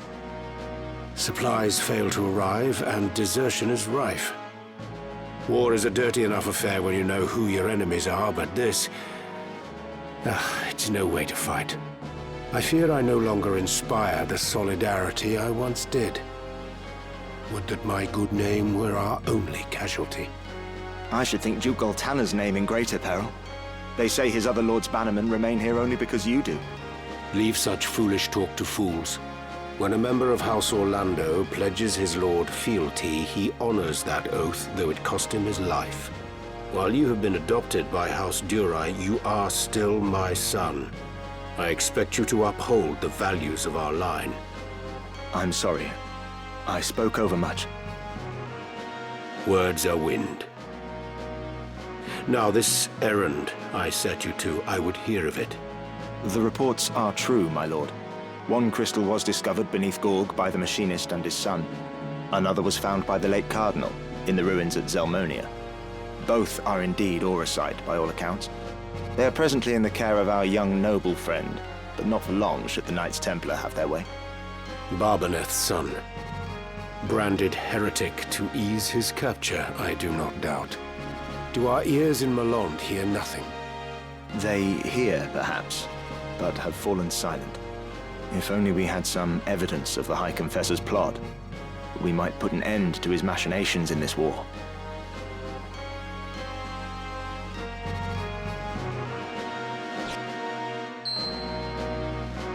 This shall not long remain hidden from their gaze. And then the storm will be upon us. For the Thunder God, it may be his last.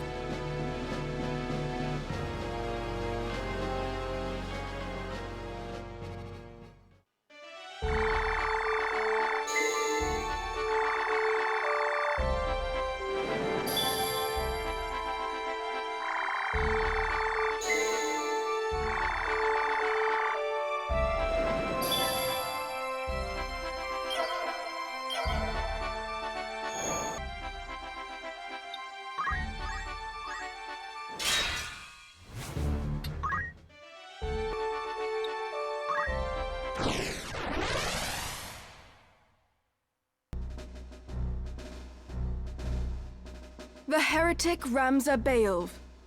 So yours was the band that came through Daguerre Pass. I am Meliadul Tengil of the Knights Templar. I will have vengeance for my brother.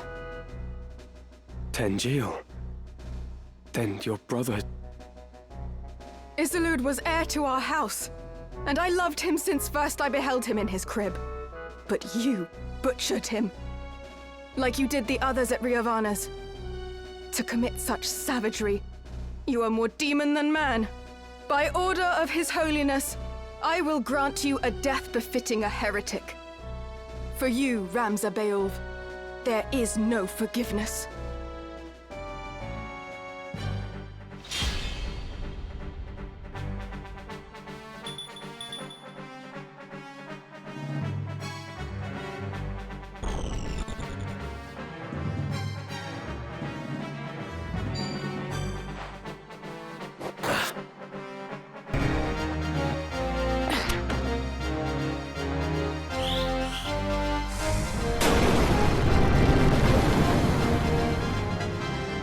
Step forward. Wait, Meliadul! I am not your brother's killer. Had you seen what happened at Ivalice, you would understand. No mortal hands could have carried out such slaughter. The one responsible was twisted by the power of the Auracite into a Lucavi. A Lucavi? So demons of Eld walk among us, killing for their own delight. A splendid tale. But a lie less fanciful might better persuade. It is no lie. They keep the truth from you as they did your brother. Even the High Confessor is but a puppet, dancing on strings he cannot see. The Zodiac Stones are much more than holy crystals to be revered. They hold real power. The power to work wonders. That power manifests the heart's innermost desire. And in itself, it is neither good nor evil. Yet there are those who seek to use the stones to evil ends. These are the masters you unknowingly serve. Listen to me, Meliadul. Your commander Fulmarv has been deceiving you. Do you think to convince me with this prattle? You are a fool indeed. Lord Fulmarv is my father. And I will believe his words over your slander, heretic. Your father? My brother fought to save this blighted land.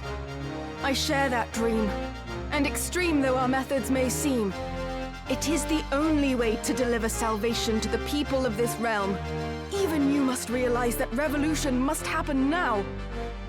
With each wasted moment, the land sinks further into a mire of misery and death.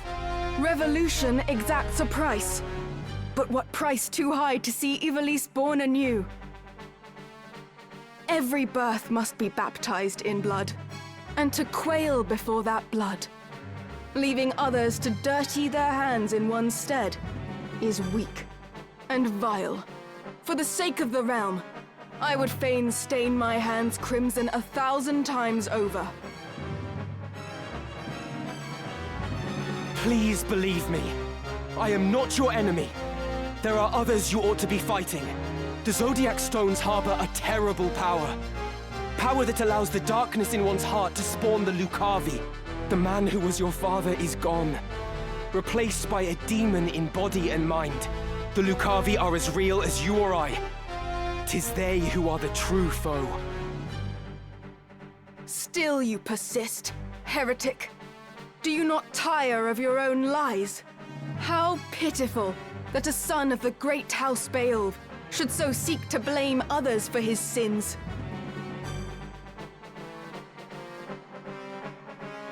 It is not enough that you failed to realize your own destiny. You would drag the name of your house through the mud as well. If you've any honor still, you will submit to your punishment and beg Lord Barbaneth's forgiveness in the hereafter. My Lord Father would find no fault with my deeds. I would hope that he watches me from above with pride. Rather than concern yourself with him, you would do well to look closer at your own sire, who succumbed to the Auracite's allure.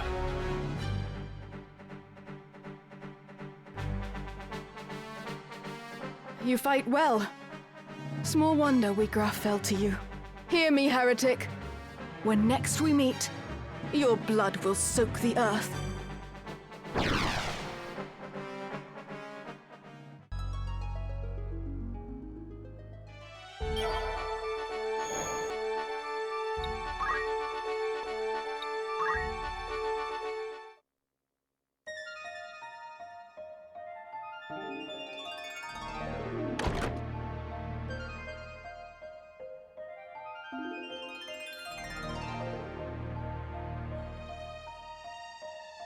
A heretic at prayer in a church. Passing bold, Ramza. Delita, I'm glad to see you well. As you say, I am a wanted man, so I shall ask it plain. Why has the High Confessor planted you amongst Goltana's men? You took the risk to come to Zeltania simply to ask me that. Very well. I see no harm in telling you of my mission. The Black Lion, Duke Goltana, and his foremost commander, Count Orlando. I am to assassinate them. What? Keep your voice down. Now, listen well. Groups such as the Corpse Brigade, ill-contented with the crown and the nobility, are in no short supply. The church merely fans rebellion's flame. The people tire of war, and their disdain for the crown waxes with each passing day. Of course, Goltana and Larg want to put down the rebellions at home, but they lack the troops to do so. To break the impasse, they seek to bring an end to the conflict, once and for all. Then the church was behind these months of unrest. And even as we speak, the armies of both lions amass at Besselat. All proceeds precisely as you and yours have planned. Yes. And it will not end as either lion hopes. Larg and Goltana will meet their deaths once battle has begun. Yet cut off one head and two more spring forth, so naturally their closest allies must die with them. Of the southern sky, Count Orlando, and of the northern, Lord Zalbarg, and Larg's right hand, Count Dystarg. Your brothers. With the leaders of each army gone, the fighting will cease, and those who remain will have no choice but to embrace the peace we offer. A peace? Or surrender on the church's terms? The people will proffer to the church the role of mediator with hands upraised, as will all the battle-weary soldiers. Moreover, the church will have the Zodiac Braves. Formed anew, they will serve as the High Confessor's loyal swords, a legend reborn to captivate the masses. The Zodiac Braves reborn. Of course, one thing yet stands between the church and the Orosite. The heretic, Ramza Beowulf. Is that it? You've come to fetch the stones? How much do you know of their secret?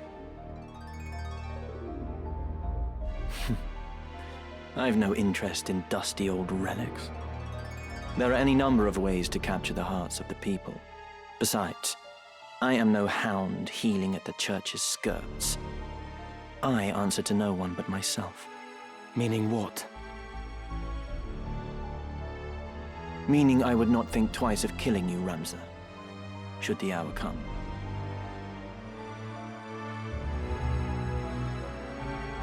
But not this day. Though our methods be different, our goals are not. As long as they remain so, you are no enemy of mine. Delita, you could come with me. I cannot join you. She needs me. Far too much to leave her now. Avelia? One army has crowned a king, and the other a queen. But only one will rule. The one who outlives the other. The church itself favors neither, for what it desires is a pliant puppet whose strings the High Confessor will hold. And happily for them, both Orinus and Avelia are well suited to the role. It matters not who prevails. And you? Do you not use Avelia to fulfill your own ambitions? Use her? That I cannot say. But of one thing I am certain. And that is? To save her life, I would gladly give my own. Delita. You must think this strange. No. I understand only too well.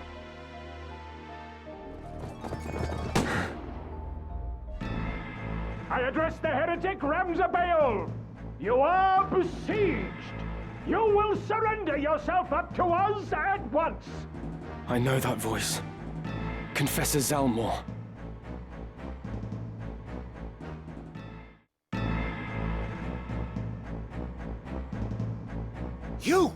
You are Delita Hyrule of the Black Ram Knights! What are you doing in the presence of a known heretic? You see me. You must not live to tell of it. In this at least, Ramza, it seems we must fight side by side. Wait, Delita. They are no more than pawns in this game. They know nothing of the plot or the secret of the Orosite. They simply carry out their orders.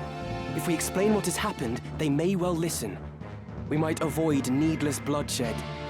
Hear your words, Ramza. These men shut their eyes to the injustice in the world and kill merely to preserve the Church's virtue. Reasoning with their ilk is futile. Even you must see this. But very well. If you wish to throw yourself upon their mercy, I shall not stop you.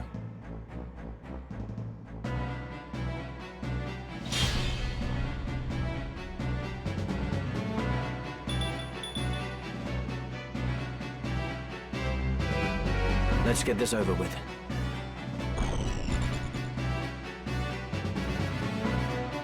You're mine.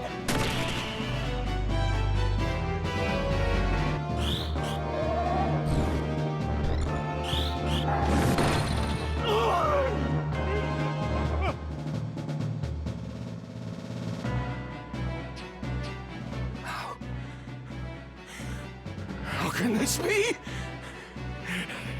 Great Father, strike down these sinners, that they may feel your wrath!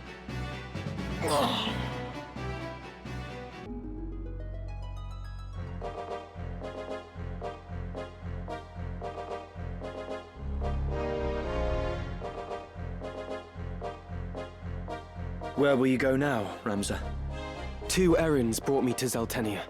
The first was to meet with you. The second is to speak with Count Orlando. The Thunder God? For what purpose? I mean to enlist his aid in exposing the Church's intrigues. How? I have powerful evidence of the Church's misdeeds, of the truth they have long kept secret. The scriptures of Germanique. I spoke with the Count's adopted son, Orin, not long past. He pledged their aid should I bring hard proof against the Church. Orin was certain that his father, at least, would withdraw his troops and play no further part in the conflict. Is that so? It's all right. She's with me. Malond has provided several others to help me carry out my task. She is but one. Help you? I was sent to keep watch on you. And a fine job you're doing of it. She knows everything. My plans, all of it. Like me, she works for the Church, but shares not the fanatical fervor of the Knights Templar. And like you, she longs to restore peace to Ivalice, even should your paths differ. Anything you can say to me, you can say to her. You're the youngest son of House Beowulf. Ramza, am I right? Childhood friend to Delita, and nefarious heretic. My name is Valmafra Linand. A pleasure. I take it you did not come for idle chat. I've received word. The northern sky moves. They make for Besselat. Count Orlando himself has departed for the same only just now. As anticipated, Duke Goltana will also strike forth, and with your Black Ram Knights, no less. I'm afraid it's too late, Ramza. We cannot stop the 2 armies from joining battle now. No, I won't give up yet. I can still convince the Count to avoid this needless bloodshed. I might have known you'd say that. Then our paths part once again. Be safe, Talita. And you, Ramza.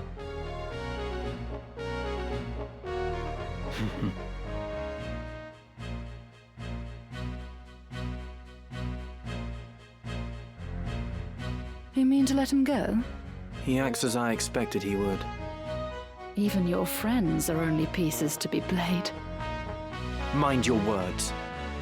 You know not what you say. Such outbursts ill become you. Haven't you somewhere else to be?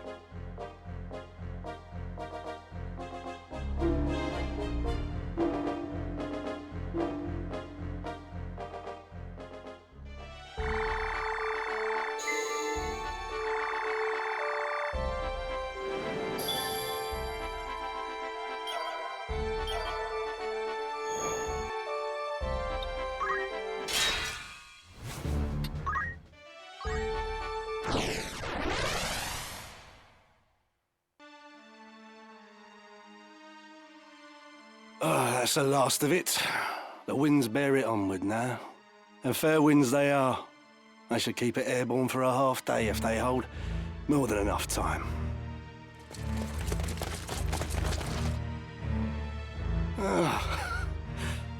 Now there's a creature I had not thought to find in these wastes. One might say the same of a Knight Templar so far from the Church. What is it you scatter to the wind? Oh, that? Oh, I suppose there's no harm in you knowing. There's naught you can do to stop it now. Stop what? This.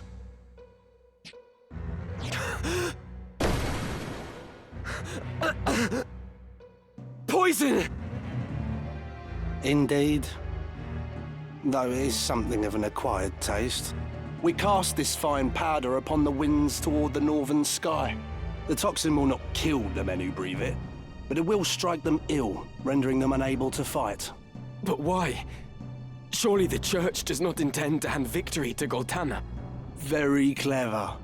I'll expect no less of a Beowulf. The moment Goltana hears of the Northern Sky's plight, he will send his armies against them.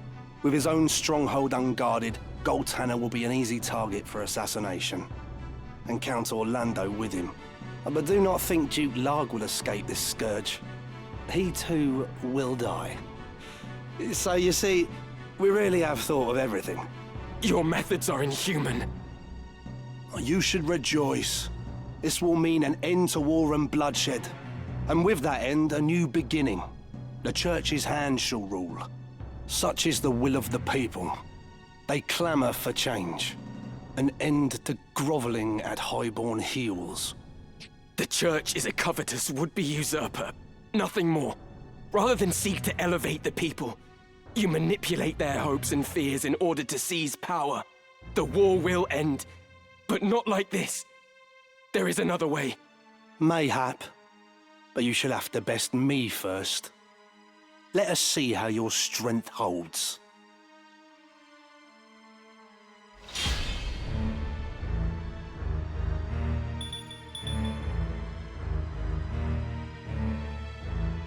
You ain't leaving here alive.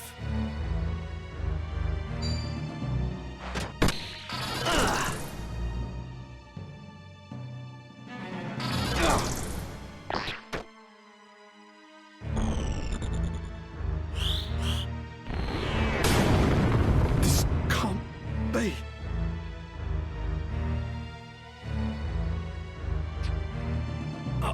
Not now. Not when we're so close.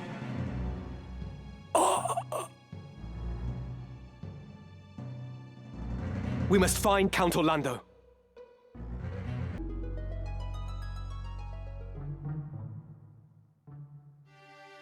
Me? Plotting against the Duke? Are you mad? Please, my lord, do not make this harder than it must be. We have our orders. Why, in the name of all that's good, would I wish to unseat my liege lord?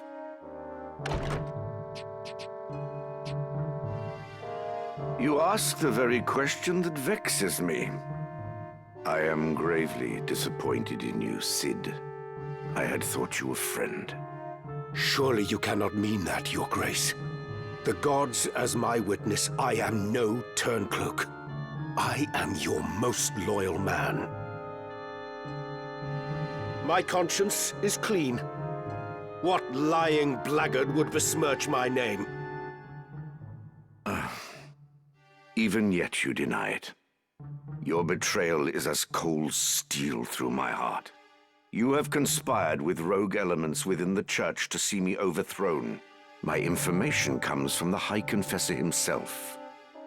You can imagine his distress upon learning of the plot. Your Grace, the High Confessor deceives you. It is he who schemes in the shadows. Now there is an august claim.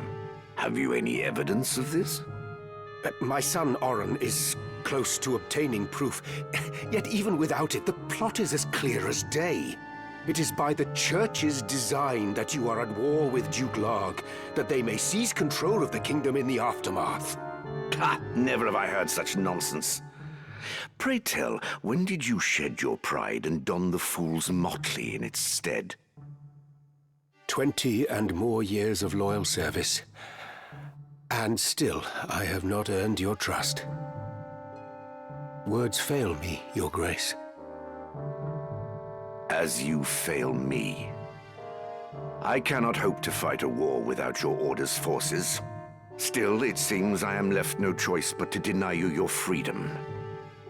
A lamentable situation for us both. Take him from my sight.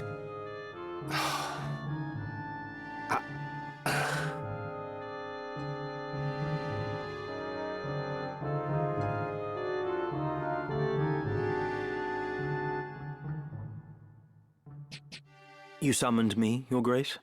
I want you to maintain your contact with Malond. A gaggle of cretinous sycophants they may be, but I cannot do without the cooperation of the upper clergy. Once the confessional decree is in my hands, Lag is as good as defeated. Fear not, Your Grace. The High Confessor's mind is quite firm on that account. Excellent. You have performed most admirably. There is another matter. I am placing the Order of the Southern Sky under your leadership. Henceforth, you are a knight devout. For now, this is a provisional appointment, but it shall be made permanent pending the battle's outcome. You grant me honor far beyond my due. I expect I shall not regret it. I place my full and utter confidence in you, Commander Hyrule.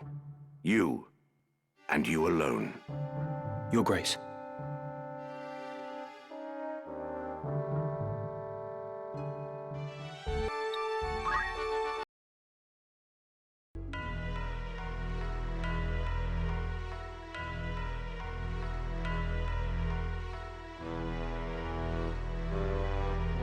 What's happened here?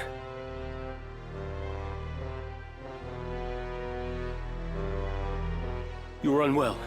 What's wrong? My chest.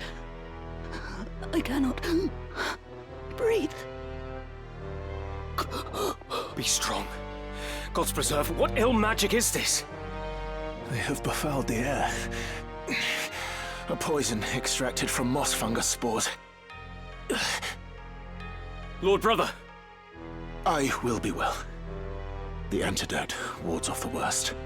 I worry only for the Duke. Where is he? Would that I knew. My search has yielded naught. I am here.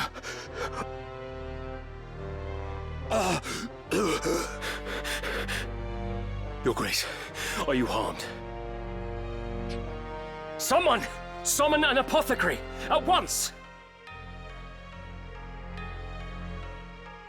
How do you feel, Your Grace?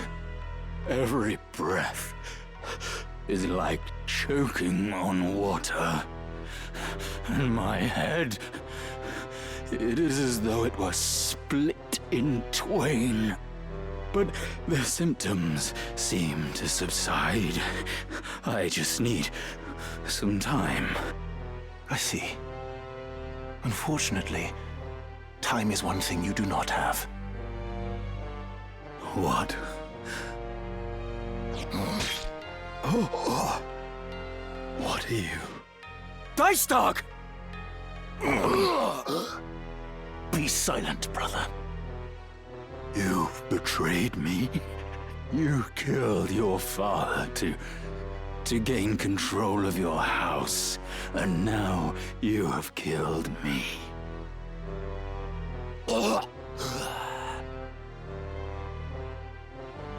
Is this poison your work as well? No. No. It is a gift of those who would see House Bael take center stage. Why do this? Duke Lag was slain in battle. It is now left to House Bael to carry out his wishes. This... You go too far. This dagger, place it among the corpses. They were assassins sent by Goltana. You understand me, yes? The die is cast. Lord Brother!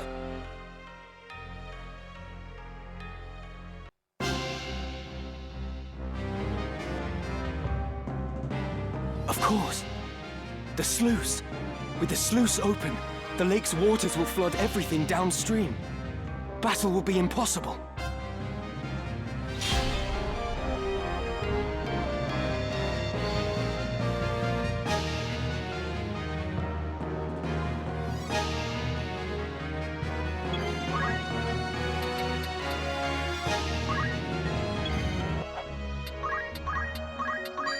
By heaven's will. What?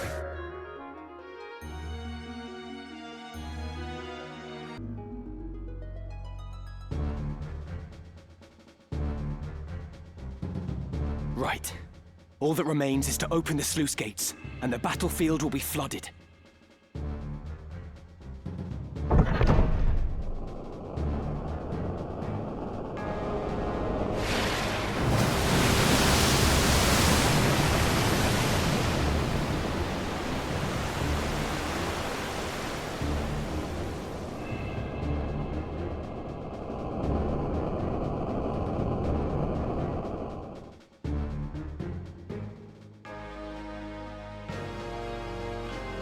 Father, we've come. I trust you've been kept well. Well enough, as you can see. And this must be Barbaneth's son, Ramza. How you've grown, boy. Still, I recognize you at once. Have we met, my lord? Yes. Though I can't say I'm surprised you've forgotten. You were only a child of some 3 or 4 years at the time. You gave us all quite a fright trying to lift my sword. Your father gave you a scolding that left you in tears, but at least you weren't hurt. And now here you've come to rescue me. I thank you. There's no need to kneel. The battle is ended, with only light casualties on either side. This, too, thanks to the help of Ramza. We've managed to hold the fires of war at bay. For a time. I see. You are a worthy son of Barbaneth, young Ramza. There are many who owe you their gratitude, and I give it now in their stead. And mine with it, to be sure. I do only what must needs be done. I see your likeness to Barbaneth is more than skin deep. Your deeds honor him, boy. Pray forgive the interruption, my lord. Duke Oltana means to execute you on the morrow. We should flee promptly, while the confusion eases our way. It is as she says, my lord. We should continue this elsewhere. Yes. Yes, it won't do for me to remain here with Goltana in this ill temper. Oren, I have decided to travel with Ramza. We must expose the Church's deception and put a stop to the High Confessor's plot. Then I will go with you, my lord. No. You will return to Zeltenia and see to the safety of Queen Ivalice. She is the kingdom's rightful ruler and must be protected at all costs. That solemn duty falls to you. I shall guard her with my life. Well, Ramza, I trust you've room in your retinue for one more, long in the tooth though I may be. My lord, you appear to me as a warrior in his prime. It would be my honor to fight at your side. Then let's away before we're found.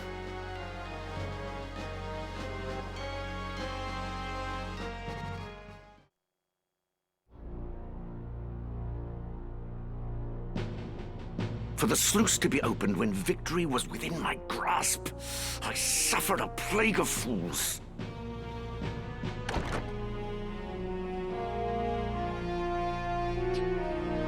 You called for me, Your Grace? Commander Hyrule, you are to gather a company of soldiers and move against the northern sky at once. If allowed to regroup, they will force another impasse. That is unacceptable. The White Lion must be put down for once and all.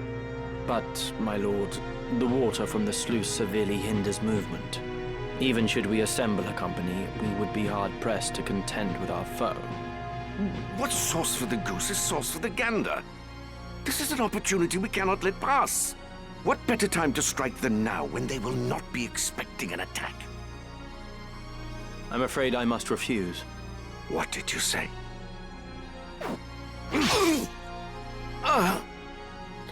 You... No man would wish to see you king.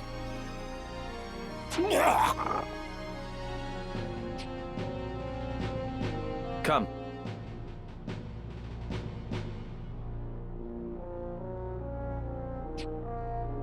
Know that your death is not in vain. The vanity would be in living when Saint Ajora calls me to his side.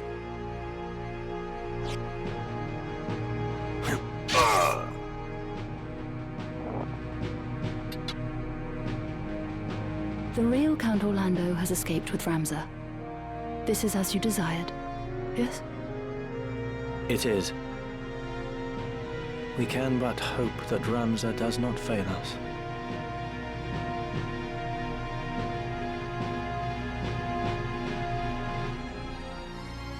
High Confessor Marcel came forward with his offer to mediate a peace between the camps, but though their leaders had been lost, their capacity to make war had not.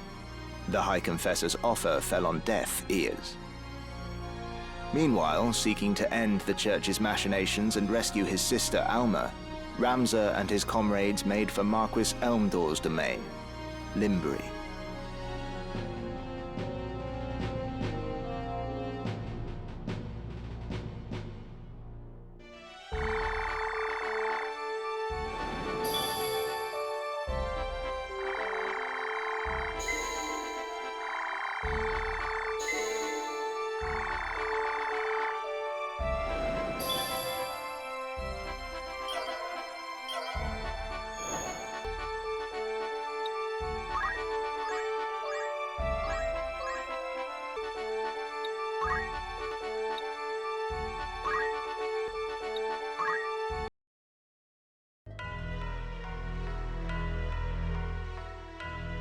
So you are unwilling to compromise on your position?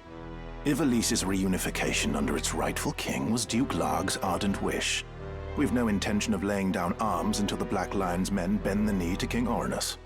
They will not steer the helm of Ivalice, and nor will the Church. Not so long as this house stands. Do you not know who made your assassination of Duke Larg possible? I mislike the question. Larg was felled by one of Goltanna's assassins. Or do you mean to say that you were the ones who sent him? That you would dare to make such jests. The Church has fallen far indeed. There is to be no convincing you, then. Were it our desire, we could crush the Template like an overripe grape. Of that, I am quite convinced.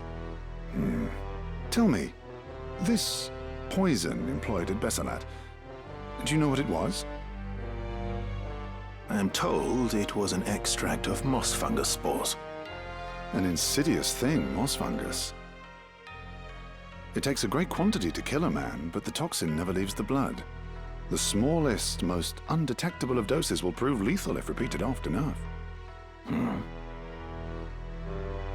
The person being poisoned is oft unaware, for the symptoms are easy to confuse with those of common affliction. Headaches, chills, joint pain, high fever. Such things are observed before the lungs flood and the stricken struggles for breath. The young and robust may pull through, but the odds favor not the elderly and infirm. Your late Lord Father was taken by malady, was he not? What is it that you wish to say? I'm told you yourself have some knowledge in poisoncraft.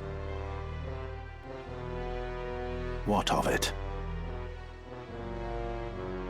I recently learned an interesting fact. I had wondered if you might be aware of it. When one poisoned by moss fungus is buried, they say toadstools sprout on the grave, because spores remain in the body. For which reason those killed by moss fungus at Besselat are being cremated, as a precaution.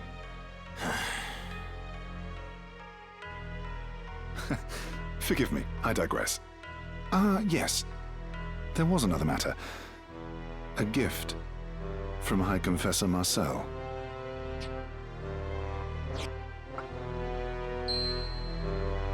A gemstone? It is a zodiac stone. A blessed crystal from Malond. The High Confessor wished for you to have it. Please accept it as a symbol of the Church's good faith.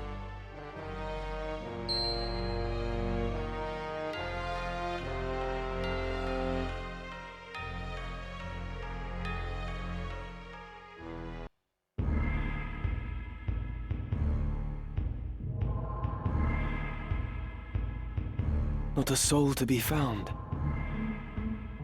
Could the castle truly be abandoned? The door stands open.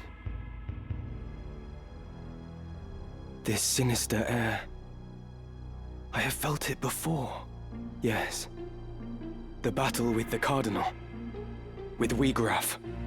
Welcome to Limbury Castle.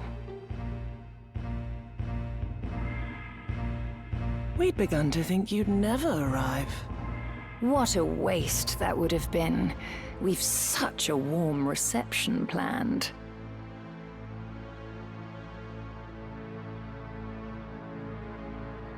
A kiss to see you to your grave. Do not think me easy prey. Your true nature I will lay bare.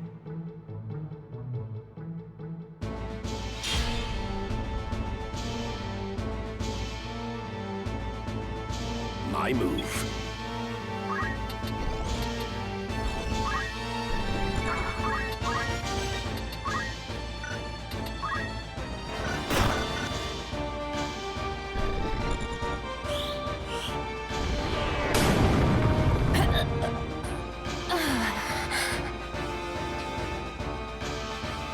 You're strong, indeed. But will it be enough, I wonder? If you are determined to know our true nature, then join us inside. Assuming your courage holds, that is. I do find myself growing fond of you. Rather than foes, mayhap we might be friends. But come, let us continue this within. Do not keep me waiting now.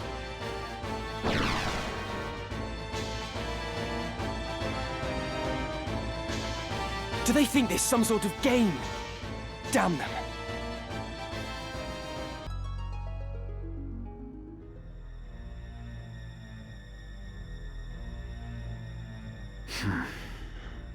Scarce had Delacroix and Wiegraf awakened than they were felled.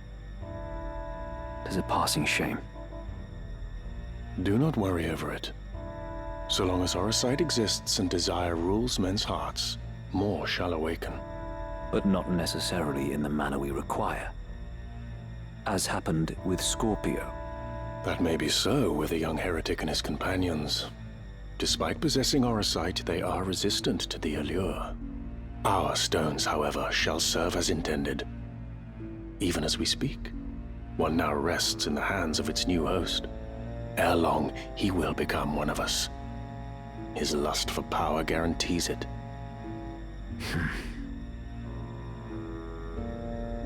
Then all that remains is the revival of the Angel of Blood. Once the creator of the Orosite has descended, our ranks will burgeon in this world awash with desire. Do we have a suitable host? The girl is the chosen. Of this I am certain. The Virgo stone once held by the Savior made its intentions known to me. Now we need only find the way to the Necrohole, where his soul rests, bound to the Angel. He is here. We've drawn him into our web. What would you now have us do with him? Ah, Ramza. How long you kept us waiting? We have a score to settle from Riovanes.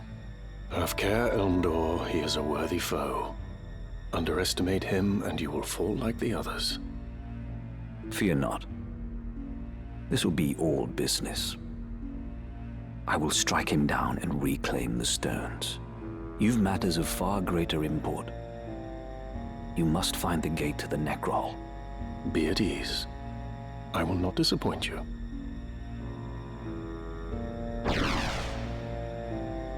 Well, 'twould not do to keep our guest waiting. Let us be about it.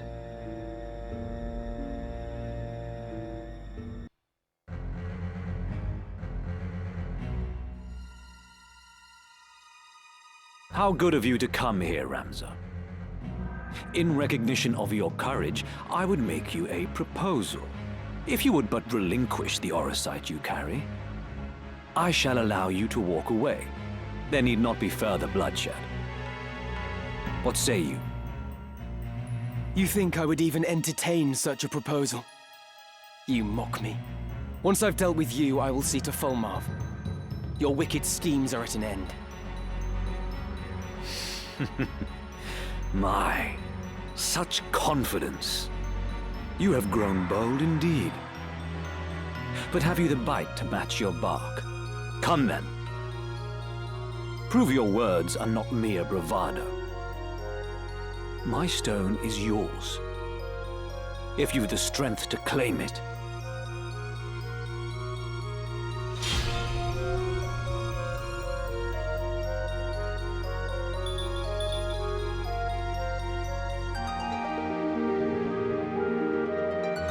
A dead man stands before me. I thought you slain, Marquis. As I did you, Count Orlando. You were supposedly executed soon after you murdered Duke Goltana. 'Tis a tale of the High Confessor's spinning, as my lord ought already to be aware. I see Ramza has told you all. In that case, let us cast aside the pomp and pretense. I must say, Cid, I have longed to cross swords with you. Not in genteel contest, but in true and savage battle. A fitting diversion for we who have taken our final bow. I will show you the swordsmanship that has earned me my epithet.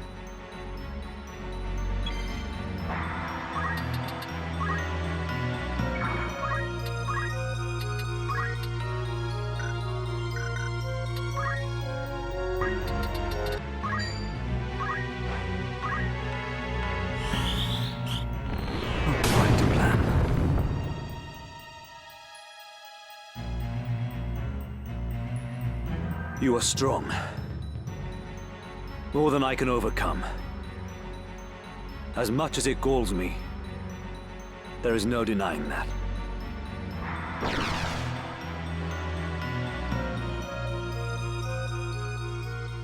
I await you in the Undercroft. There is no more fitting a place for us to settle this. I care not where. You'll not elude me again.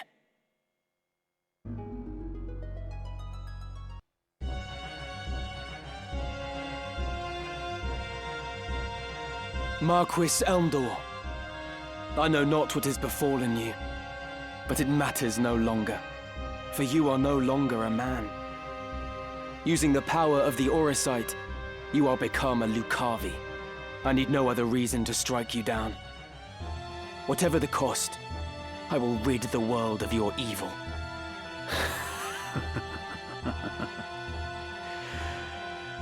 That too is a desire. No different from that of all men. When your life's flame gutters, do you think you can resist being consumed by it? Every deed left undone, every failure, every regret will give rise to desires that call the darkness. And when it answers, what would your most fervent desire invoke, I wonder? Mayhap you will experience a miracle akin to that which saw your friend rise again. But in all likelihood, you will become one of us. For there is no man in whom darkness does not reside. Do you see them? The souls of the tormented. In life, they too bore darkness in their hearts. And now they serve it.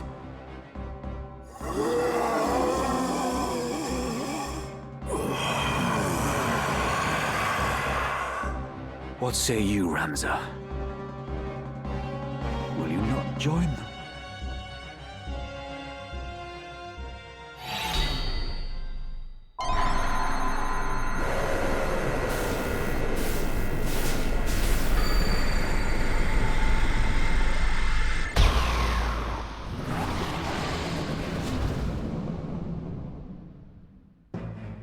The dark within, embrace it now, and thus, ere dying, join my legion of undeath. The Marquis is made a demon. What devilry is this?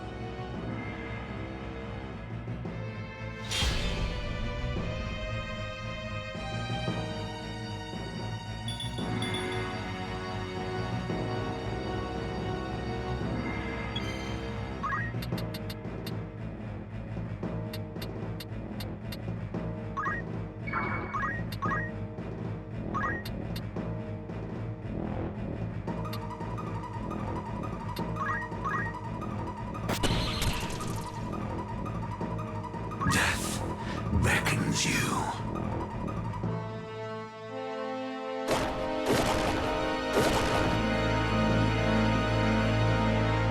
The Auracite transformed Marquis Elmdor into this abomination. It did. The stones harbor great magics, and they have the ability to manifest one's deepest desire. Well and good if a desire is noble, but those faced with death amidst battle are wont to wish for one thing above all else. Power. So it was with Wiegraf. He was ignorant of the Auracite's secret until it answered him at death's door, and its darkness consumed him, turning him into a Lucavi. I can only assume the same fate befell Marquis Elmdor and Cardinal Delacroix as well. Your brother Isolde learned of this foul truth and died fighting it. That he should have stood against such evil. He was brave indeed. I see now that you speak the truth, Ramza. But there is one thing I would yet know, though I fear to ask. If Wiegraf only learned the truth of the stones on the brink of death, what of my father? What knowledge has he of this? I tried to tell you earlier, but... Such irony that ones born into power should stridently disparage its pursuit. For seeking power, our kind you do condemn. Yet power is that which paves the path to peace. For want of it, our kingdom knew defeat. The vanquisher from vanquished it divides, and from it, order does in turn arise. You who wield demonic power would speak of order. Peace that is begotten by such is no peace at all. My brother believed in the cause and served faithfully. But you fiends slaughtered him as if he were less than livestock. The way his body was torn apart. Whatever monstrosity did the deed clearly reveled in the carnage it wrought. Ramza is right. In your pursuit of power, you have been consumed by darkness and twisted into abominations. Ah, Meliadur, the seed of Falmar's loins. Alike with sire, passing glib you are. A secret unto you I shall reveal.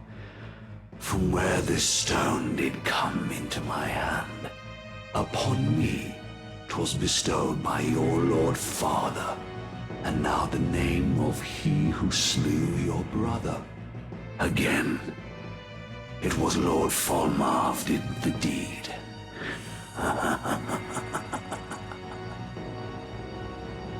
You shall have no mercy.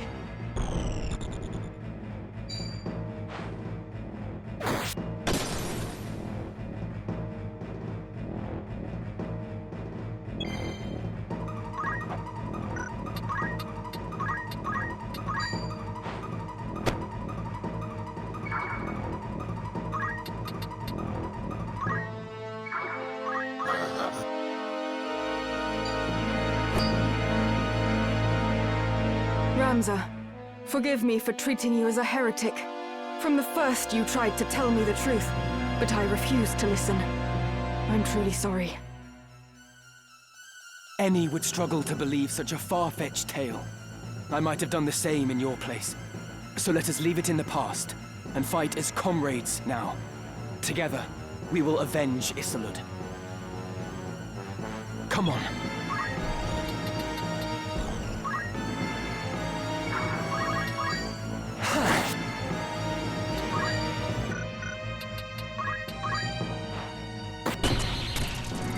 Whence comes this power? Towards ever greater mastery. That I, who death had conquered, now should fall.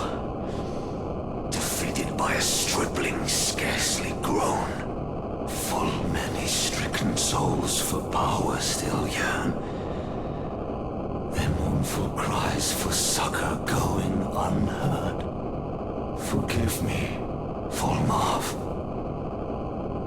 Hope with you now rests.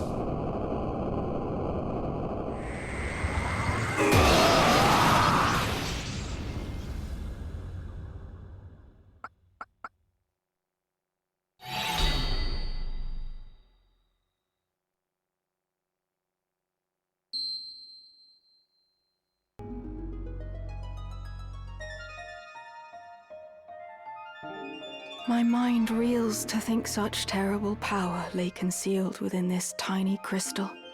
I was led to believe that the Church sought the stones solely to bring to life the legend of the Zodiac Braves. Yet the Marquis and others used their power to become Lucavi, and they thought it justified. The mere notion fills me with dread. These are not the miracles of legend, but the gravest evil. The truth was kept well guarded, from you and Isolde alike. Even Wiegraf knew naught until he lay near death. Like as not, Lord Volmarv bestows the stones without revealing their secret.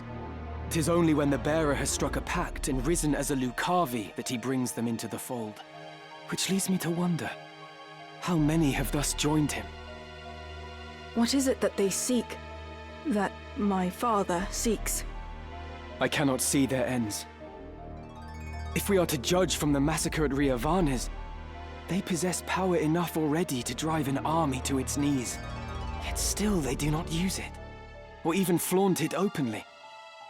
There must be a reason, and that reason is our answer. Surely they stay their hands for something. The tales depict the Lucavi as irrepressibly savage beings, who cannot be felled by men. Indeed. They do not appear to be the undying demons of which the legends speak. Legends are but stories, I suppose, embellished with each retelling. After centuries, who is to know how much has been changed? Lord Volmarv refrains from using his power to wreak wanton destruction, instead preferring to operate in the shadows towards some unknown goal. And as he succumbed, Marquis Elmdor spoke of salvation for souls who yearn for power. But what salvation could the Lucavi possibly have to offer? The selfsame power bestowed by the Auracite, to wield which is to become Lucavi. My father entrusted me with this, the Sagittarius stone. It seems he saw me as a candidate for his demonic horde, to learn how wrong I've been about everything. I feel an utter fool. Ramza, I entrust the Auracite to you. I no longer have need of it.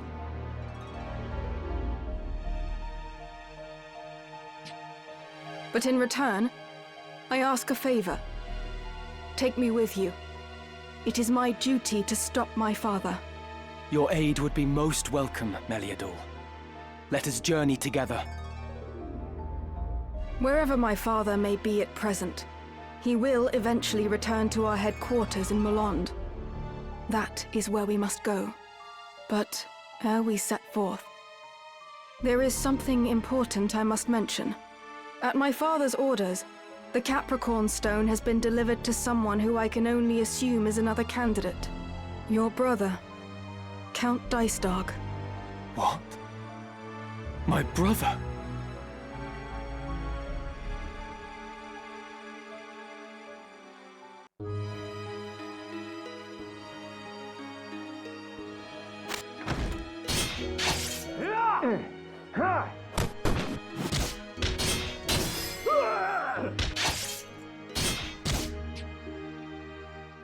He disappeared.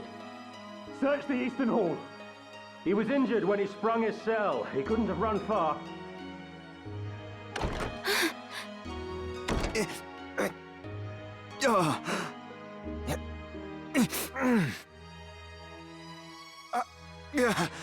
Orin, what's happened? You're bleeding.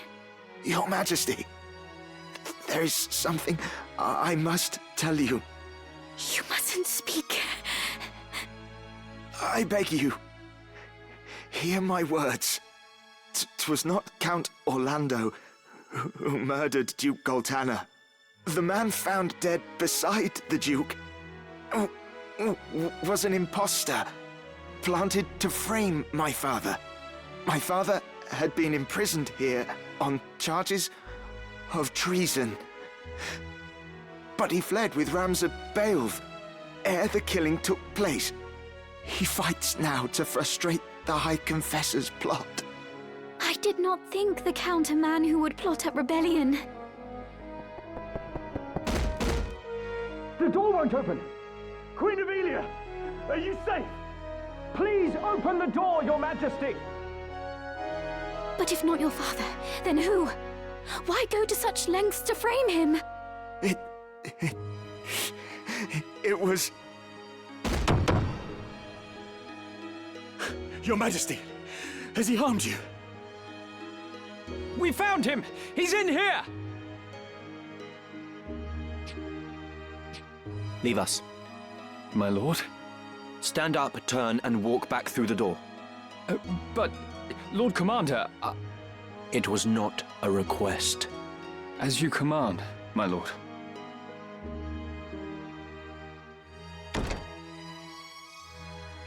I beg you, hurt him no further.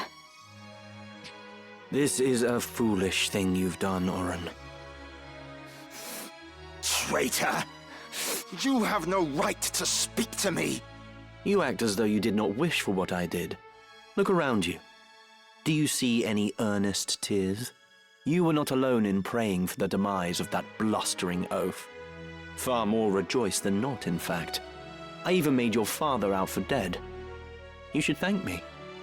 No one pursues a man known slain. I am in no mood for japes. Why would you do such a thing, Delita? I told you, didn't I? I work to see you made a queen for true. Naught you do is for true. You wish only to use me like the rest. You do not trust me. You trust me or you don't, Ivalice. Which is it?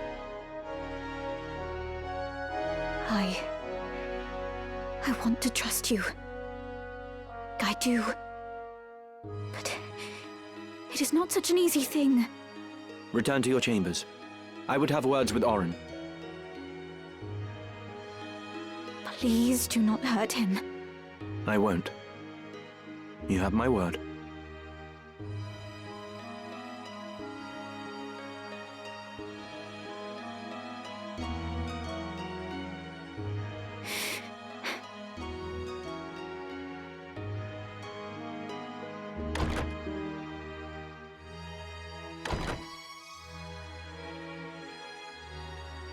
What I meant to do is done. I only sought to clear my father's name. Go on.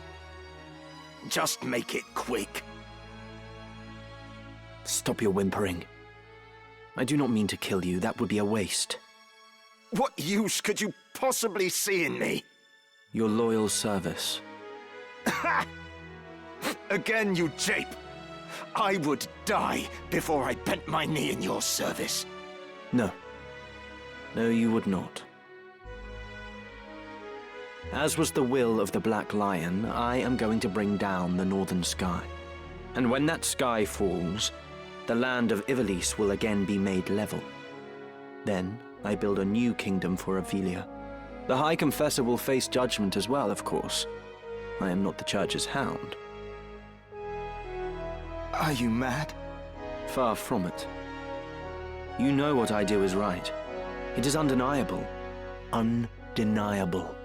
A common-born squire takes the reins of a knightly order and leads a wayward kingdom from the midst of chaos. The masses yearn for a hero. I give them what they wish. Using aught and all to forge your legend. Even me. Is that so wrong?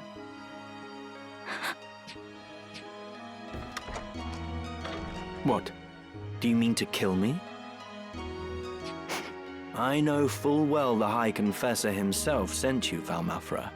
Your orders are to kill me at the first sign of betrayal, no?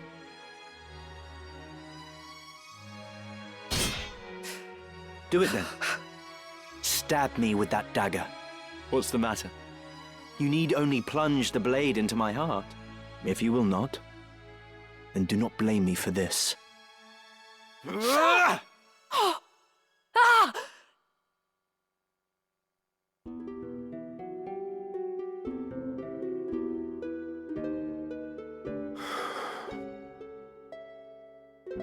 It's just over here.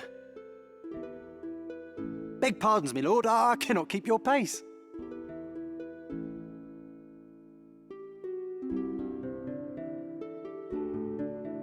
Lord Father, I need you to take a look at something over here.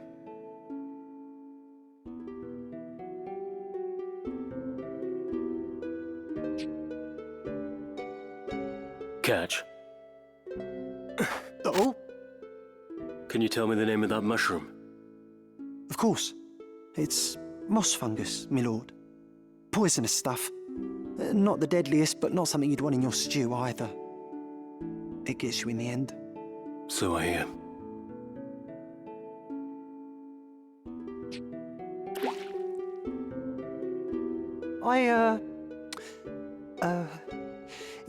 Do you think we should be getting back now, my lord? What has you so terrified? Don't you know, my lord? Moss fungus grows only on corpses. And, well, they say it's a bad omen to find it growing on a family grave. The house falls as the cap rises, or so they say. On your way then. Oh! Huh. Kind thanks, my lord. Your fee is promised. The rest should help you forget what you've seen. Forget what?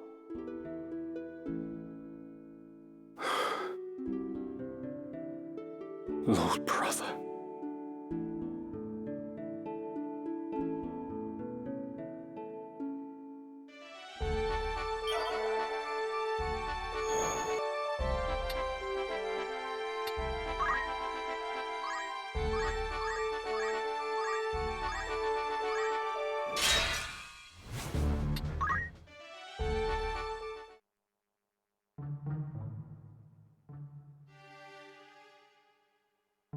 No guards. Zalbarg's chocobo. Passing strange.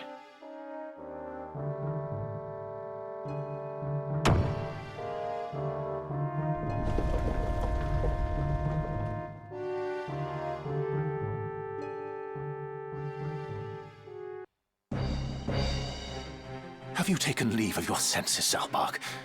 This is madness. After what you've done, you think yourself fit to lead our house? With that business with the Duke? Larg was long dead ere my dagger found its mark. Think, brother. He was a weak man who relied on others to fight where he could not. More fool he for starting a war he could not stomach. Do you not agree? Our liege lord's murder bothers me not half so much as our father's. Duke Larg's dying words. I could scarce believe my ears, but there was no mistaking what he said. Why, Dystag? Why? What are you saying? I know naught of this. Do not deny it! You poisoned him like some craven! How could you kill your own father? Count Dystag! Lord Zalbarg! What in the world are you doing? Zalbarg is taken with some madness.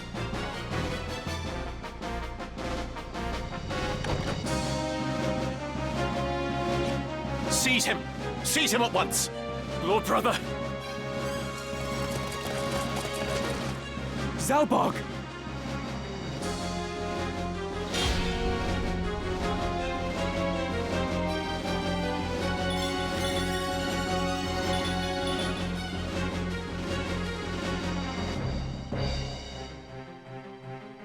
Ramza, forgive me. It is all as you've said. Dystag murdered our father and enkindled this war. Yet still not satisfied, he used the ensuing chaos to slay the Duke as well. All to feed his own ambition. He has sullied our name, brought scorn upon our house. He must be made to pay. What? Dystag murdered father? You fools. Why will you not follow where I lead? Why do you turn against me? The powerful must rule the weak. It is our duty. The crown once held such power, but no more. See how fate has brought it low. Full oft has history seen a great house rise to rule in place of an enfeebled crown. That is how the Atkasha dynasty itself came to be. And what house is greater now than ours? It is only right that we should wield our power and seize the reins of Ivalice. You have forgotten the words of our Lord Father. Those possessed of power must be righteous of heart, elsewise they are unfit to wield the sword. Guided by that belief, House Baelv has upheld the peace, protecting the lives and livelihoods of the common folk. Thus have we endured for generations. But you, Lord Brother, you strive only to sate your lust for power. You are no Baelv. Righteous of heart. I die of shame to hear such words from my own lips. Such lofty ideals cannot rule a people. For you to lecture me thus, you have plainly forgotten your place. Who has earned you the right to wield your sword of justice, to be hailed as a hero? Is it not I? I, who have dirtied my hands to keep yours clean. All that you are, you owe to me. You ought to be on your knees thanking me. Yet here you stand in judgment.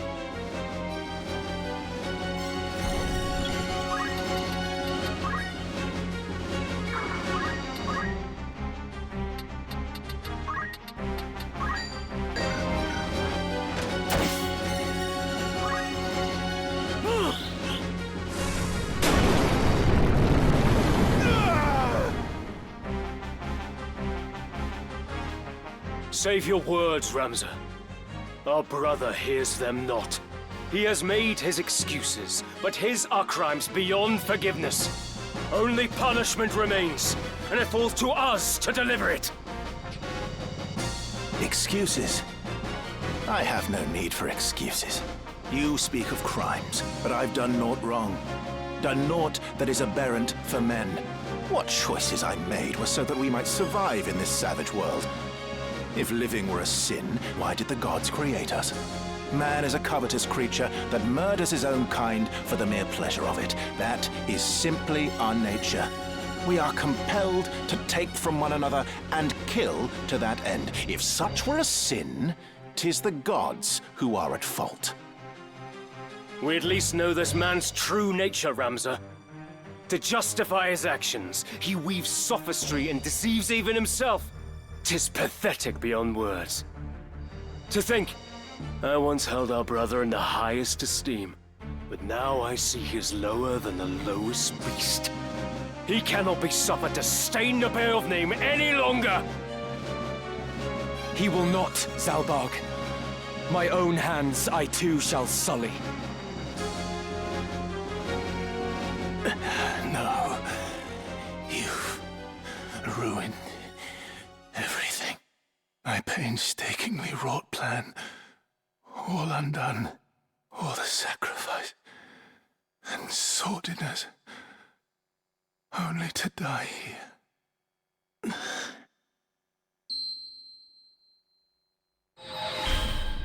What? Who calls to me? Power. Yes. Power to realize my desire.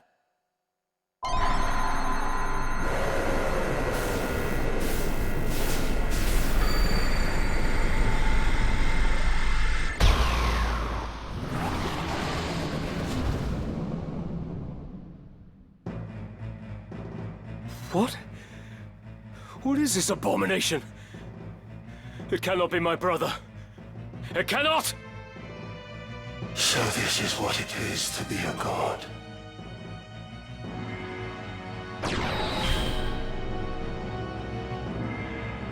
My foolish brothers, heed you well these words. By my hand, Barbaneth, our sire, was slain. Our house was long the kingdom's loyal sword, until this war gave us the chance to rule. Alas, a sword he would have us remain, a tool to be discarded when it breaks. To suffer such a fate, I would refuse. I mind a dagger keen left out to rust, so father of his duty I relieved. No sword yet wrought can parry poison's kiss, but you, Zalbag, have earned no subtle death. The price for bearing steel you now shall pay.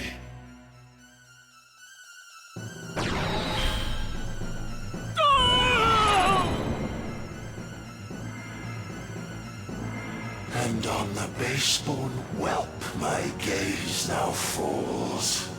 Your screams I shall delight in as you die.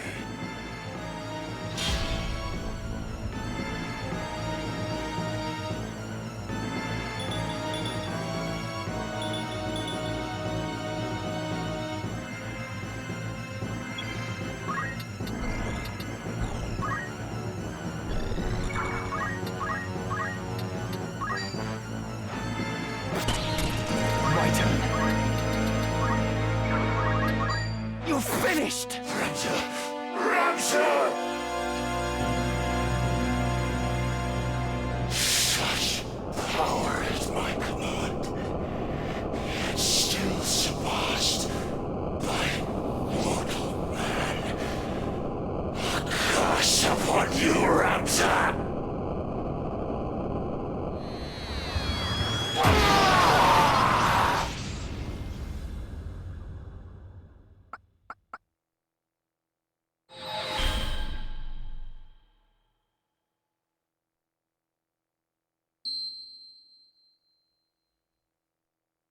Dystag. Zalbag. In the end, our enemies got what they sought. House Beowulf has fallen, and with it the northern sky. But if I can expunge the heretic's brand and clear my name, then perhaps... No, 'twould not be right to lead our house now. I will but bear the name Beowulf, whatever may come. No more looking back. I have work to do. I must stop Folmarv. Alma, please be safe. I will find you. This I swear.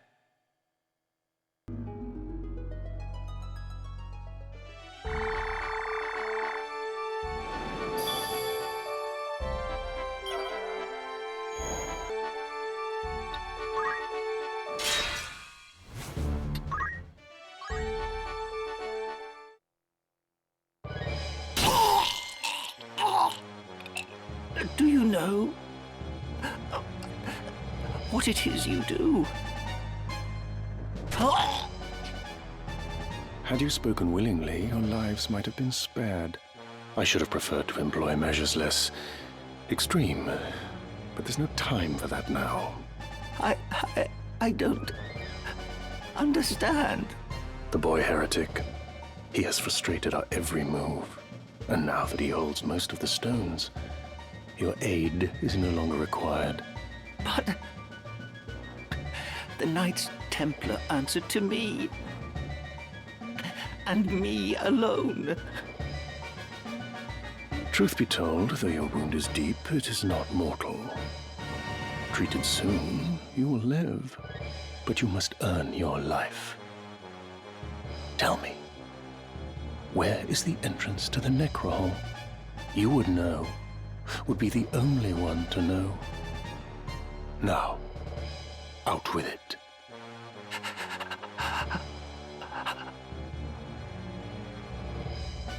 Orbon. The vaults beneath the monastery. In the lowest levels, there is a glyph of conveyance, bound by magic. Of all the places. And how does one break this seal? I know not. I swear it. The scriptures may hold some clue. I cannot say. At every turn, the boy. Blame us not. 'Tis your God who has failed you.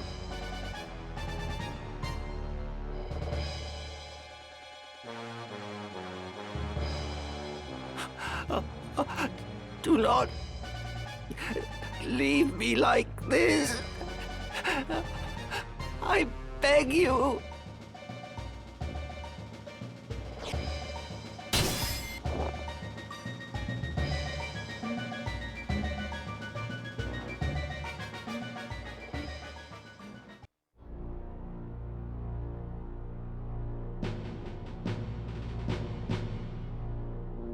Ramza, at last we meet.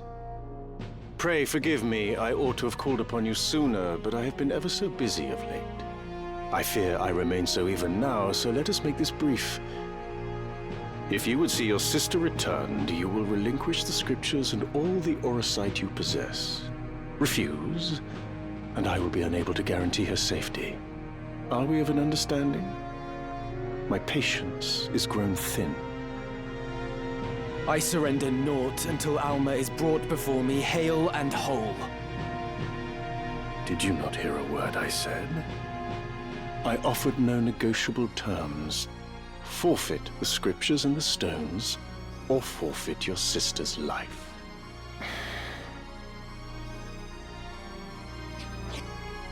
Here are the scriptures. The stones I hold until I see that she is safe.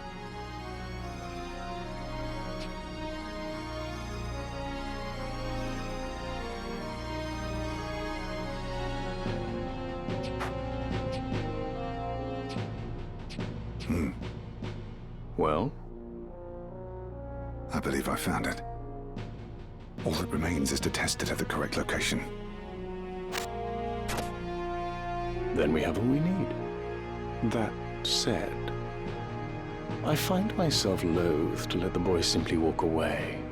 Propriety dictates that he make restitution for all the trouble he has caused us. I should have known. But I warn you, this will not go as you imagine.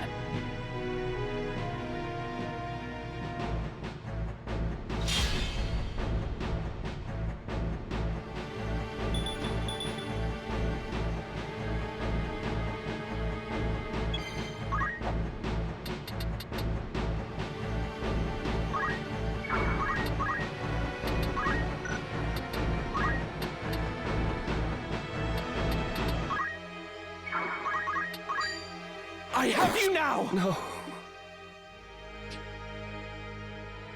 Confound it. How can the boy be so strong? Whence springs his might? Could it be he is protected by the Orosite and blessed with the opposing force of light? If so, he will not be easily overcome. We must serve our vengeance another time.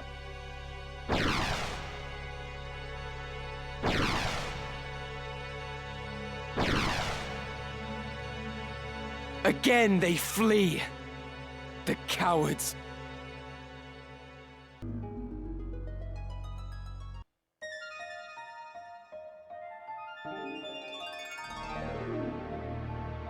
Would that I could bid you farewell here, but I suspect you'd not part ways so easily.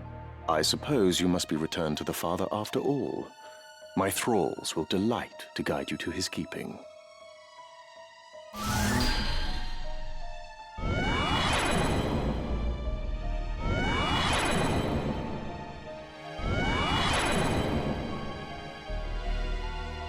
I shall let this one be your foeman as well.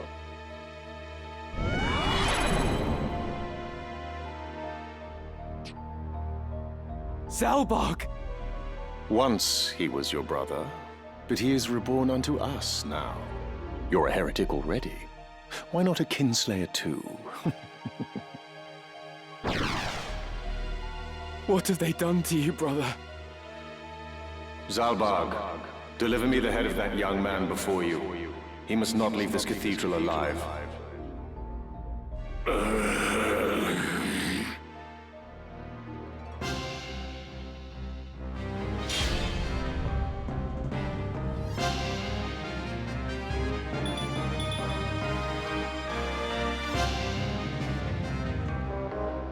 Lord brother, it is I!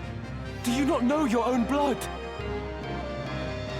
Ramza, is that you? What is this place? It's so dark. I cannot see. What am I doing? Do I stand? I sit? You are being controlled by Lord Folmarv, by a Lucavi. Fighting you? Why? Why would I do such a thing? I have no sensation. It's as though I have no limbs. Flee, Ramza. Flee. I have no wish to kill you, but I fear I might. Lord brother! My move.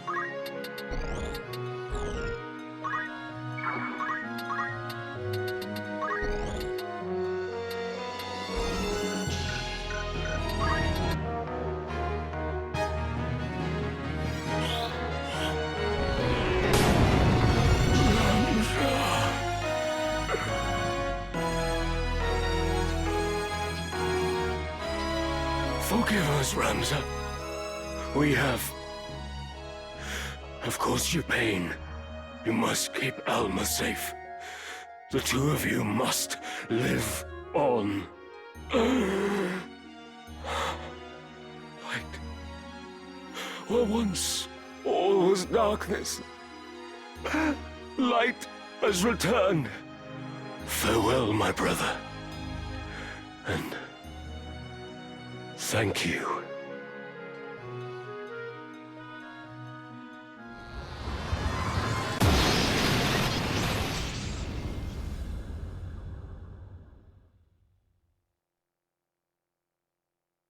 Salbark.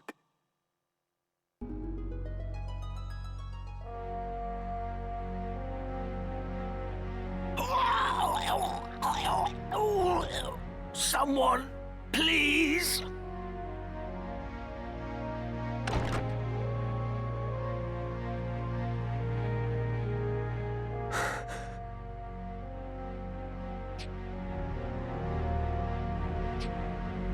Gods have mercy.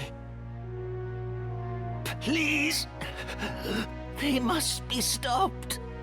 Your Holiness, hold on. The Necrohall.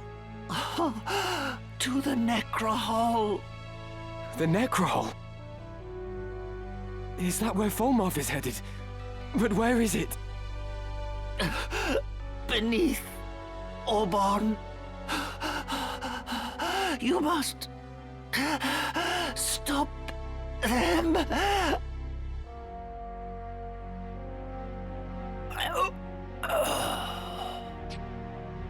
Your Holiness. To Orborn Monastery, then.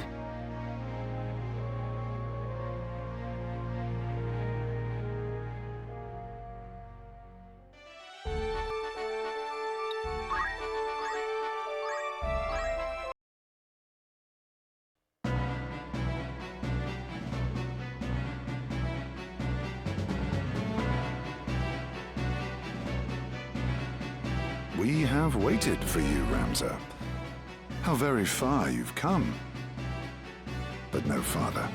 The stones of the monastery make an ironic cairn for a heretic such as you. And I, Lothry Wodring, will see you dead and buried.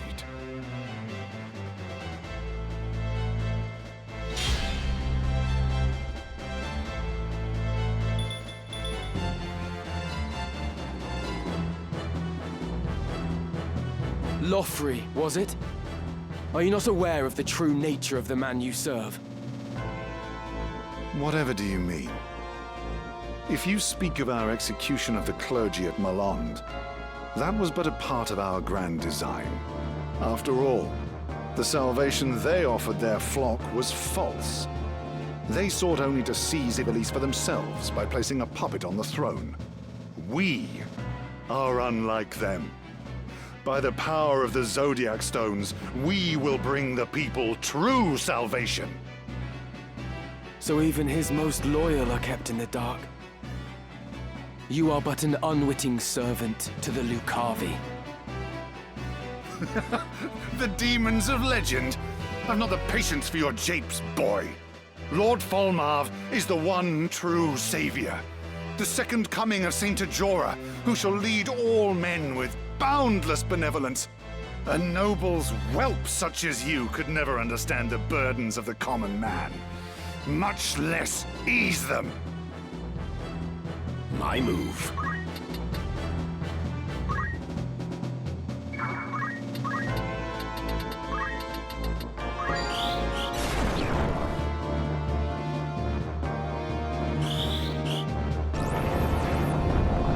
Such strength.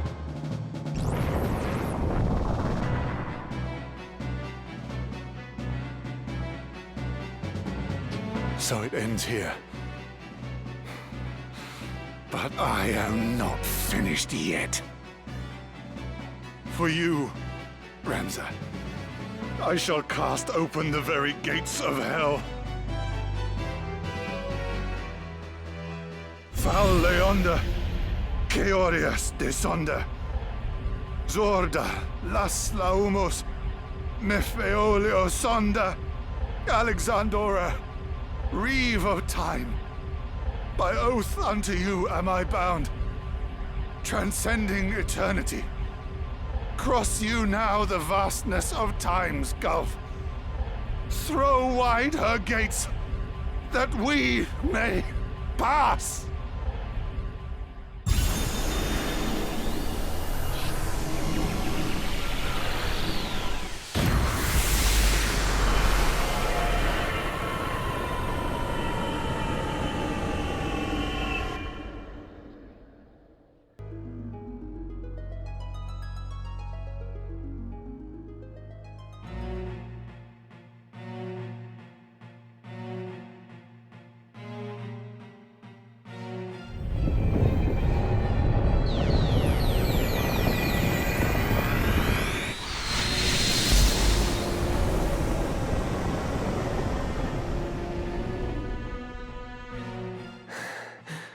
What is this place?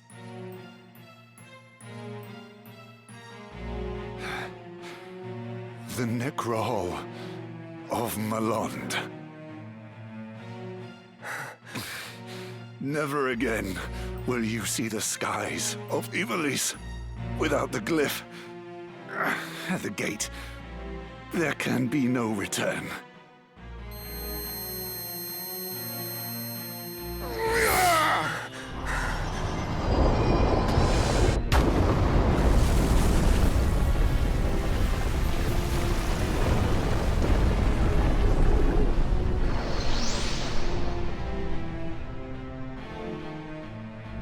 Fulfilled my duty. And yet, Falmarv, my lord, are you still the man I pledged to follow?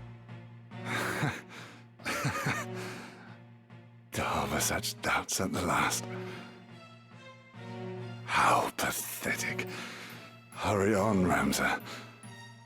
How it ends depends on you. So this is the Necrohall. Half of Malon supposedly sank into the sea when a great catastrophe struck in ages past. Though that appears not to be the case. But now is not the time to ponder such. I must find Falmarv.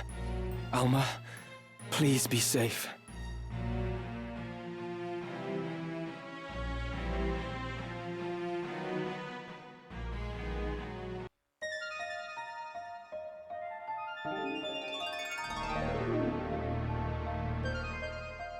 I do not understand.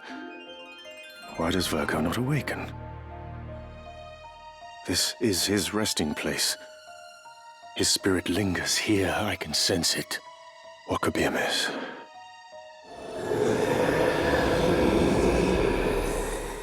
Mayhap she is not a suitable vessel after all. No, it cannot be that. Virgo stirred at her presence. She must be the one. Oh, it is still not enough. That could be the only reason. So you have come, Ramza. It is over, Fulmarv. Your comrades are no more. Now end this. Release my sister. Comrades, you say? They were but pawns to be sacrificed. The Angel of Blood to whom Saint Ajora is joined. She must slake her thirst ere she rise again. The land has drunk deep of blood in the Chiliads since Saint Ajora's death. Yet still she covets more. So be it. Once more to world of light, there to steep the earth in blood's sweet rain. But you, Ramza, you will not live to see the storm.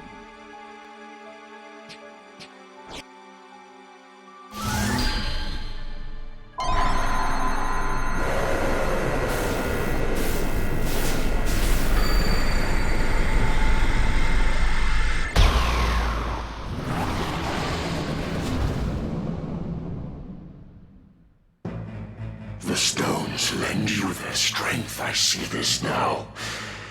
A truly vexing foe this child is made. And thus Ajora with High Seraph joined, that thirst for power alone the stones might slake. O Saint Ajora, O Angel of Blood, this sacrifice I proffer that you wake. Ramza, unto me your lifeblood you shall render!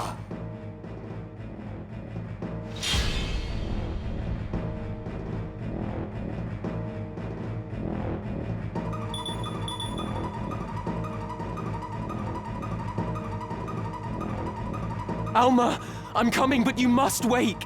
Cast off this sleep. Awaken to your whimpering she will not. What have you done to her? Her flesh a gift, Ajora's newfound form. Through her the Angel of Blood descends once more, the perfect vessel finally obtained. Should slain she be, to naught our plans would come. Yet strength have you to carry out this deed. Beyond your gentle heart it is, I fear. Slay my sister. I need not resort to such measures. You are without comrades to protect you, Fulmarv. I will strike you down and end your madness.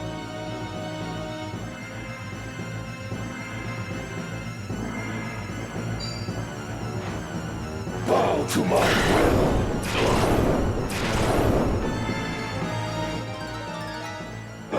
With purpose.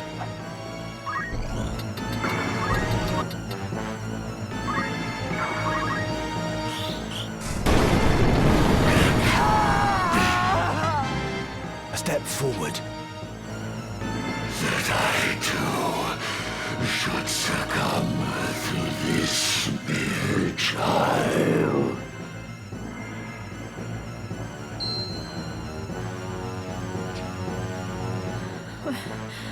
Where am I? Alma, are you all right? Ramza? Is it truly you? Too far we've come to taste now of defeat. Angel of Blood, that you should rise. My life I gladly give.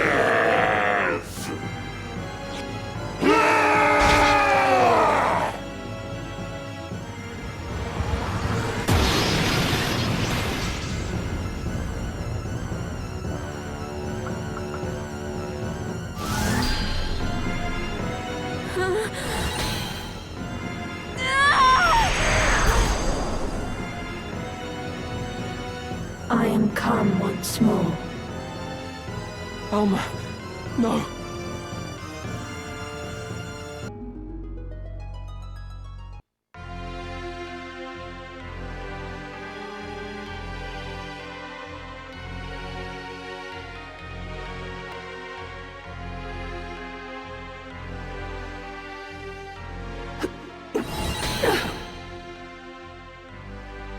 What is this? Do not resist me.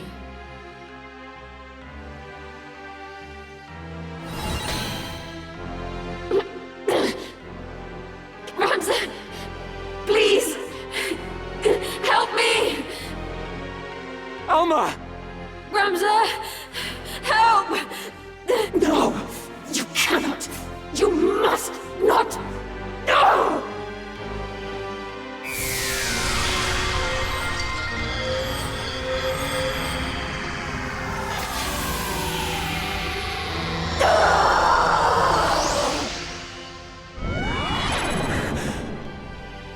Alma, are you unharmed? I'm fine. But you must strike down Ajora. Quickly. To thwart my coming, you would dare essay. Nay, it shall not be.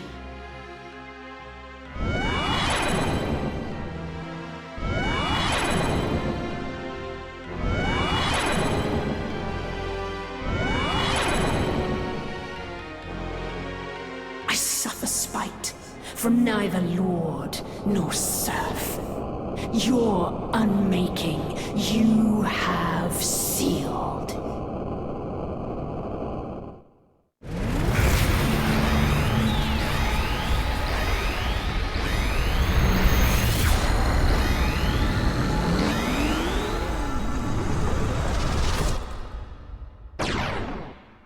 I am Ultima, divinity descended. Prostrate yourselves before me now. So that is Saint Ajora's true fate. Made a Lucavi like all the others who craved power.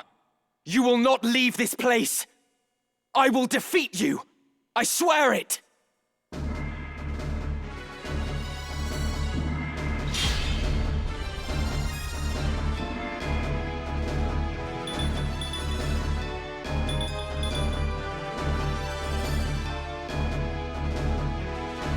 My move.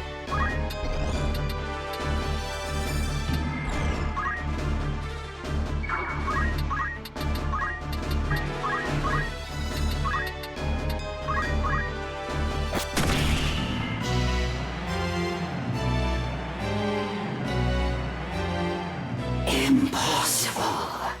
This end to meet. I see it now. Too late. In you, his blood, my vanquisher in times long past. But not so soon. Shall I accept defeat?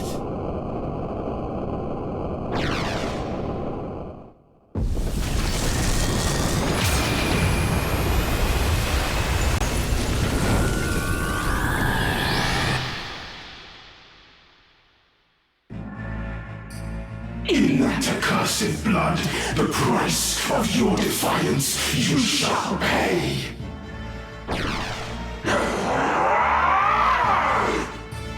Right.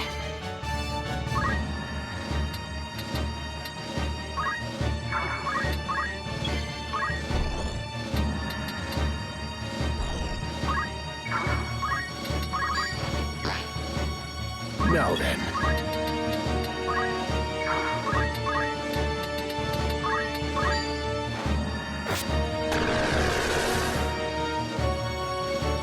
Onward.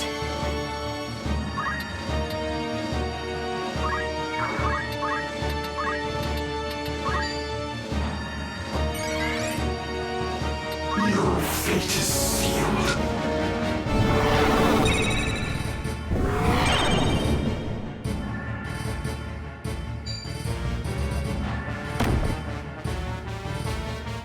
move.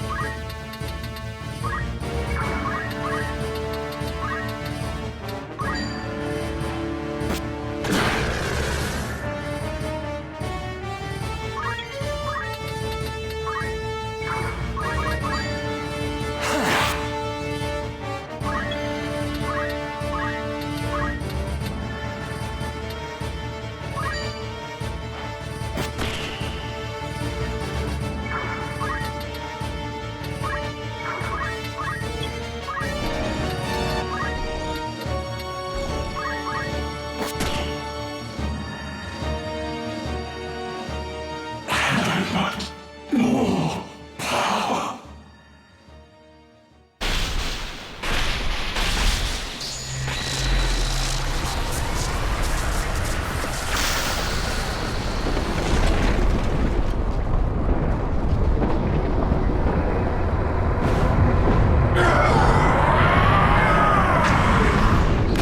O stones divine! I beseech you!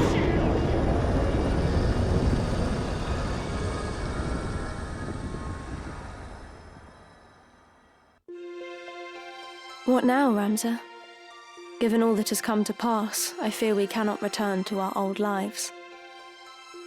No. Should we remain, we would only be hunted as heretics. So instead, let us take to the road. You and I? We've eliminated the source of the chaos. Our work is done. From now on, we shall live free, as birds on the wing.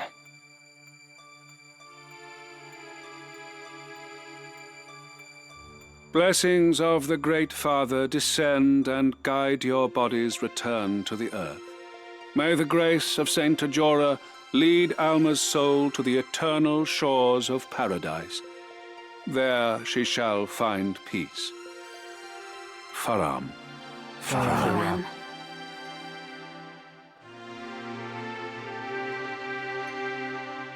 She was so young. For the entire family to be taken. The gods are cruel.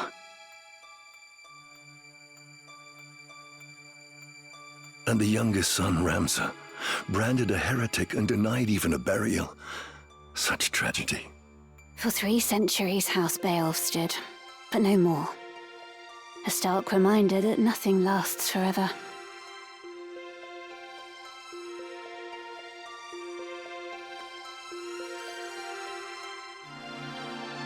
Ramza, forgive me. I am late in paying my respects. I would have come sooner were not so many eyes upon me.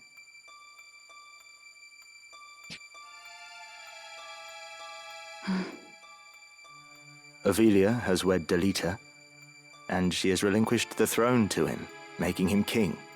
A common-born youth restores peace to the realm. And now, together with his queen, he forges a new kingdom. A tale of heroism not like to be soon forgotten.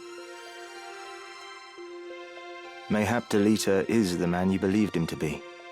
A good man, at heart. When Valmafra revealed herself for an assassin, he made it appear as though he'd killed her. Then let her run. I think he must have caught a glimpse of himself in her. A tool manipulated by Lord Folmarv. It's time we rejoined our squad. I'll go on ahead.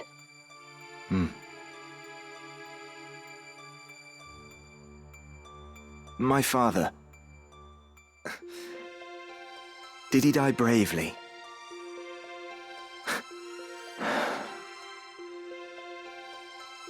I'll visit again. Be at peace.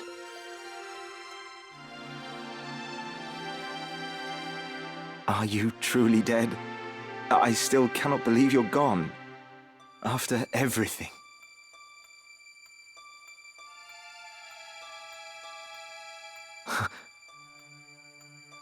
Oh, Ramza! Alma, wait!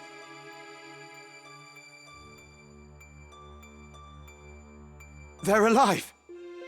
They're both of them alive. Did you see them?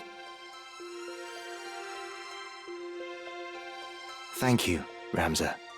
May we meet again, somewhere out there.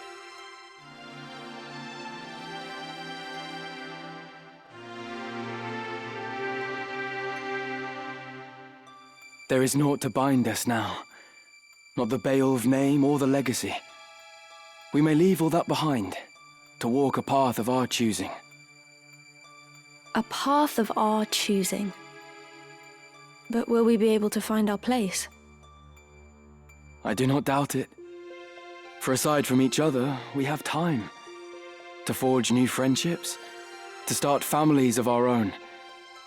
And one day, when we have children, we will share with them our tale.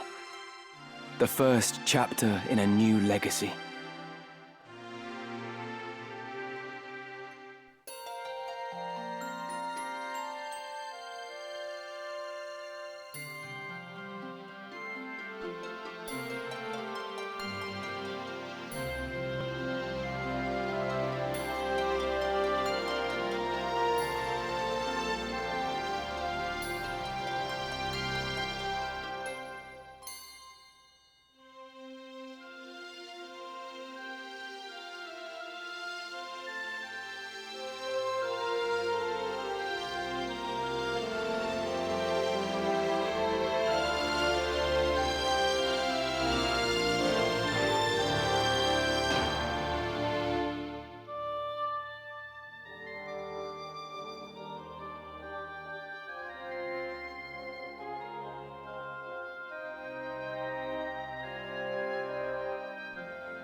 I thought I might find you here. Everyone has been looking for you.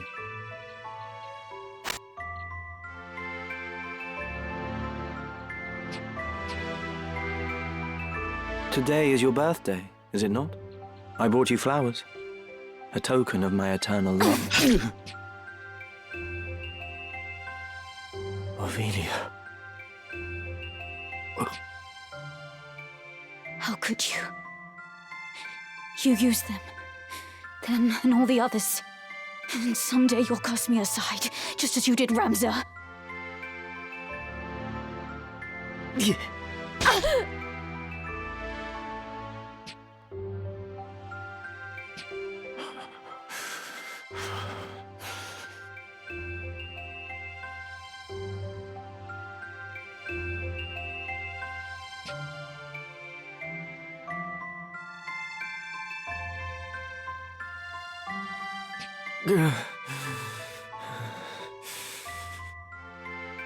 Did you get what you wanted in all of this, Ramza?